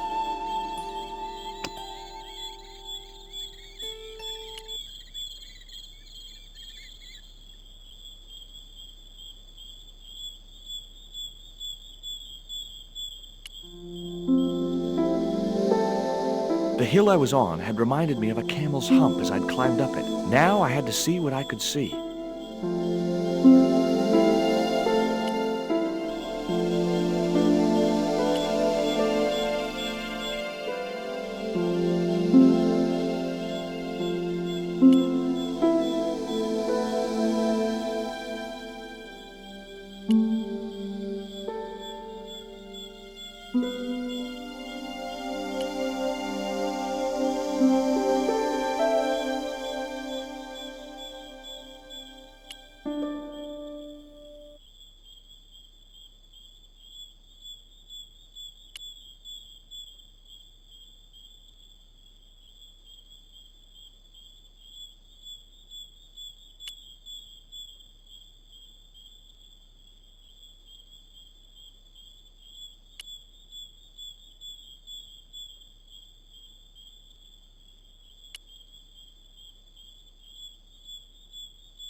Ketch could have hidden his treasure anywhere.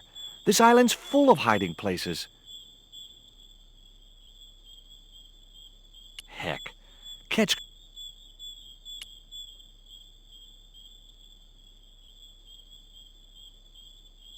It was the marker which I had raised up the needle of rock. I could see the marker I had fastened on the rock down in the forest, and right in line with it, the rock I was looking for.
Got you.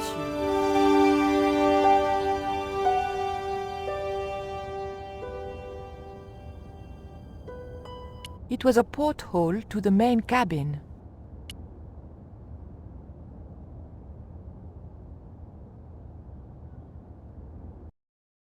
But the collar woman was there. They'll know it was me. But you have the stone. The right stone, you're sure? Yes, of course, it's the Jaguar stone. No possible mistake. Here it is. Garzak, please. The police will be looking for me soon. You're going to get me out of the country, aren't you? Stop your whining, Oublier. Do you have any idea what this stone symbolizes? I thought you just wanted it to frighten the natives. Fool. I intend to cast this stone into the sea. But why? It's unique. Exactly. With it gone, the Mayan priest's plan to destroy Tezcatlipoca cannot succeed. I can assure you that Tezcatlipoca is a mythical figure. Such a small mind you live in. Tezcatlipoca is real. I have seen him in my dreams. We have spoken of his plans for this world. We have spoken of your part in these plans. My part? He told me you would be useful. He told me how to crush your spirit by turning you to drugs. My wife died. You know that full well. She was my world, my everything. And now, you are no longer useful. She called out your name as she died, you know. What? What are you saying? And then they thought you'd done it. It all worked perfectly. You? It was you? You bastard! You monster! For the love of God, Karzak! Which one?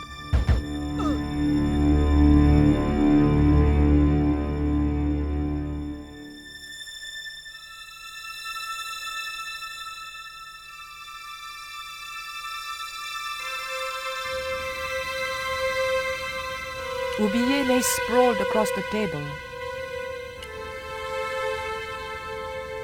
There were no signs of life, but I checked that Oublié really was beyond help.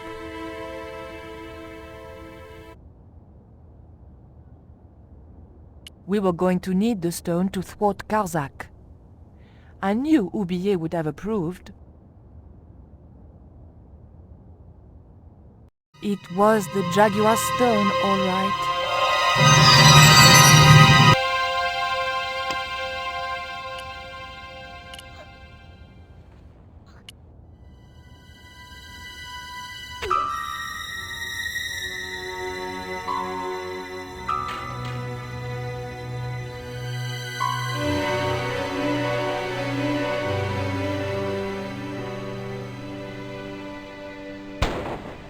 Pirates?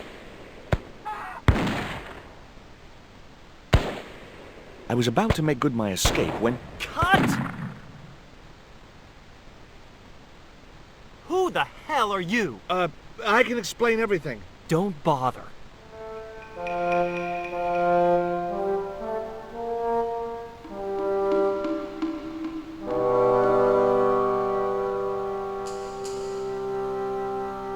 I'm sorry. I didn't realize you were making a movie. So who are you? Stobbart. George Stobbart. 2 B's and 2 T's. It's okay, Mr. Hawks. He wasn't in the shot. Hawks? This had to be Carlton Hawks, the newest enfant terrible of Tinseltown. I'd read about him. Mailroom boy makes good. Nice to know it was still possible to get to be a director armed with only an encyclopedic knowledge of postal charges. Stay out of the way, surfer boy.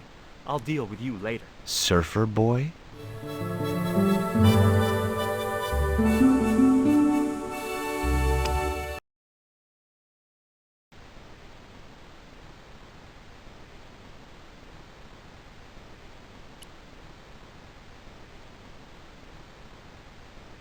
What's the name of the movie? Are you trying to be funny? No. It's Treasure Island, the only book I ever read twice.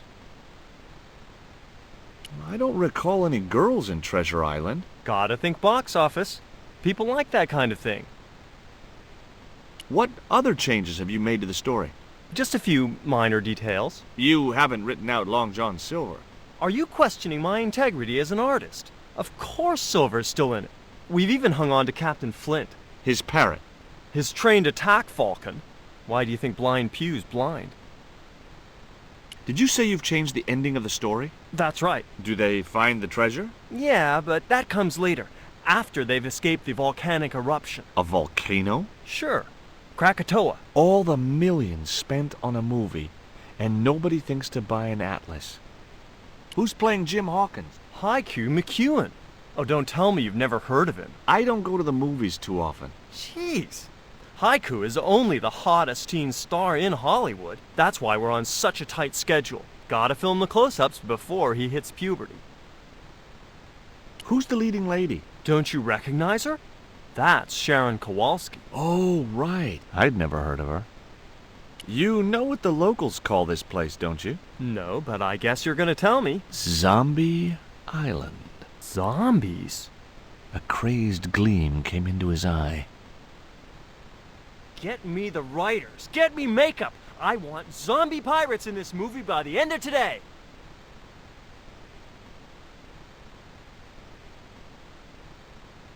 It was a camera, mounted on a precarious dolly, or whatever they call them. Hi, I'm George Stobbart. My name's Harris. Most people call me Flash. You're the cameraman, right? That's right. Why'd they call you Flash?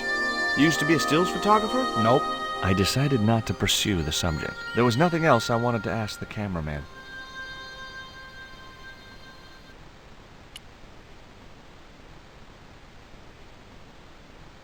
Hi there, George Stobbart. Uh-huh. Yeah. Haiku McEwen. You're playing Jim Hawkins, right? Jimbo. I had Mr. Hawks change his name. Jimbo Hawkins, right. Is your name really Haiku? Yeah. It was my mom's idea, okay? When I was born, I was so small and perfectly formed I reminded her of a Japanese poem. Well, I guess it could have been worse. She could have called you Limerick. That's my middle name. Did you always want to be an actor? I don't think of what I do as acting, man. You're not alone. It's more like I'm the voice of my generation. What I'm saying for the kids on the street. Which is what? I'm crap, I'm going nowhere? Huh? What are you saying, man? Stobbart, get out of shot. Positions, everybody. I'll get a flip chart and explain it to you later, Haiku. Haiku, baby, are you ready? Okay, man. Which scene is this? You've been captured by Silver's accomplice, Pirate Babs, who's fallen in love with you. That whirring sound you can hear? It's Robert Louis Stevenson spinning in his grave. Okay, people, top of page 76, Sharon. What about my big speech? It's been cut. Everybody ready? Up to speed. Quiet on the set. Okay, let's make magic. Oh, please. And action! Why don't you forget that dumb old squire and his bunch of merry men? Can't you see we were made for each other? I know, but Squire Trelawney saved my life, Captain Babs. Why, if it hadn't have been for him, that giant octopus would have made mincemeat out of me. But right now he thinks you're a traitor. He's locked you out of the stockade, Jimbo. That 20-foot-high wall with spikes might have kept out Silver's men, but it ain't gonna stop me. Oh, Jimbo. And cut! Good heavy breathing, Sharon. Natch, I'm a pro. Did you get the heavy breathing, Flash? Did I ever, boss? We should have made this movie in 3D. Haiku, you were great. We're setting up for the stunt now, so get a bite to eat.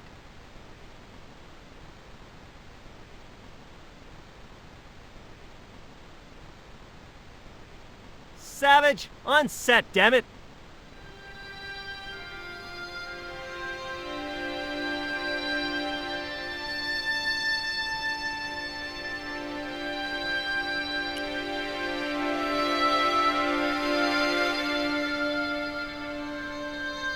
The bun was so stale it felt like a small rock.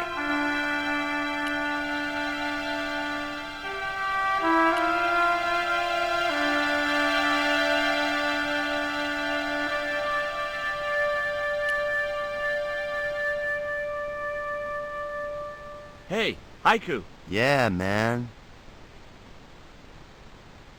I may not be making millions of dollars, and I may not have thousands of nubile, if uncritical, young women lusting for my body, but I've got something that you haven't. This small piece of coal. Man, you're getting freaky on me.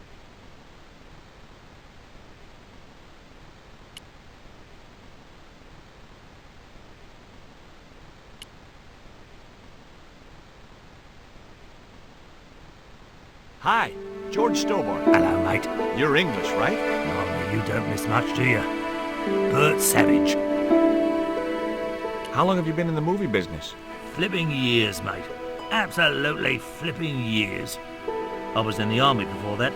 Thought to myself, you've been risking your bleeding neck every day, why not cash in on it like? So you became a stuntman, just like that? Nah, of course not. I had to do the training first. What training does a stuntman do? First, they told me to stand in the road. Then, they run me down. Straight up. Drove at me with a car. I couldn't believe it. I was up on the bonnet and over the other side before I realised he wasn't stopping. Then they threw me downstairs a bit and gives me a certificate. Did you ever work with Carol Climax? The Dirty Dachshund? I'll say. Flipping princess, mate. I heard she was very beautiful. Mind you, she acted like one too. Ordering this, demanding that. Did you ever meet Bertrand Oubier? Meet him? No. I saw him a few times, though. He didn't like his wife being in films. Do you think Oubier murdered his wife? I wouldn't be surprised if he did. Mind you, there were plenty of people who could have done her in. I thought the public loved her. Yeah, but people who knew her saw the other side.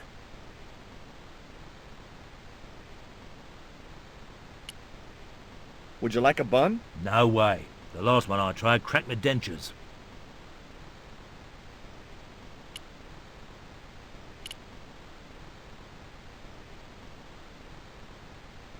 Hey there, I'm George Stobbart. Well, hi, handsome. You're cute. I wish it was you playing the lead male instead of that kid. I can't act, ma'am. So what? I bet you can kiss. I couldn't believe I was having this conversation with a real movie star. What's it like sharing the spotlight with an actor who's young enough to be your son? What do you mean? What do you think of Hawk's treatment of Treasure Island? It's okay, I guess. I never saw the original. It's a book. One of my favorites. Really? The novelization's out already? What part are you playing? Pirate Babs, the ruthless and passionate Lady Buccaneer. It's a great part. I get to kiss a lot, and I kick ass. Like the boots? Would you like this lipstick? Nice thought, gorgeous, but I prefer scarlet. What do you think of these? Ew, they're awful. You have no idea how much you've just gone up in my estimation.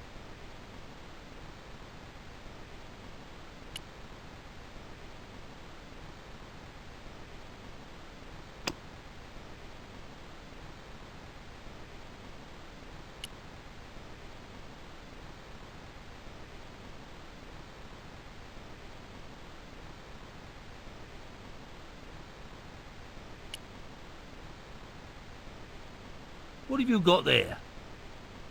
Would you like a pancake, Bert? Don't mind if I do. The pancake oozed maple syrup all over Bert's chins. Ew, you put bloody syrup on that pancake. Now it's messed me all up.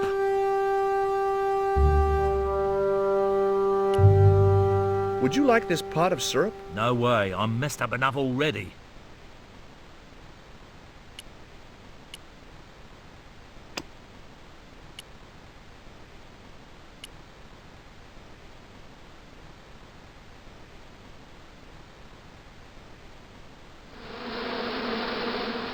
Those hornets were not pleased.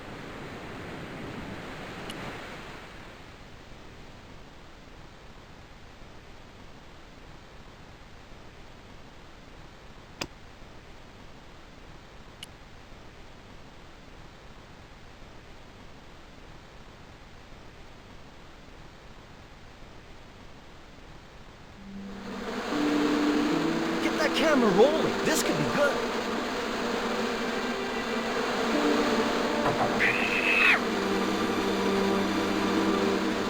Cut and printed. That was brilliant, folks.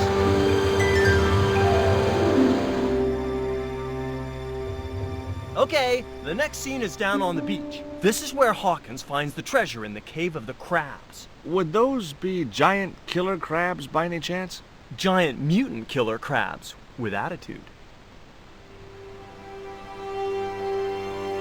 There it was, the rock I'd seen from the camel's hump.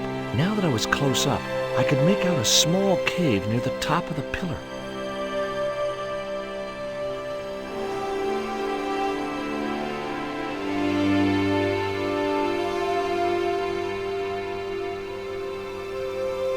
Hey, you! Trouble! Who, me?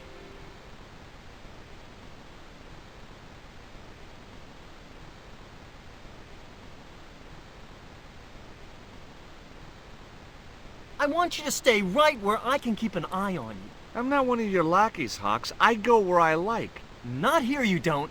The movie company has rented this island for the duration. You're trespassing. Do as you're told or you're gone.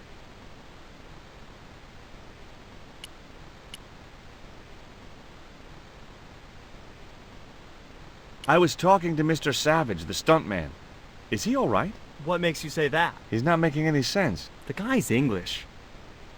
Why don't you use that cave up on the rock pillar at the end of the beach? We don't have a stuntman anymore. Hey, I'll do the stunt. I appreciate the offer, but if you fall, you'll sue us. No, I won't. Everybody hear that? I heard it. Good enough, we're covered. Got any experience? Death-defying leaps, desperate fistfights, getting caught in explosions, you name it. Okay, people, move out. We're shooting the scene at the end of the beach. No, we're not. The camera's still bogged down. Shoot, I forgot about that. No go, Stobbart. We'll have to use this cave after all. You don't look happy. Why should I be happy? Look at that cave. It's supposed to be where the treasure is. So? Look at it! It's crap! Does that look like the sort of place anybody would hide treasure? I should have had props build me a proper damn cave. A cinematic cave. What do you mean, a cinematic cave? One with drama. Danger. One that looks like the mouth of a big stone skull would be cool, but I'd settle for drama and danger. The little tent was like a canvas outhouse.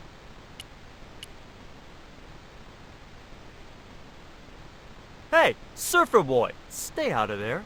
Oh, what is it this time? That's the wardrobe tent. You've got no business to be going in there. Looked like I wasn't gonna get to play dress-up.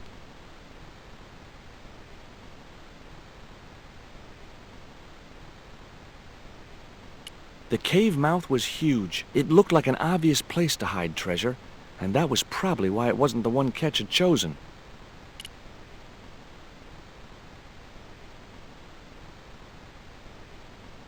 No point in going there. It wasn't the cave I'd seen from the Camel's Hump.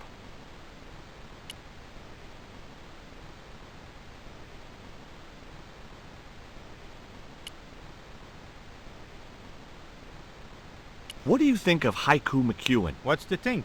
The kid will have earned more by the time his balls drop than I'll earn in a lifetime. Good luck to him.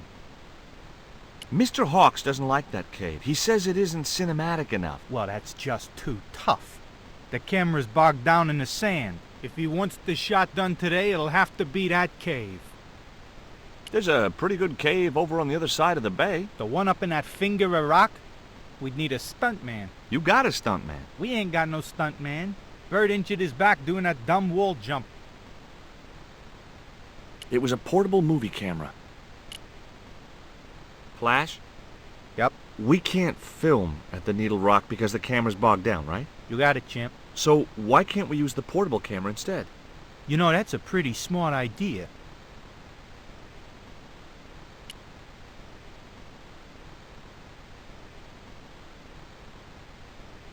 Hi, Bert. Don't you eye me. Fine friend you turned out to be. What's the problem? Huh. What's it like to work with Carlton Hawk? Flipping misery, mate. Look, Bert, what's wrong? You got a bloody nerve. If I didn't know better, I'd have thought you gave me that pancake just so them hornets would go for me. Oh, Bert, you've wounded me. How can you think that? Well, by looking at the evidence. I don't know why you still want to be a stuntman anyway. This is all I know, isn't it? If I don't do this, what do I do? Well, how about being a stunt coordinator? Being a what? You stand around in a big jacket and a baseball cap, telling the stunt people what to do. I can do that. Hey, you've done the job for years and you're not dead. That's gotta be good for morale. Well, I don't know. You get your own megaphone. I'll do it. George Stobbart, international adventurer and roaming careers advisor. What films have you worked on in the past? Remember Death Stalker of the 10th grade? The psychotic biker what crashed into the school bus? That was me. Or what about They Prayed to Satan? I was the bloke in the hospital scene. You know, the one who caught fire, fell through the flipping skylight. I don't think I caught those. Must be cool getting to travel the world like this. Yeah, nice here, innit? My Beryl used to love the seaside. Day out at Clacton. Bloody smashing. A pint of jelly deals washed down with a bottle of brown. Quick feel on a big wheel and a stroll around the town. Course, them days, you could live like a flipping king on 10 bob a night. Tombola, frothy coffee at the cafe or the prom. You know, I don't have the faintest idea what you're talking about. I've had a great idea. How about you dress up as Jim Hawkins and climb up to that cave over there? What cave? That cave? You must think I'm balmy. I did me back in being chased by them hornets over that flaming stockade wall. No way am I going up there. Well, that narrowed the field. Hey, Haiku.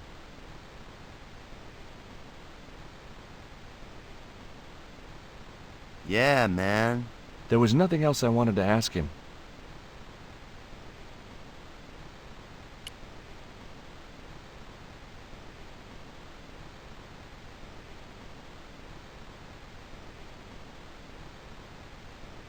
I've been talking to the cameraman. He's got a portable camera. So? So you can use the cave in that rock pillar at the end of the beach. That's a dramatic cave if ever I saw one. We ain't got a stabilized harness for it. The camera'll wobble. Did D.W. Griffiths have a stabilized harness when he made Birth of a Nation? You're right, damn it. Hitchcock, Wells, none of them needed one. For crying out loud, Sam Raimi stabilized his camera on a plank. Props, get me a plank. We're gonna wing it. Hot dog. We're gonna do a cinema verite pirate movie. George, get to wardrobe. We're gonna make you a star. On my way.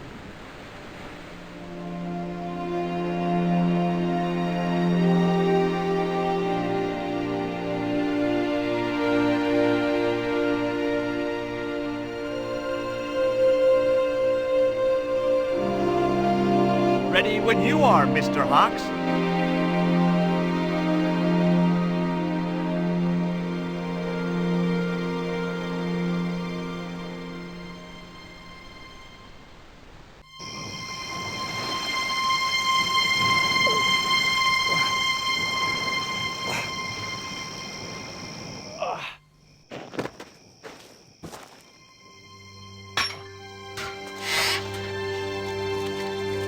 It was the stone which Ketch had captured from the Spanish.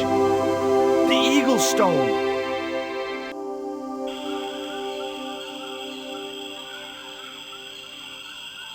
I returned to Quaramonte and found that George had left a message with Conchita. He'd already left for the Indian village, so I hurried to catch up with him. When I arrived, I found a scene of desolation.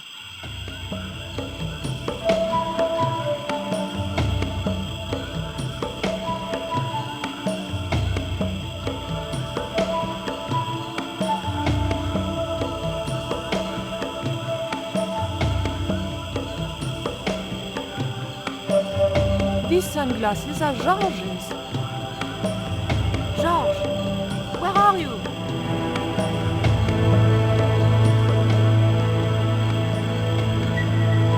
Titipoco, I'm almost glad to see you.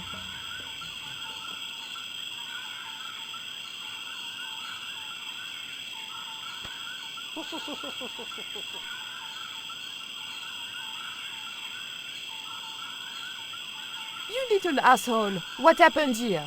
Are you responsible for this? And where's George? Have you seen him? He was pointing to the remains of a burned-out hut.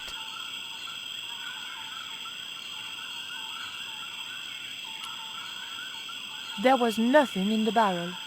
That cup was no use to me. It had a hole in it.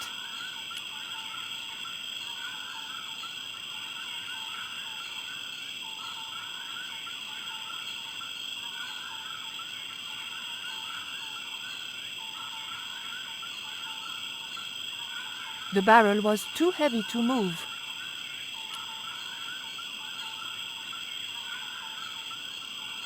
It was a very hot and blackened stone. I didn't need the lantern since it was still daylight. Besides, it was broken. It was a smashed lantern, probably the cause of this destruction. It was too hot to pick up.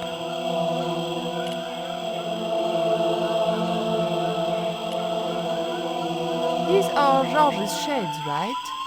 Has he been here? Jaws! Where is he now?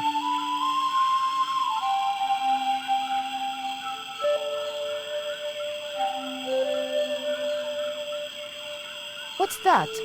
It looks like the stone we bought from Paris, but it's different. Yes, it has a carving of an eagle. That clinches it. George must have found this stone in the Caribbean and managed to hide the stone when the village was attacked by Carzak's men. I hope to God that George was all right. Where's George? George has been here, right? He was pointing to the smoldering remains of a hut. There was nothing I wanted.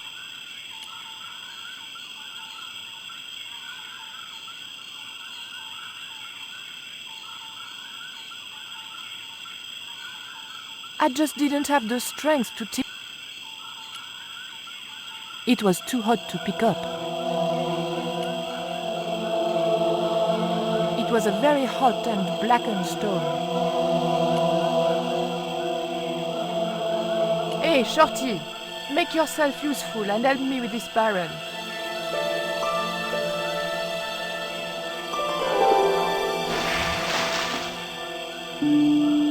Thanks.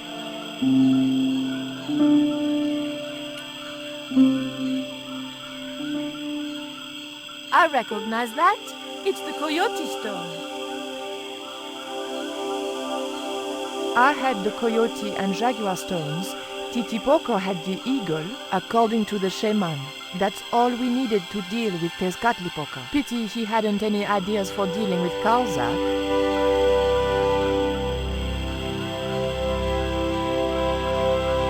What is it? Where are you pointing?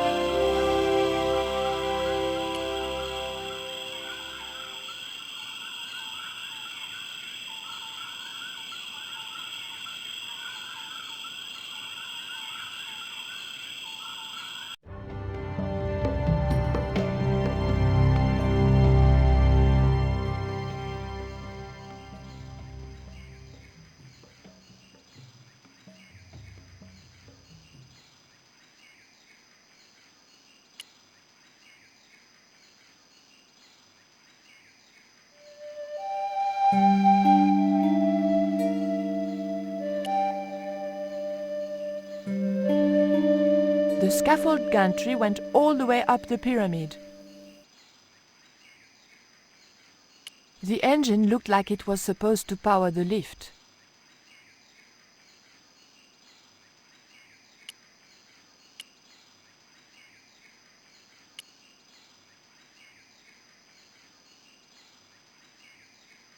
It looked like Karzak was using Quaramontean troops and local Indians as his guards.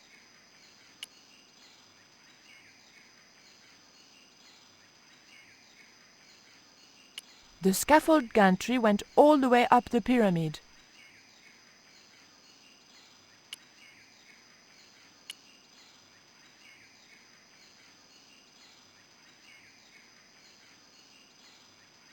How did you hook up with a maniac like Karzak in the first place? Karzak? Whoop whoop loco! Yes, he scares me too. Would you like some chocolate, Titipoco? It's good vintage. You're smarter than you look.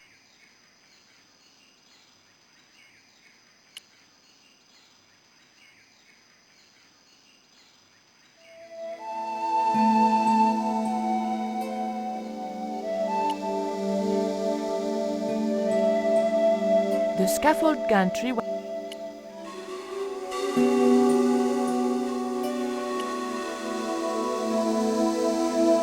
Titipoco, I have an important job for you. Take this rope to the top of this scaffolding and throw it over the top. Oh.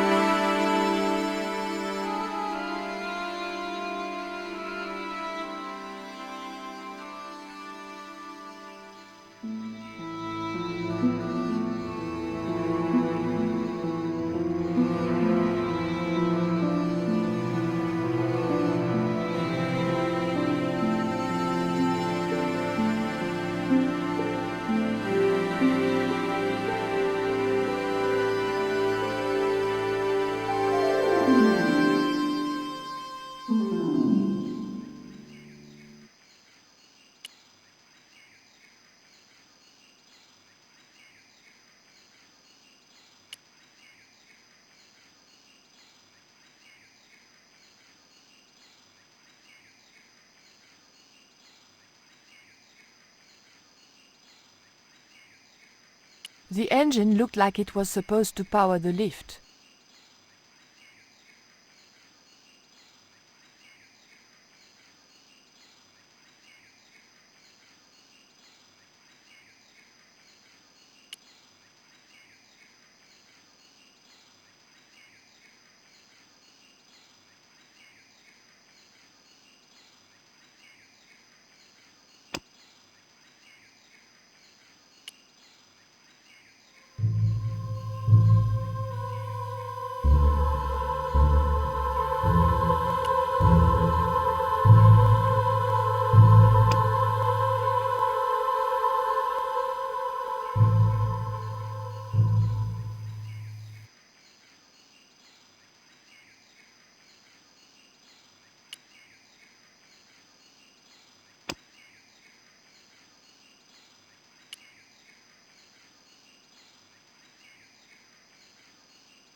motor spluttered into life.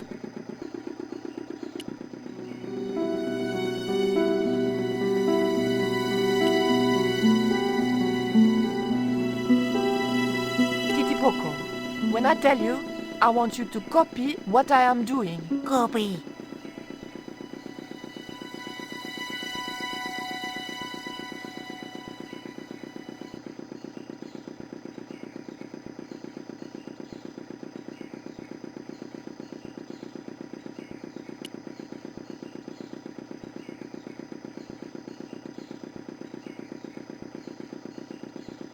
Okay? Copy.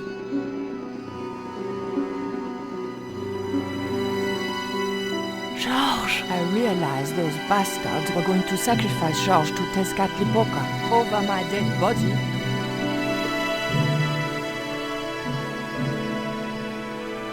Thankfully, George was the only one to notice me. Where are they? The eclipse is about to happen. Patience. Your mother will be here soon and Karzak will be close behind. Just keep the Yankee covered and leave the worrying to others. Yeah, Raoul. The maniacs were going to sacrifice George! Shut up, Stobbart! Just shut up! Calm down. He's no threat. Hey, Raoul, why don't you do us both a favor and shoot Pablo? You're very funny, Stobbart. I haven't forgotten Marseille. When Karzak cuts your heart out, I'll be the one laughing. I'll bet I'm not the only one due for the chop around here either. Hey, Raoul? I'm warning you. Raoul was a bundle of raw nerves. I hoped George wouldn't push him too far.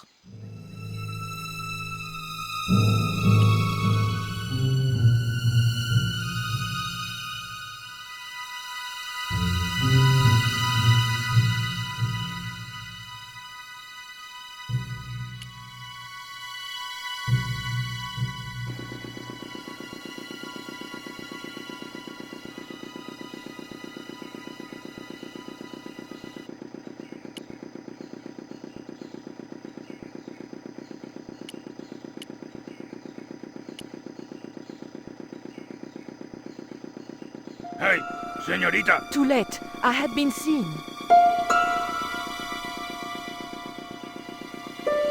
Bonjour, Capitaine.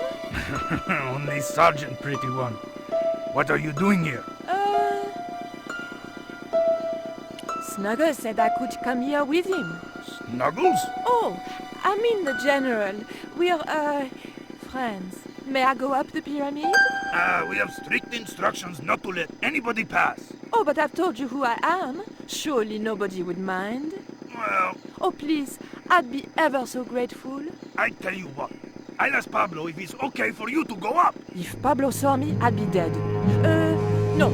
It's not worth the bother. I'm not really that interested in their stupid pyramid anyway. Well, okay. It's men's work up there anyway. I'll just run along and play around here, okay? Okay, you do that.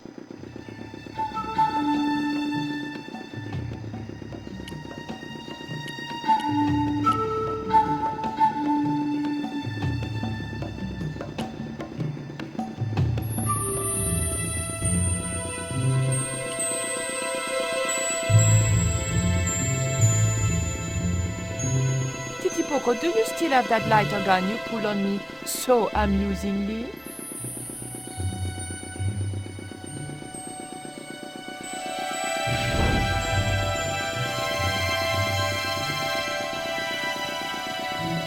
What's going on over there? Do you need help, my pretty? Nothing's wrong. I dropped, a cigarette, but everything is under control. I'll have the fire out in a minute or two.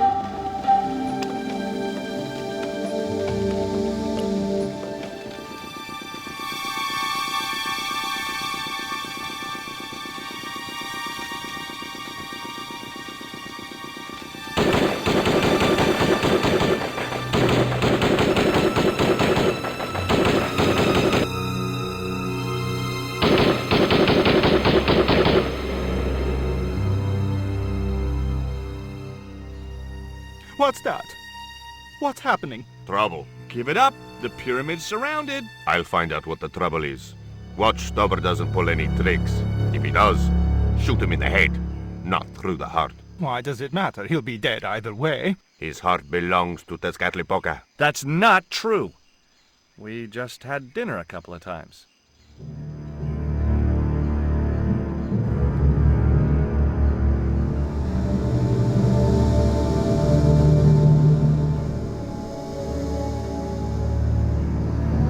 General Raoul Graziento. I didn't fancy Raoul's chances once Karzak didn't need him anymore.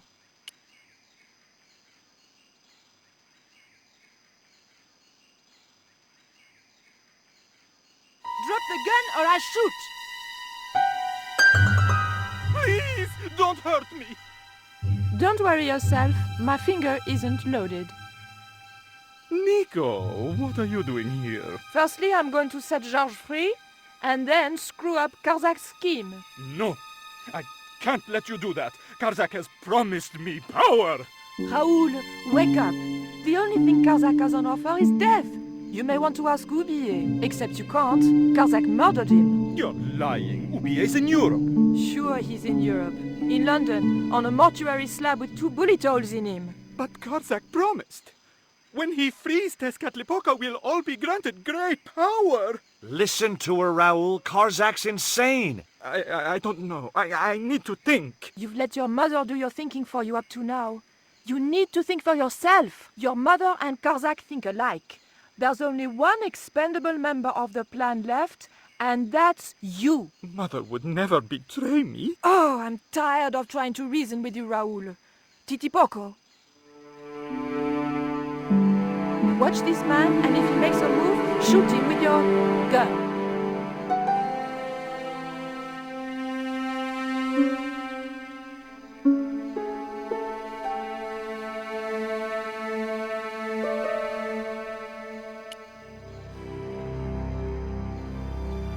Hold still, George. I don't want to sacrifice you by accident.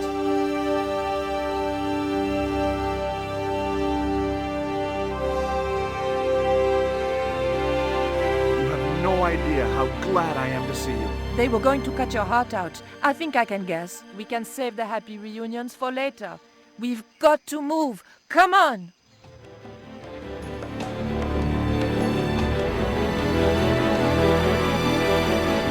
We're safe. This is a dead end. We're toast. I know, Titipoco. I'm not too happy here either. He knows this is Tezcatlipoca's pyramid, the house of the enemy. Well, we can't stay here like rats in a trap. And we can't go out the way we came in. It would be suicide. I'll have a look round. Maybe there's another way out. In the meantime, take this. It's the Coyote Stone. It might bring you luck, I hope. You managed to recover the stones from the village? Then we might have a chance after all. Incidentally, what would Titipoco have done if Graziento had moved? Titipoco?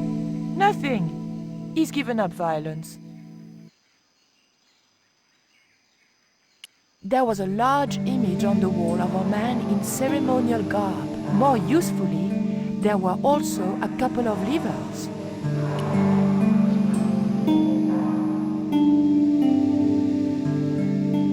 Oof!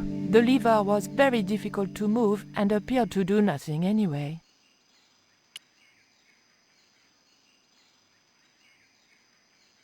Heave! Still no good.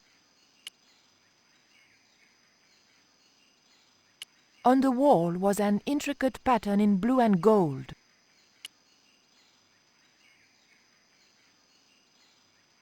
Georges? Yeah? Georges, I can only pull one lever at a time, and I think we need to pull both together. Okay, I'm up for that.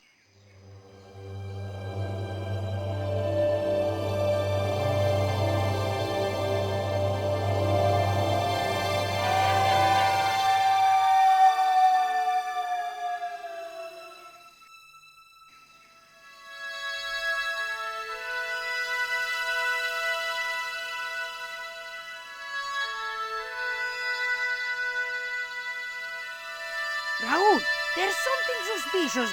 This sacrifice! Where is it? Nico was here with Titipoco. They set him free. I couldn't stop them. You idiot! I should have strangled you at birth. Titipoco's gone soft. He wouldn't have hurt you. I know that. The darkness of the sun is almost upon us, and we have no sacrifice to appease Tezcatlipoca. Have you any idea what your incompetence will cost us? I think so, and I'm glad. What? The Mayans weren't fools. Tezcatlipoca should stay exactly where they put him. Finally got some backbone from somewhere, huh? Shame it's so late in the day. I'd rather die than see you and Karzak with that devil's power. Fine, we're still a sacrifice show. See, the eclipse begins. Pablo, kill him! Tezcatlipoca can feed upon his yellow heart. Nico was right all along, but it's still not too late. Come on then, Pablo. Let's see who sacrifices who.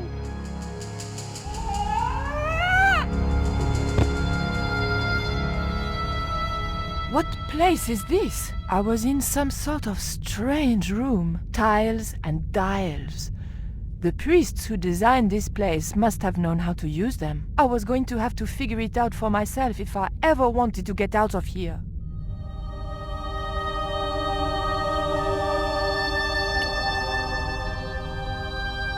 It was the great stone head that spat me out. It reminded me of an ex-boyfriend.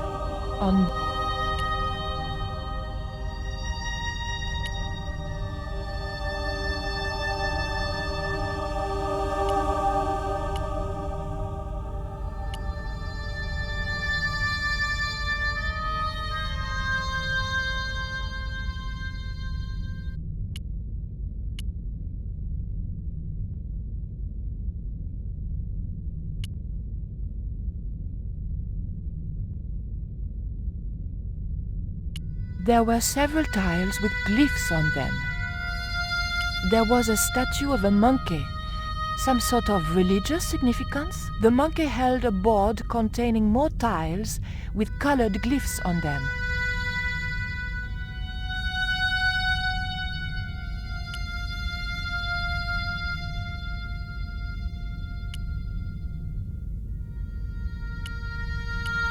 There were several tiles with glyphs on them.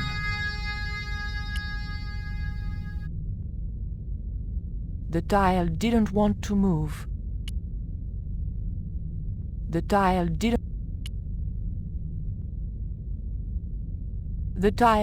move at all.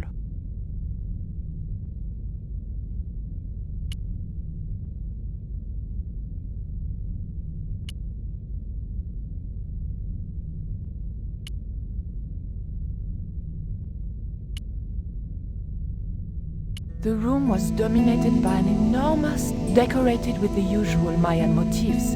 It held two great discs, each covered in glyphs.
The tile moved slightly.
The tile moved inwards and clicked home.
It was the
Et voilà! George once told me that there's an act to finding secret doors. I think I'm beginning to get the hang of it.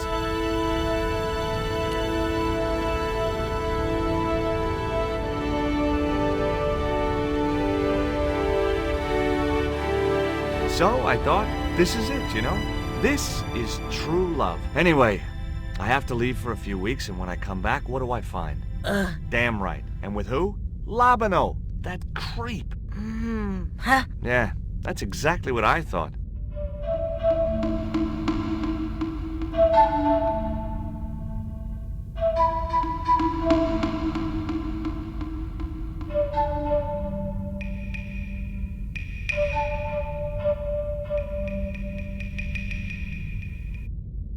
Oh, heck. Looks like another dead-end titty poco. Any ideas?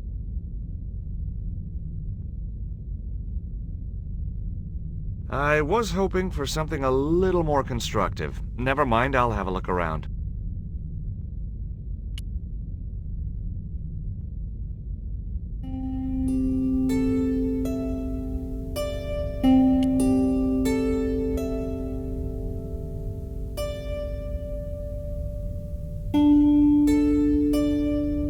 Look, I need to light this torch. Can you do something clever with a couple of sticks, or flint and tinder, or...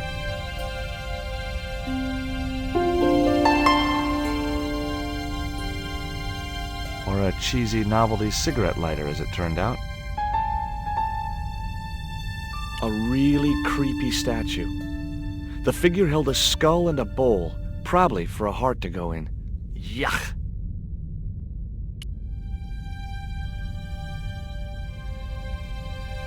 Well, there was nothing else to do around here, so I pulled the lever. Nothing's happened. Oh, I hate that. Don't you hate that? Titty Poco? Oh my...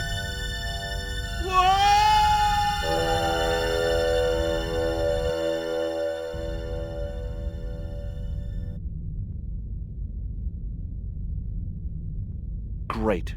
I had no idea where I was, no idea where the others had got to, and time was running out to stop Karzak. Still, I wasn't dead yet, so it wasn't all bad news.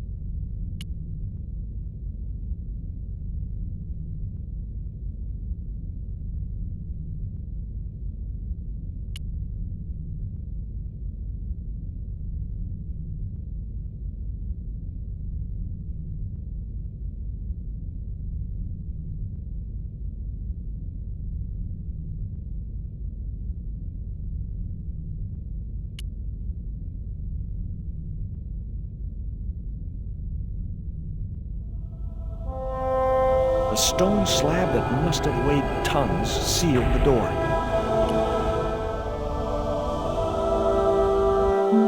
Charming. Lovely. Looks like my school gym teacher.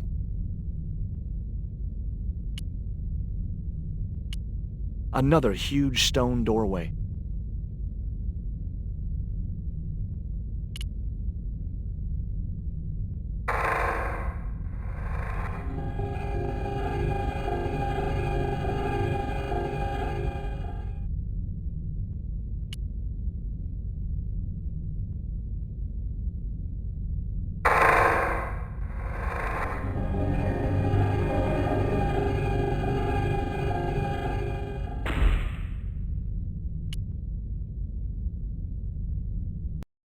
Every time I think this place can't get any spookier, it does.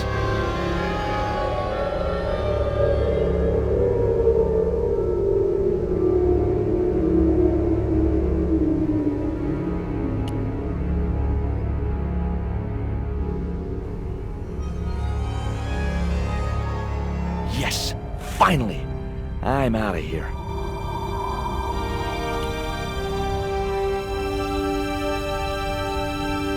Once more into the unknown.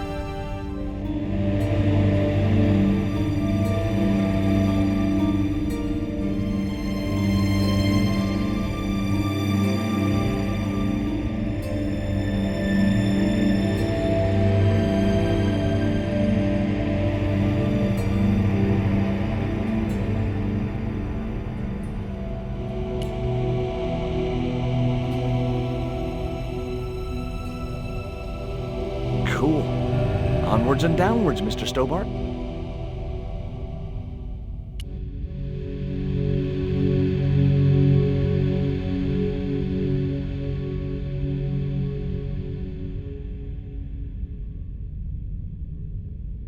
This was it. The pyramid's central chamber. Its dark heart. Once before in my life, I'd stood in front of a door and thought, this is it. If I go through there, I'm going to die. I'd been wrong then. I hoped I was wrong now. This was the door that led to the central chamber and the smoking mirror.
Your name is Mary, or your name is Bob.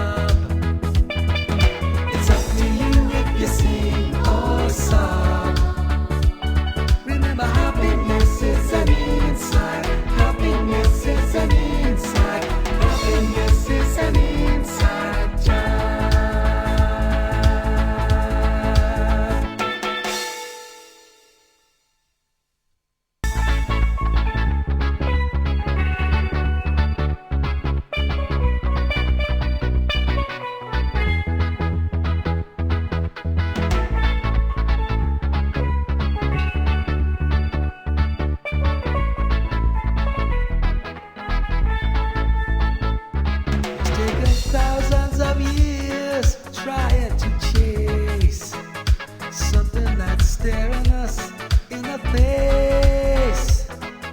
When life has lost all its fears and you're feeling flat, you must remember that happiness is an inside job. If your name is Mary, if your name is Bob, it's up to you if you sing or sob. Remember, happiness is an inside job. A lot of people travel in search of the sun, flying and fishing, looking for fun. But it isn't easy leaving cares behind. And pretty soon you'll find happiness is an inside job. If your name is Mary, if your name is Bob, it's up to you if you sing or sob. Remember, happiness is an inside job. You can have a house on top of the hill, bank accounts worth a couple of mil. But when you lose your spark and your spirit's deep, hang to this little tip. Happiness is an inside job. Your name is Mary or your name is Bob, it's up to you if you sing or sob. Remember, happiness is an inside. Happiness is an inside. Happiness is an inside job.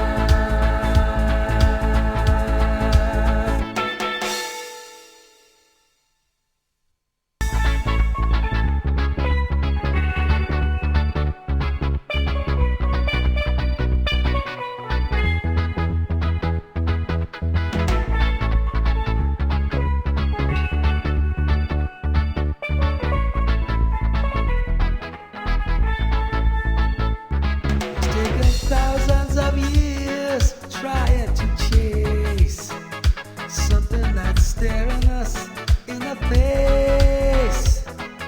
When life has lost all its fears and you're feeling flat, you must remember that happiness is an inside job.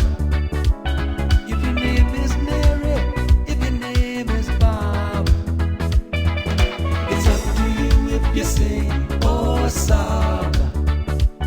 Remember, happiness is an inside job. A lot of people travel in search of the sun, flying and fishing, looking for fun. But it isn't easy leaving cares behind. And pretty soon you'll find happiness is an inside